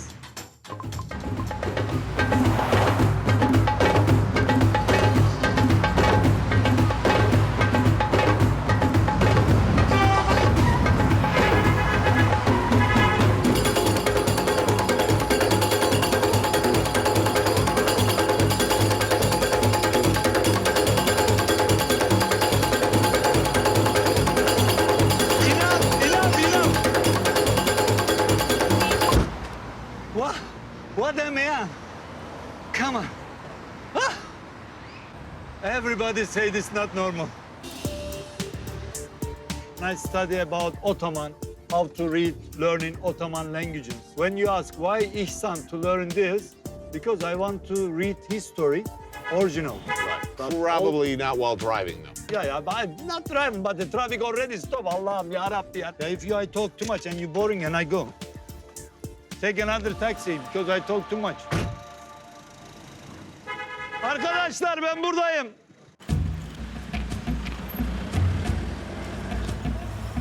This is my home area. Oh, yeah? You live in this neighborhood? Yeah.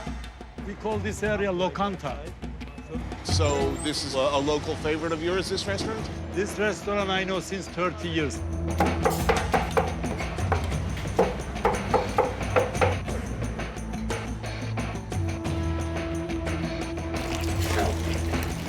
So it's cow foot, tripes. Tripes. Very nice.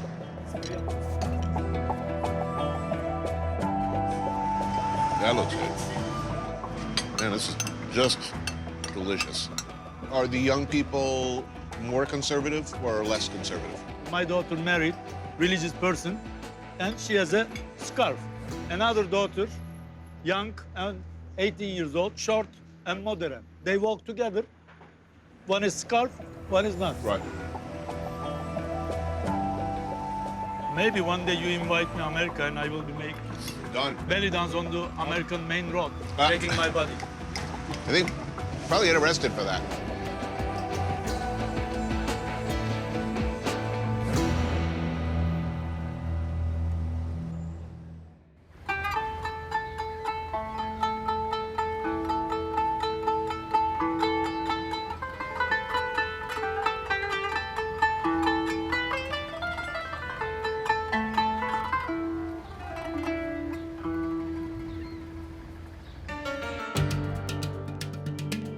The voice of Istanbul.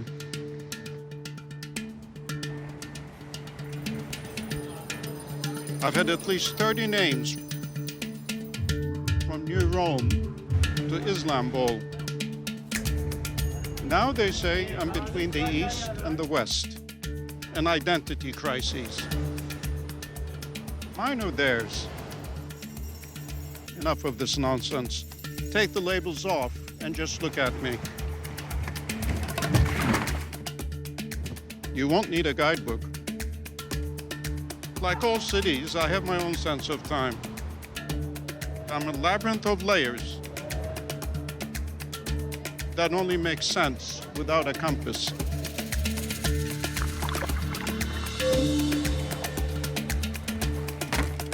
If you're hesitant, not sure which way to go as you walk about, follow one of my cats.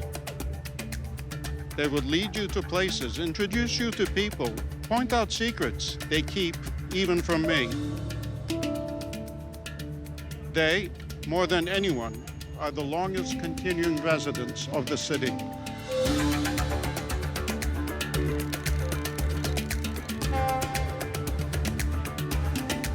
A challenge to those who see the future in my past. I'm an obstacle for those who see only the future.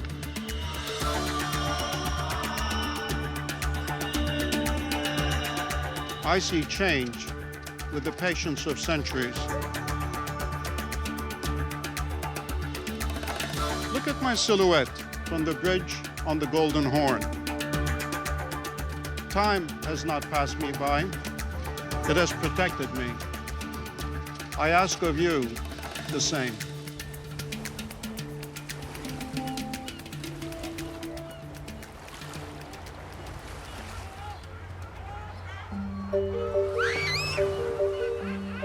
An hour ferry ride and a world away are the Prince's Islands in the Sea of Marmara.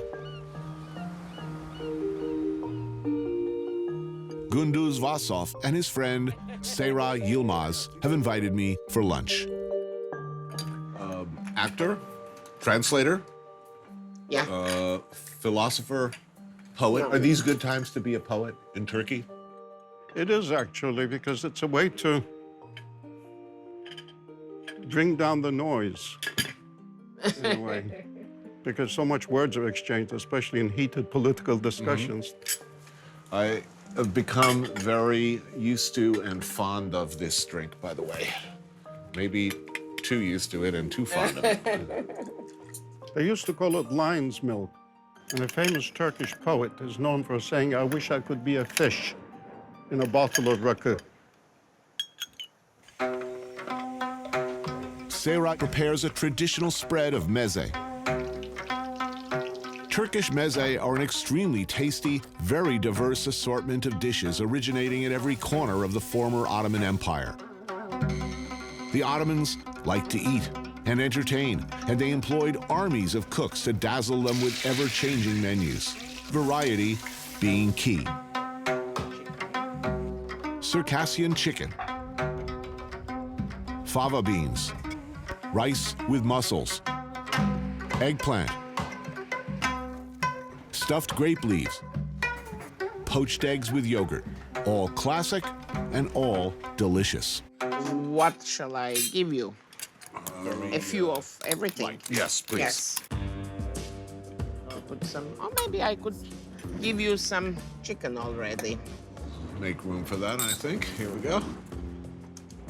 Wow, it's really pretty. Am I getting a distorted picture of Turkey by spending all of my time in Istanbul? It's very different than the rest of the country, yeah? How different? But I think in Istanbul you have all the different parts of Turkey also. What does it mean to be Turkish? What do you think?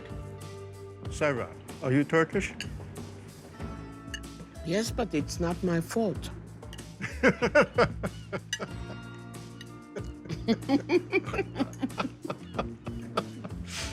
Man, this is so, let me say, this food is extraordinary. I mean, really, really, really amazing. But when I was here last, it was a very different mood. Now, at least, the tenor of the things said by the government are increasingly ugly and intolerant. And you've got this social activism that's very unusual. Certainly the government is sort of appealing to traditional Islamic values. Whether it's for show or not, there seems to be some reevaluation of how much of a party town do we want to be. These days, the powers that be don't like it.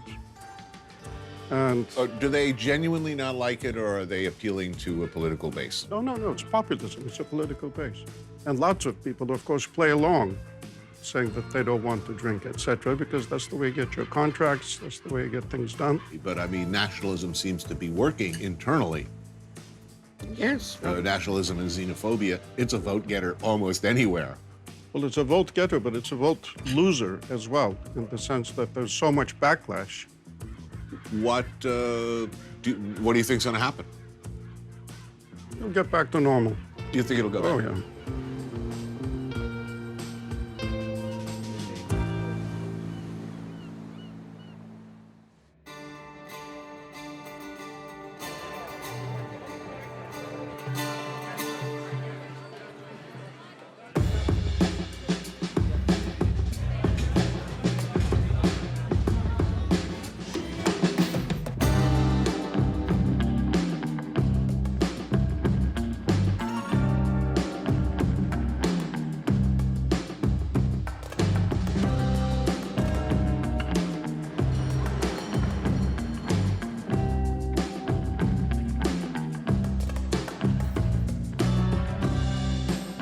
Walking down Istanbul streets, it's easy to forget or not take seriously the slow but certain change in attitude towards this kind of freedom.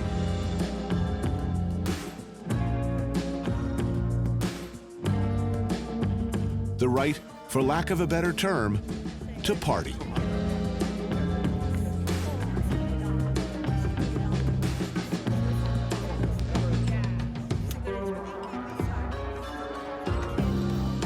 The AKP is in power because a majority of voters put them there. Their attitudes, for better or worse, reflect the attitudes of a great number of Turks. All right, now. This is Nuri, a Turkish businessman. I'm glad we met you because you are an AKP supporter. You vote for AKP. Yeah, I did. Right. Why? Before, economy was so bad. no foreign investment. Interest rates were so high. Inflation was about 100% per year. So it's very hard to make business in such circumstances. In 2002, I had 70 employees. Now it's 250. Since I got here, I've been talking to a lot of people who are very upset about the environment. They're upset about the destruction of old, beautiful buildings. To a great extent, they do not like what much of the world would call progress. So when you saw people running out in the streets and demonstrating, what was your feeling?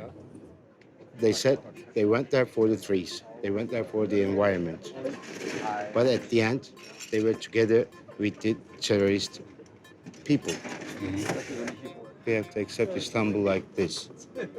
We got nothing to do. I cannot change it. No one can change it. No going back. 50 years ago, they could do some things, but not now. You're not sentimental about the old neighborhoods, the old...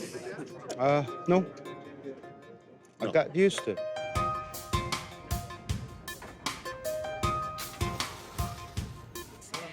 This is a party town. This is a nightclub town. The impression is that there's some ambivalence there. 10 years from now, will we be able to come to this bar or a bar like it and drink lots of gin drinks and misbehave? No problem. No problem, I think. It's still a party town. Right. We drink hard. So it's all about money. It's all about money. Everything is all about money in the world. Who will be Turkey's bestest pal internationally? Which way are they looking, to the east or the west?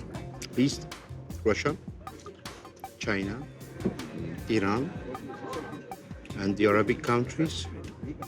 Because West, Europe, is getting weaker and weaker day by day. The next 50 years, it's going to be the era of the East, not the West. So these notions of like freedom of the press, these are not Eastern concepts. No. No, I mean, they're not. No. Okay, I'm gonna ask a tough question. Is freedom of the press overrated? Yeah. Yeah. It's overrated. You think tightening up on the press is a sacrifice that you're willing to make for a good economy? I don't want to put words in your mouth, but prosperity for the majority. Yeah, it is. It's the same all over the world. It's not typical for Turkey. Right. That's life. Oh, thank you. Thank you. Well, this is a really bad idea. Okay. Cheers. Na zdrowie. Zdrowie.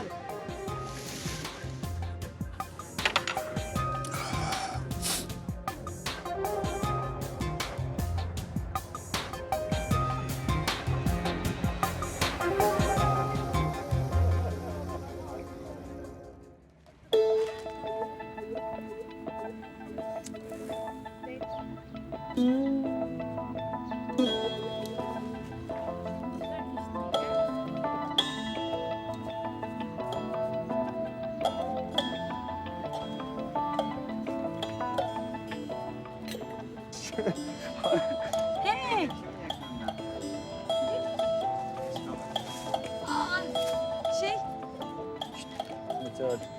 Fazla şeyleri kaldı. Hi. That's of course. Good to see Welcome you. to our park. Oh man, I'm glad I haven't eaten yet. That is pretty awesome looking. So have you ever had Turkish breakfast before? With you. I love that you even do eggs in the park. Pretty impressive. Yeah. This place is called Addis Ababa Park. It's one of the last remaining parks in the vicinity. Since 2013, people have been gathering here in what we call forums to talk about their ideas for different, how can I say? Debates, chats, different people gathering here at night after work and then talking, trying to find solutions, right? We didn't have any other place to go, so we came here. Why is it so important I think it's not just for us, for future residents of Istanbul, right? This space turned into a space of politics, a space of hope against this system, which seems to be like impossible to break, actually. Is it impossible to break? No, not now. It was impossible a few weeks ago. A few weeks ago it was impossible. So you're feeling optimistic. The hope is the revolution, you know? If you lose your hope, then there's nothing to do. I think the tide is turning. But for the, if we compare Arab Spring and Gezi Park things, I mean, in the Arab Spring, they are protesting against a dictatorship. But in Turkey, I think we can say that there is democracy. Esra and her friends, previously unlikely to have known, much less come to like one another, were brought together by circumstances. Have you been gassed? Not that much, but yeah. By gas, are you talking about pollution? But I also... Tear gas. Oh, tear gas. When you are getting gas together, you really connect through life or death situations. You hold each other and run away together. It was a very actually emotional thing for me because all my life I was taught to keep away from different types of people. Like I never had a Kurdish friend. I never had people around me were all like me. And I was lacking so much richness in my life. Thanks to Gezi, I saw everybody is the same. People learned the real democracy in Gezi. People learned to speak without prejudices. Tear gas connecting people. Tear gas connecting people. When you just run away together.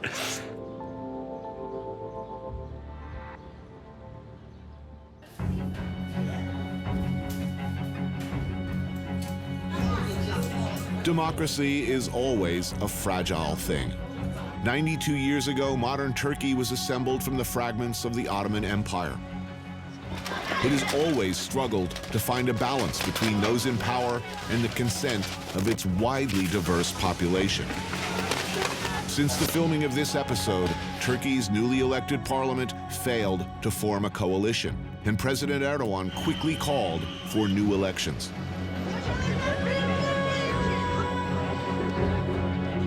At the same time, he's revved up military action against Kurdish opposition forces in both southeastern Turkey and across the border in Kurdish Iraq. Many claim that he effectively plunged Turkey into conflict in a bid to take advantage of an atmosphere of fear and uncertainty and improve his party's chances of success. This is not an unreasonable assumption on anyone's part. Fear works. Fear gets votes. The opposition had hoped that the tide was turning. It remains to be seen if they have any reason to hope.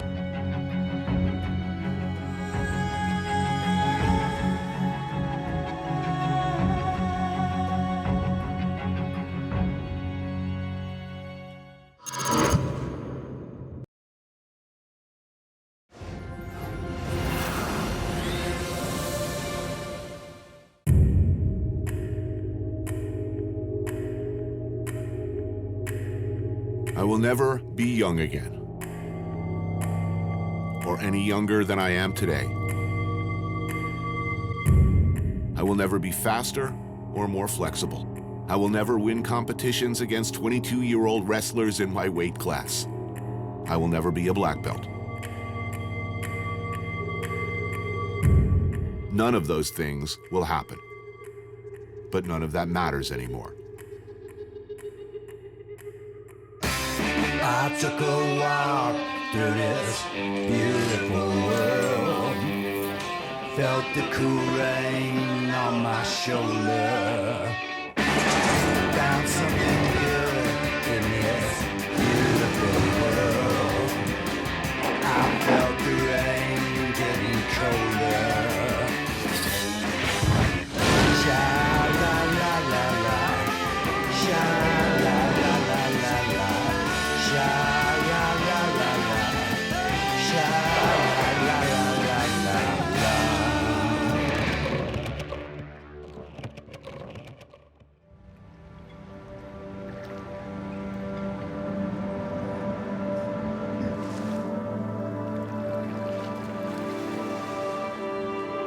San Francisco is changing.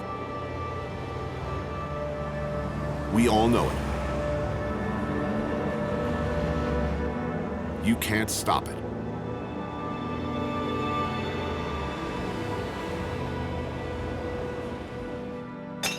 Were you born here? Yeah, both generations of my grandparents are from San Francisco. On my dad's side, we came out for the gold rush. So we came here in the 1850s. Author John Birdsall grew up in this town, and he's a close observer of the changes happening here.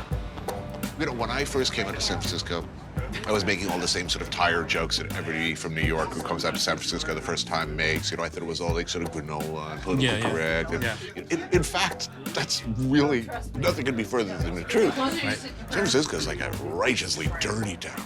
It's good, it's grimy. You guys have actual street hookers in the center of town. You know, it's a two-fisted, heavy drinking, 3 martini, big steaks, heavy smoking, old school 20s mentality town. Still. Yeah, still, but it's vanishing. You know, Google is not too far from here. According to many locals, the whole character of the city is being leached out by an invasion of tech people, a flood of tech money. It's the triumph of the nerds. Out with the old, in with the new. No place epitomizes that better, perhaps, than where we are right now. Yeah, you know, I tell anyone to come and meet me here, my friends, and they sort of laugh at me, you know, like Sinbad.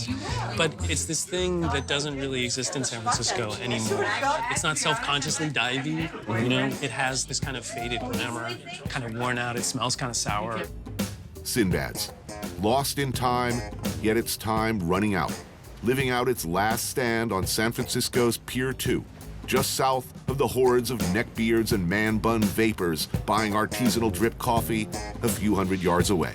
I mean, my mom used to come here, you know, she used to be like a secretary. So it was a place that catered to unglamorous office workers. And those are rarer and rarer here. Is the relentless wheel of history going to roll over this place? Or I mean, it will eventually roll over this place. I mean, the location is too good. It's one of the best views in San Francisco. A last drink or two before the grinding wheels of the apocalypse churn through, leaving what in their wake? They want to put a ferry terminal here, is that right? Yeah, they want to build a fancy ferry terminal. Young people coming here now in the tech industry are sort of like insulated from the culture of San Francisco. I mean, since, you know, the Beat Generation, or even, you know, since the end of the Second World War, people came to San Francisco in their 20s to do a very specific thing. You know, San Francisco is a place where you can have an acid trip and sort of see that all the stuff you thought about yourself is just kind of bullshit.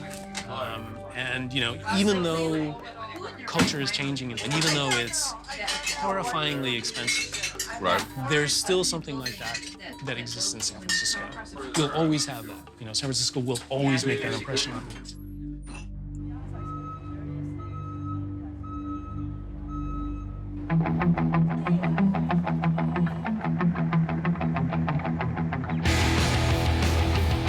San Francisco was built on toughness. It's a boozy town, a saloon town, red meat, sex, and dirt. Every morning, 7 a.m., I'm here. And for the next hour or 2 hours or sometimes more, I am just getting crushed. Humility. Jiu-jitsu gives you that in spades. In 1914, Mitsuo Maeda, master of judo and prize fighter, emigrated to Brazil. He befriended Gustavo Gracie and ended up teaching his sons, Carlos and Helio. And Brazilian Jiu-Jitsu and the USC, it all goes back to the Gracies. My home academy is Renzo Gracie in Manhattan. I'm telling you this because the whole reason I'm doing another show in San Francisco is actually to train here, Ralph Gracie Academy, one of the toughest and most notorious. That's it. So now pass it. And most admired, to a great extent because of the relationship between the terrifying Ralph. Ralph Gracie looks at you like he's got a problem. Those eyes are menacing. And this man, Kurt Oceana, a beloved figure in the jiu-jitsu community because of his remarkably honest and unvarnished Move of the Week videos.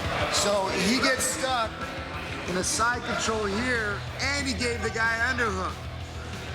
Bro, you up a long time ago. It's so bad now that you're gonna have to work really hard.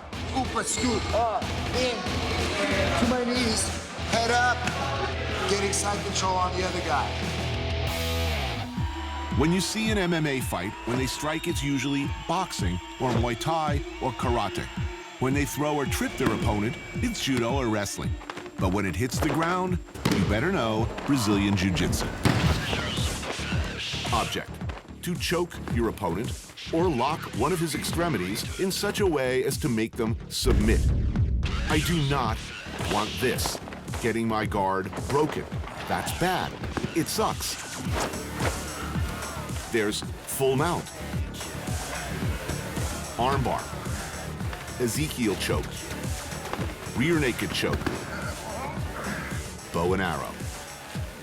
Then, as they say, my choices become very limited. It's tap, snap, or nap.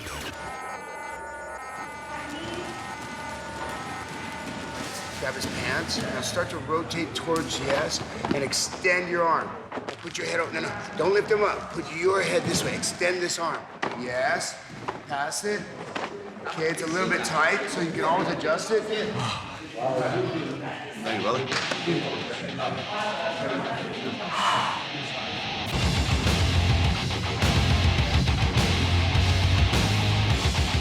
In case you haven't noticed, I'm an old school guy. I'm sentimental about some things. Nautical-themed restaurants, puppies,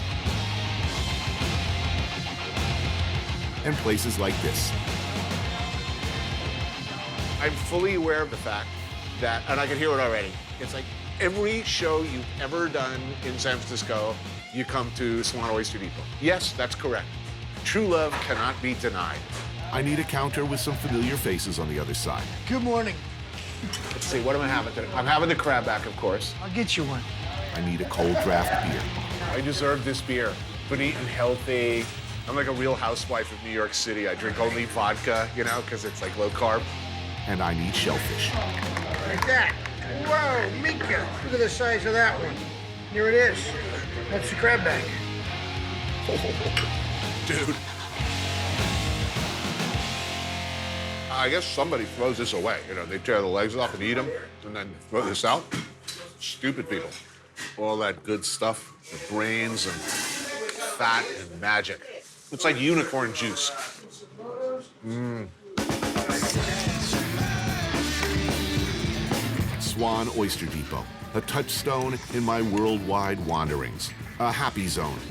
If I read about myself dying at this counter, I'd say to myself, that was one lucky guy. Sweet. Nice little plate of crab leg. Maybe a little Louis on the side. Oh, I guess. Oh, man. So good. All right, Tony, here you go, babe. You got Kumamoto's. I got local tamales, Miyagi's. I should eat these before training to give me superhuman strength. On the other hand, coughing up oysters all over the front of my gi would probably like not be cool.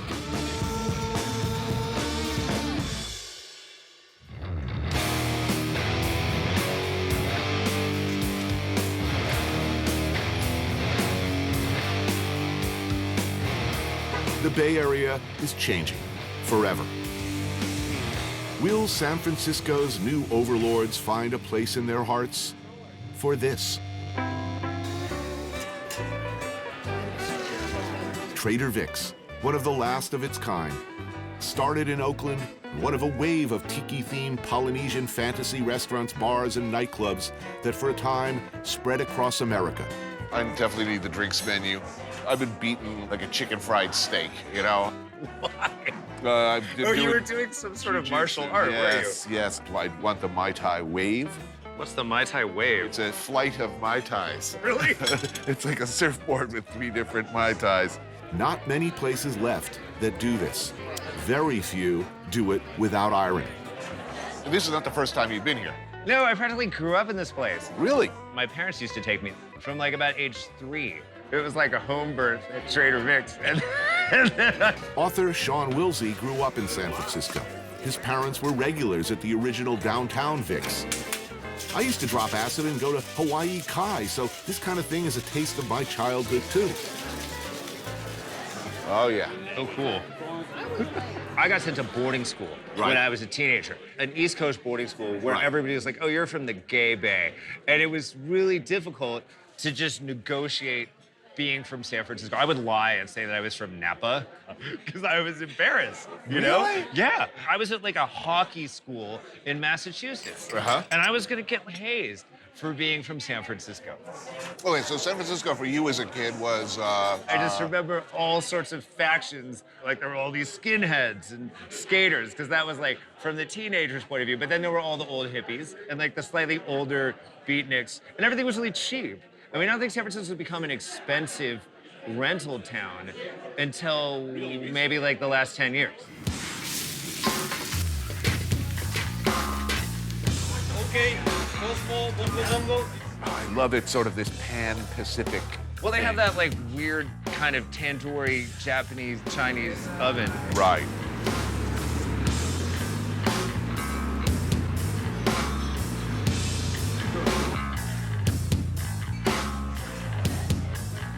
That's really good. That's really good. Do you want that rib? No, go ahead. I'm taking it. Okay.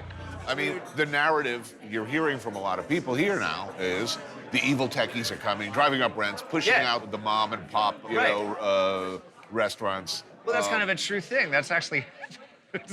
So it's the people everyone hates is Google now, right? Google and Twitter and. They're really hated. Yeah, I mean by certain people. Right. And of course, like outside of San Francisco, it's like they're heroes. You know, they changed the world. But yeah, we like them fine. Yeah, I Google things. It's legitimate. Yes, I Google things too. I do. It happens, right? But look, excuse me. I mean, Google, they have their own buses, which is so apparently a bone of contention for people. Well, it is. Yeah. I mean, the buses are. Is it in? I mean, I do know. I mean, apparently, like, if you work at Google or at Twitter, I mean, lunch is like, you know, freshly made frittatas, and there's some Italian housewife making burrata for you. There's someone making kale smoothies. You know, and I don't have any problem with it at all. I don't really either. No? I genuinely don't have a problem with that stuff at all. I think the only point about like the way a city is changing is you don't just want to screw up what's cool about it. Right. You know, like the city has a personality. It feels like kind of a seedy, old school American city, you know? Do you just want to do the same everywhere you go? I mean, I think the San Francisco we're in right now is a pretty nice city.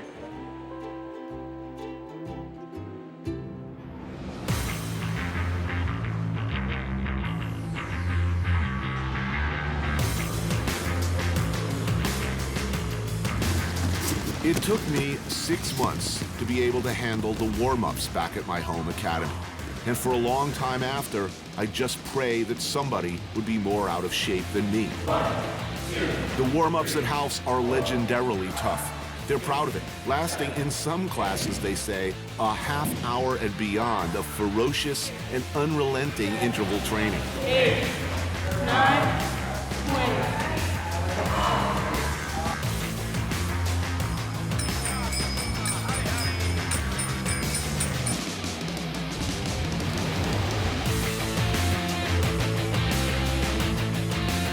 You know, you go a block over and you're in Alamo Square, and that's like where the Full House houses are, you know? Right. And it's super high-end real estate. But we're on to Visadero, which like 5 years ago was sort of like the hood, and it's changed a lot over the past 5 years. This is 4505 Meats, and they started off, like Ryan would be out on the street outside of a bar with like a Weber grill, grilling hot dogs and hamburgers. And he built up his business, the reputation as like the best hamburger in the city, and then he opened this place. It's really good.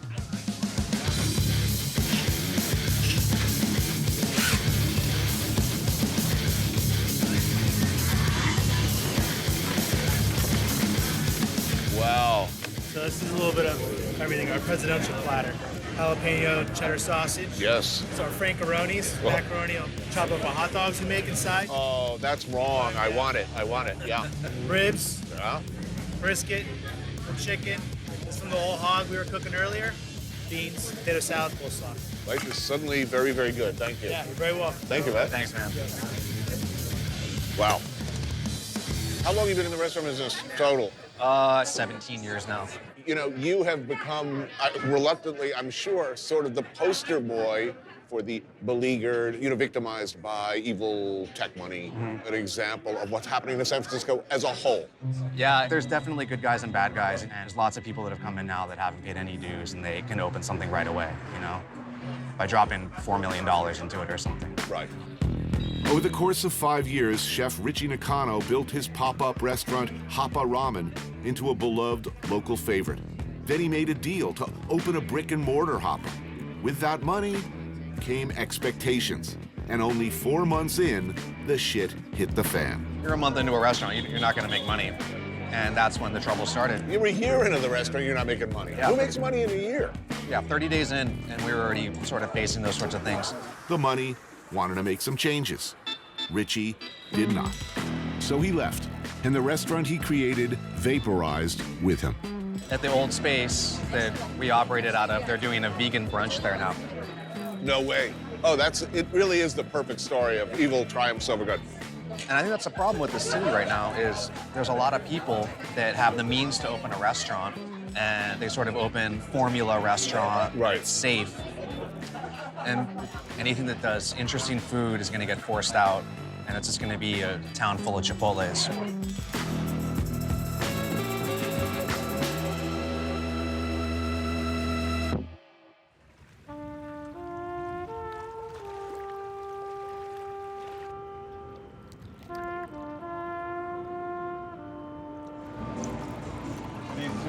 Lovely ladies, here your coffees. Thank you.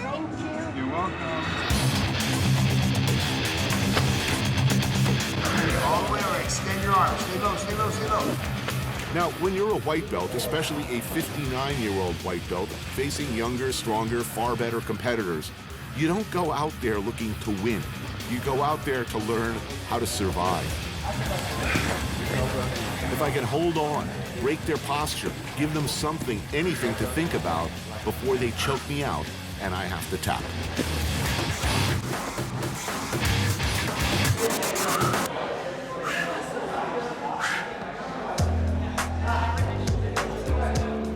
The changes are not just happening in San Francisco. Across the bay in Oakland, gentrification is met with, one would think, a starker history of resistance. This, after all, is where the Black Panthers were born. Bobby Seale was a founder of the Black Panthers, a critical figure in Oakland history. And here at Miss Ollie's, we get a taste of the shiny, new Oakland. The Black Panther is the type of animal, if you push it into a corner, it's gonna try to move out your way. And when you keep pushing it, sooner or later it's gonna come out that corner. So I said, that's like black people, we just pushed in a corner. We came up with the Black Panther Party. I said, we're gonna take a position on self-defense. The Panthers were viewed by J. Edgar Hoover's FBI, anyway, as pretty much public enemy #1. They sold the Panthers as the enemy using, well, essentially your own imagery of strong black men holding weapons. But internally, what the FBI and Nixon saw as the real threat from the Panthers was the popularity. With the killing of Martin Luther King, my organization spread across the country. It went beyond the Black Panther Party. The Panthers' aims were, by today's standards, shockingly moderate. Equality in education, housing, employment, and basic civil rights. But the image of black men with guns was too much for the America of 1966. Right after Nixon is sworn in, I got the Watergate tape. Now, J. Edgar, you got to get rid of these Black Panthers for me. I mean, what have you been doing? How you doing this now? I want you to move and get rid of these Black Panthers. This man's just been sworn. This is the President of the United States. Raids are launched on Panther strong points around the country. The arrests are many. The FBI did everything they could to eradicate them. The Panthers said the police had broken in and killed one man at close range as he slept. The dismantling of the Panthers was brutal. Everybody agrees illegal. I mean, it was basically an assassination campaign coupled with murder, unwarranted arrests. We had no charges, nothing. And they created, through their counterintelligence program, everything that happened to us. Are you happy with the level of black activism in the country now? I like the level of activism that's gone. And Black Lives Matter movement is very, very important because there's a bunch of young, intelligent youth running this operation. Do you think the good guys are winning? What? Yeah, I mean, you look out at the way the country is right now. Do you think the good guys are winning? No, the bad guys, the Koch brothers, the bad guys are winning. Tea Party and all these right-wing idiots are so far winning. Young people have got to go out there and they got to be progressive enough, not only to end police brutality, but to create frameworks and demand and know. These are the kinds of things that has to happen.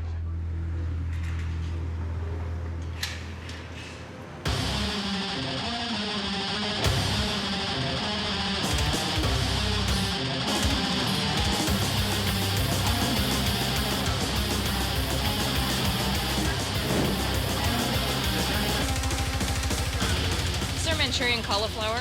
It's Indian Chinese, basically like General's chicken made with vegetables.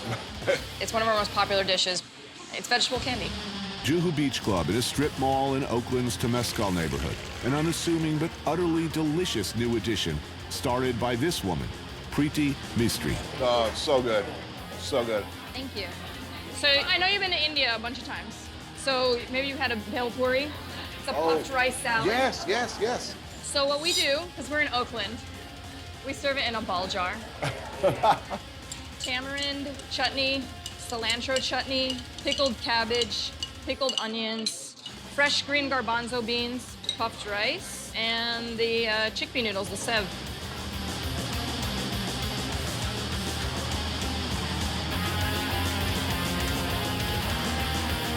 Oakland now, in terms of like artists and chefs, has basically kids who have been priced out of San Francisco. It's still possible for a place like this, which is basically funded by Preeti and her wife, to open up. I mean, in San Francisco, I don't think it's really possible anymore to do that. You know, you need like big investors. You need lots of funding. The food is both familiar and uniquely her own. Chili paneer is one of my favorites. This here has bok choy, braising arugula, and amaranth leaves, none of which would traditionally be in a chili paneer. Does authenticity have any meaning or relevance anymore at all? I mean, like I would say our food is not traditional. Is it authentic? Hell yeah, it's 100% authentic. But saying it's not authentic is saying that my experience is not authentic, that being a person of Indian origin who grew up in the United States is not authentic. I grew up eating Indian food, and I grew up eating pizza and hamburgers at the same time.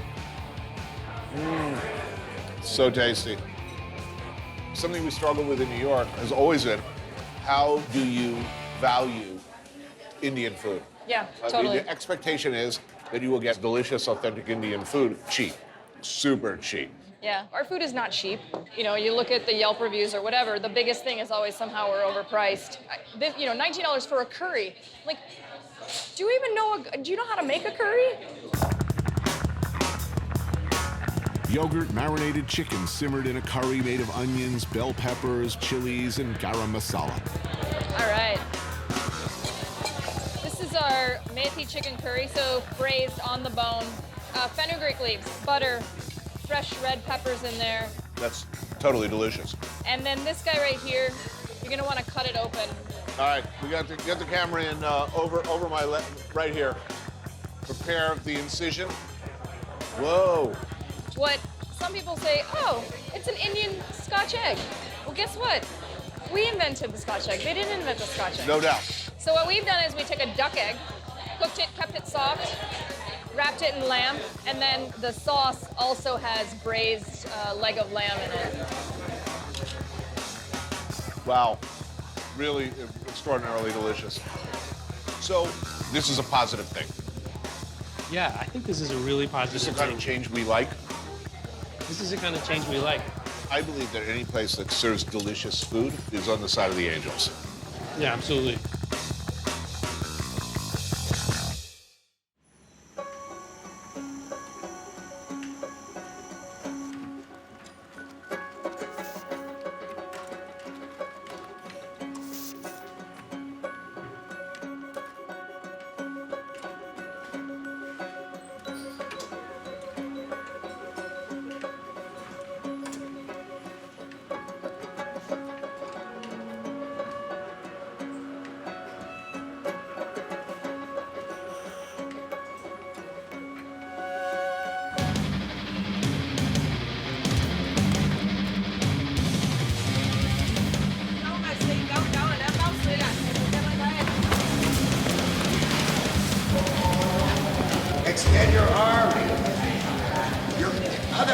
arm. The arm around his neck goes long, like this.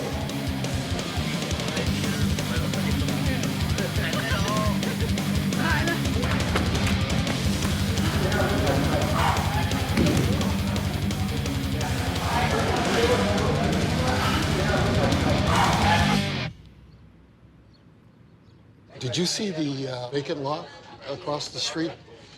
That was San Jose Chinatown. Right. And it was built in 1887. That was first. That was first. It was a Chinese community first. Right. 1890 was when some of the first Japanese arrived in this area. South Bay, San Jose. Not much going on out here other than world domination by a small group of tech companies. But on a happier, less paranoid note, San Jose has one of the last 3 remaining Japan towns in the country. Who were the first Japanese to come over? Students, laborers looking for a better life. In traditional Japanese families, the first son inherited everything. Mm-hmm. So generally, it was the second son who would get nothing, Right. who would come over. And when the first Japanese came here, one of the places they would stay at would be Chinatown, because you would have an Asian community. Mm-hmm. They would be able to find food that was similar to Japanese food, and kind of there'd be a camaraderie. Oh, Thank you. Thank you. Kurt Fukuda grew up in the area, and his family, like thousands of other Japanese Americans, were interned in camps during World War II. In the beginning of the 20th century, there was a lot of anti-Asian prejudice. There are too many. They're Right. taking our jobs and the usual. Some of them are buying our land. Things got really bad for the Japanese, of course, after Pearl Harbor. Yes. It was an internment program. So they had a list of all the names. Right. Kids, too. Yes. Everything. Children, too. They all had to go walking to the train station in downtown San Jose. My mother did say that at the beginning, before they were put in the camps, they were brought to assembly centers while the camps were being built. And their assembly center was the race track at Santa Anita.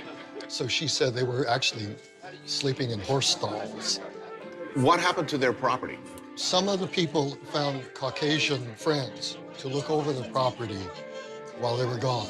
Some of the Japanese actually dug holes and buried the possessions, hoping that if they come back, they could dig it up. They could dig it up, yes. Oh, wow. Yeah. Man, that brown gravy. Yes. Oh. It's sort of a hybrid of American dishes, but with Japanese ingredients. Yes. This is your typical Japantown restaurant food.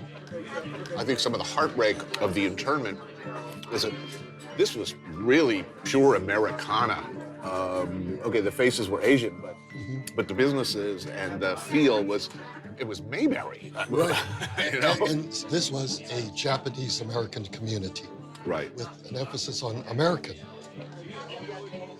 The Japanese are actually a minority in this community now. How Japanese will it be in 30 years? That is the question. I don't think it's good for anything to just kind of remain frozen in time. 30 years from now, Japantown is going to look very different. And if it looks like it does right now, then, we're talking about a very stagnant community.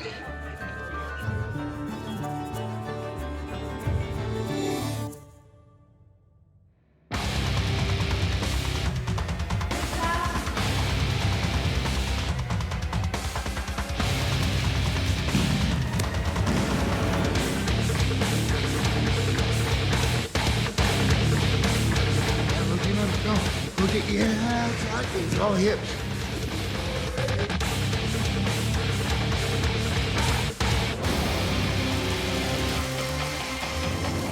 You've been in the restaurant business now in San Francisco area how many years? 26. Basically, you've been feeding well-heeled people for much of that time. My whole life. Daniel Patterson is the chef of one of the great Bay Area restaurants, Kwa. Top of the fine dining world. 2 Michelin stars. But in 2014, he and Chef Roy Choi of LA's Kogi Empire decided to embark on a revolutionary, probably foolhardy, and entirely selfless new enterprise. But what are you up to now? What are you doing? Well, we're starting a fast food chain.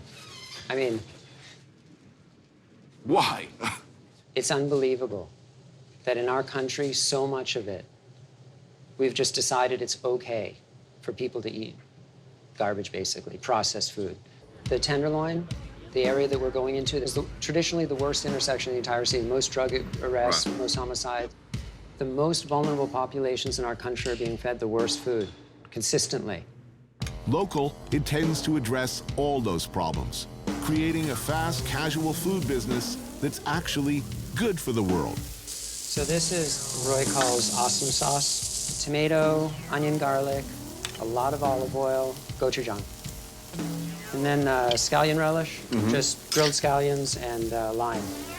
Veggie burger dressed exactly the same way. If you're like I am, the word veggie burger will strike terror into your heart. Yeah, it makes me violent, actually. This will not make you violent. It will make you happy.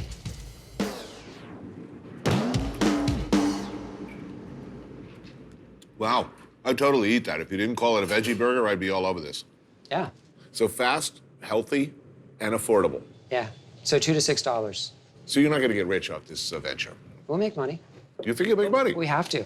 Just because something hasn't been done doesn't mean that it can't be done.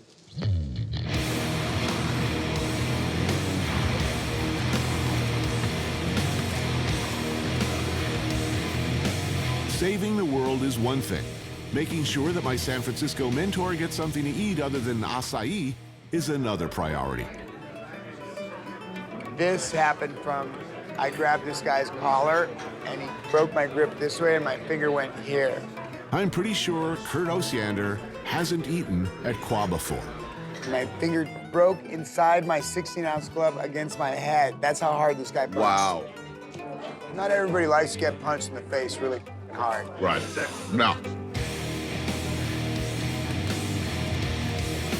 Patterson's signature dish at Cuba, the beet rose with yogurt and rose petal ice. Oh, that's beautiful. This one disappears quickly. Yeah, no kidding. Thank you. Well, it's pretty. Oh, it's going to be good,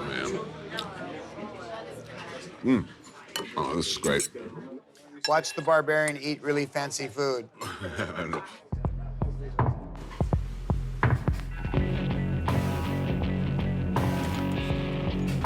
Oh, that looks cool. Yeah.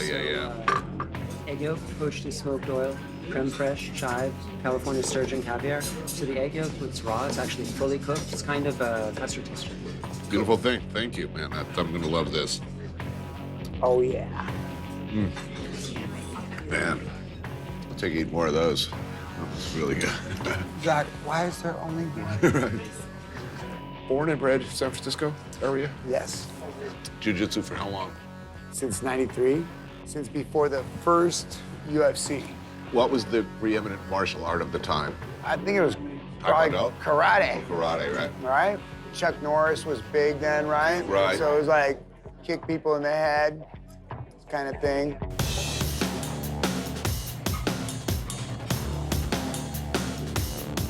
Yeah, look at that. Cherry tomatoes, peeled. Sauce underneath is grilled zucchini and wheatgrass.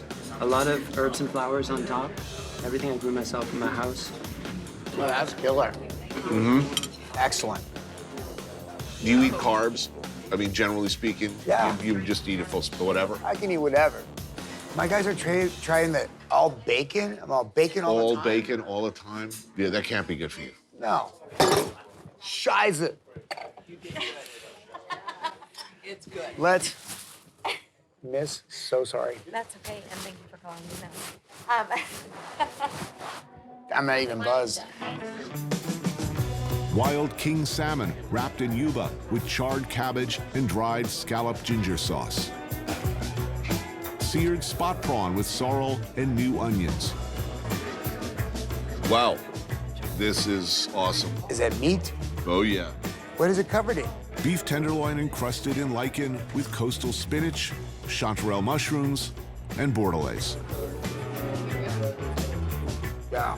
This food's so good, man. It's so good, yeah.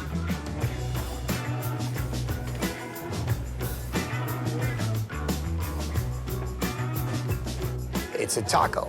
Yes. So black sesame mochi bun with Oh, sweet. strawberry, kumquat, and shiso. Awesome. Thank you so much. It's great. Oh, this is great. Most of the people we've been talking to on the show are complaining about the fact that San Francisco is becoming too clean. Real San Franciscans can't afford to live here anymore, and that they're being supplanted by rich techies who are crushing the original heart and soul of what made San Francisco awesome. You're not seeing that. I think the pushing out of the trash, is good. That's good for the jiu-jitsu business, for sure. Oh, I'm 95% white collar. My tech guys are really dangerous, man. Yeah. Especially my lawyers, man. I got some lawyers. Really? Oh, they're meaner than... Yeah, they would be. Yes, exactly.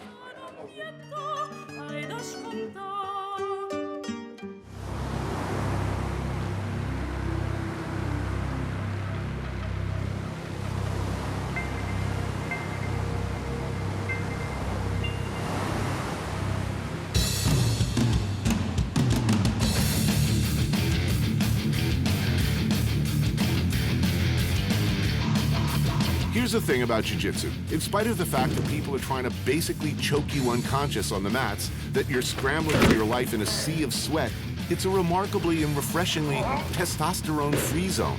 We good? Yeah. Now decapitate me. High-fiving, for instance, is just not done.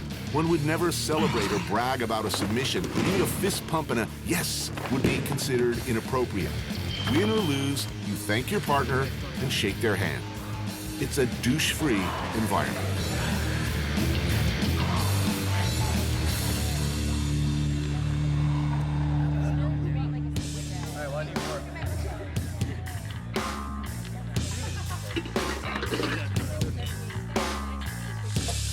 This has been a very crazy week, Dad. Last night they took me to this crazy restaurant where they give you really small food. It was good. Yeah, it's good, yeah, But then as soon as I got home, I made a sandwich. 'Cause I was so hungry.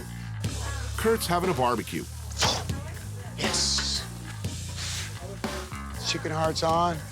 And this is why I end up on Monday smelling like barbecue in my gi. And they're like, why do you smell like barbecue? Because I was hanging over the fire all day. As long as my hair doesn't light on fire, I'm good. And as he spent a fair amount of training in Brazil, he's making a big pot of feijoada, the country's national dish. Dude. Oh, man. Look at that. Oh, yeah. A slow-cooked stew of beans and pig parts. I grew up eating like every piece of the animal there is because if you're starving, you will eat whatever there is on the table, right? Plus grilled chicken hearts, tri-tip, and sausages. Gotta have sausages. Do you like it like that? Raj? Love it. Me too. I don't like overcooked meat. No, we can't have that. That's just wrong. The food is ready. Yeah. Here you go, bro. Oh, wow. Want to open that Macallan? Oh, hell no. No, I'm going to go class tomorrow. You kidding me? I'll drink that whole bottle and I'll train with everybody. I know, but that's you. You're the guy who trains. You for 15 too. hours. As soon as I started doing jiu-jitsu, it was like, it hit a part of my psyche that was like, okay, it's challenging. It's more than like brute force, and you have to think. Right. See, I was always the guy, like, if you were an old lady who hired me to shovel your walk, I would do half of it, and then I realized, oh, this is too hard. And I'd say, F this, and I'd just disappear. Honestly, I cannot think of another thing in my life that I attacked with such regularity and with, I mean, I've been steadfast. It's not a matter of if you're good enough. Sometimes it has to deal with maturity.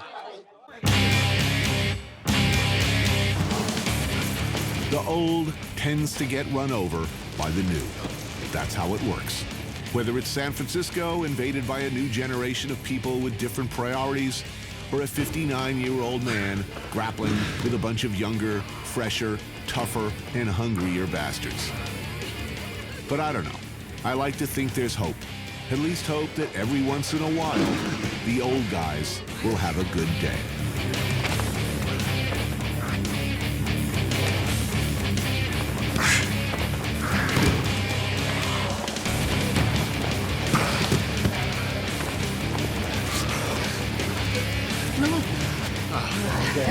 Oh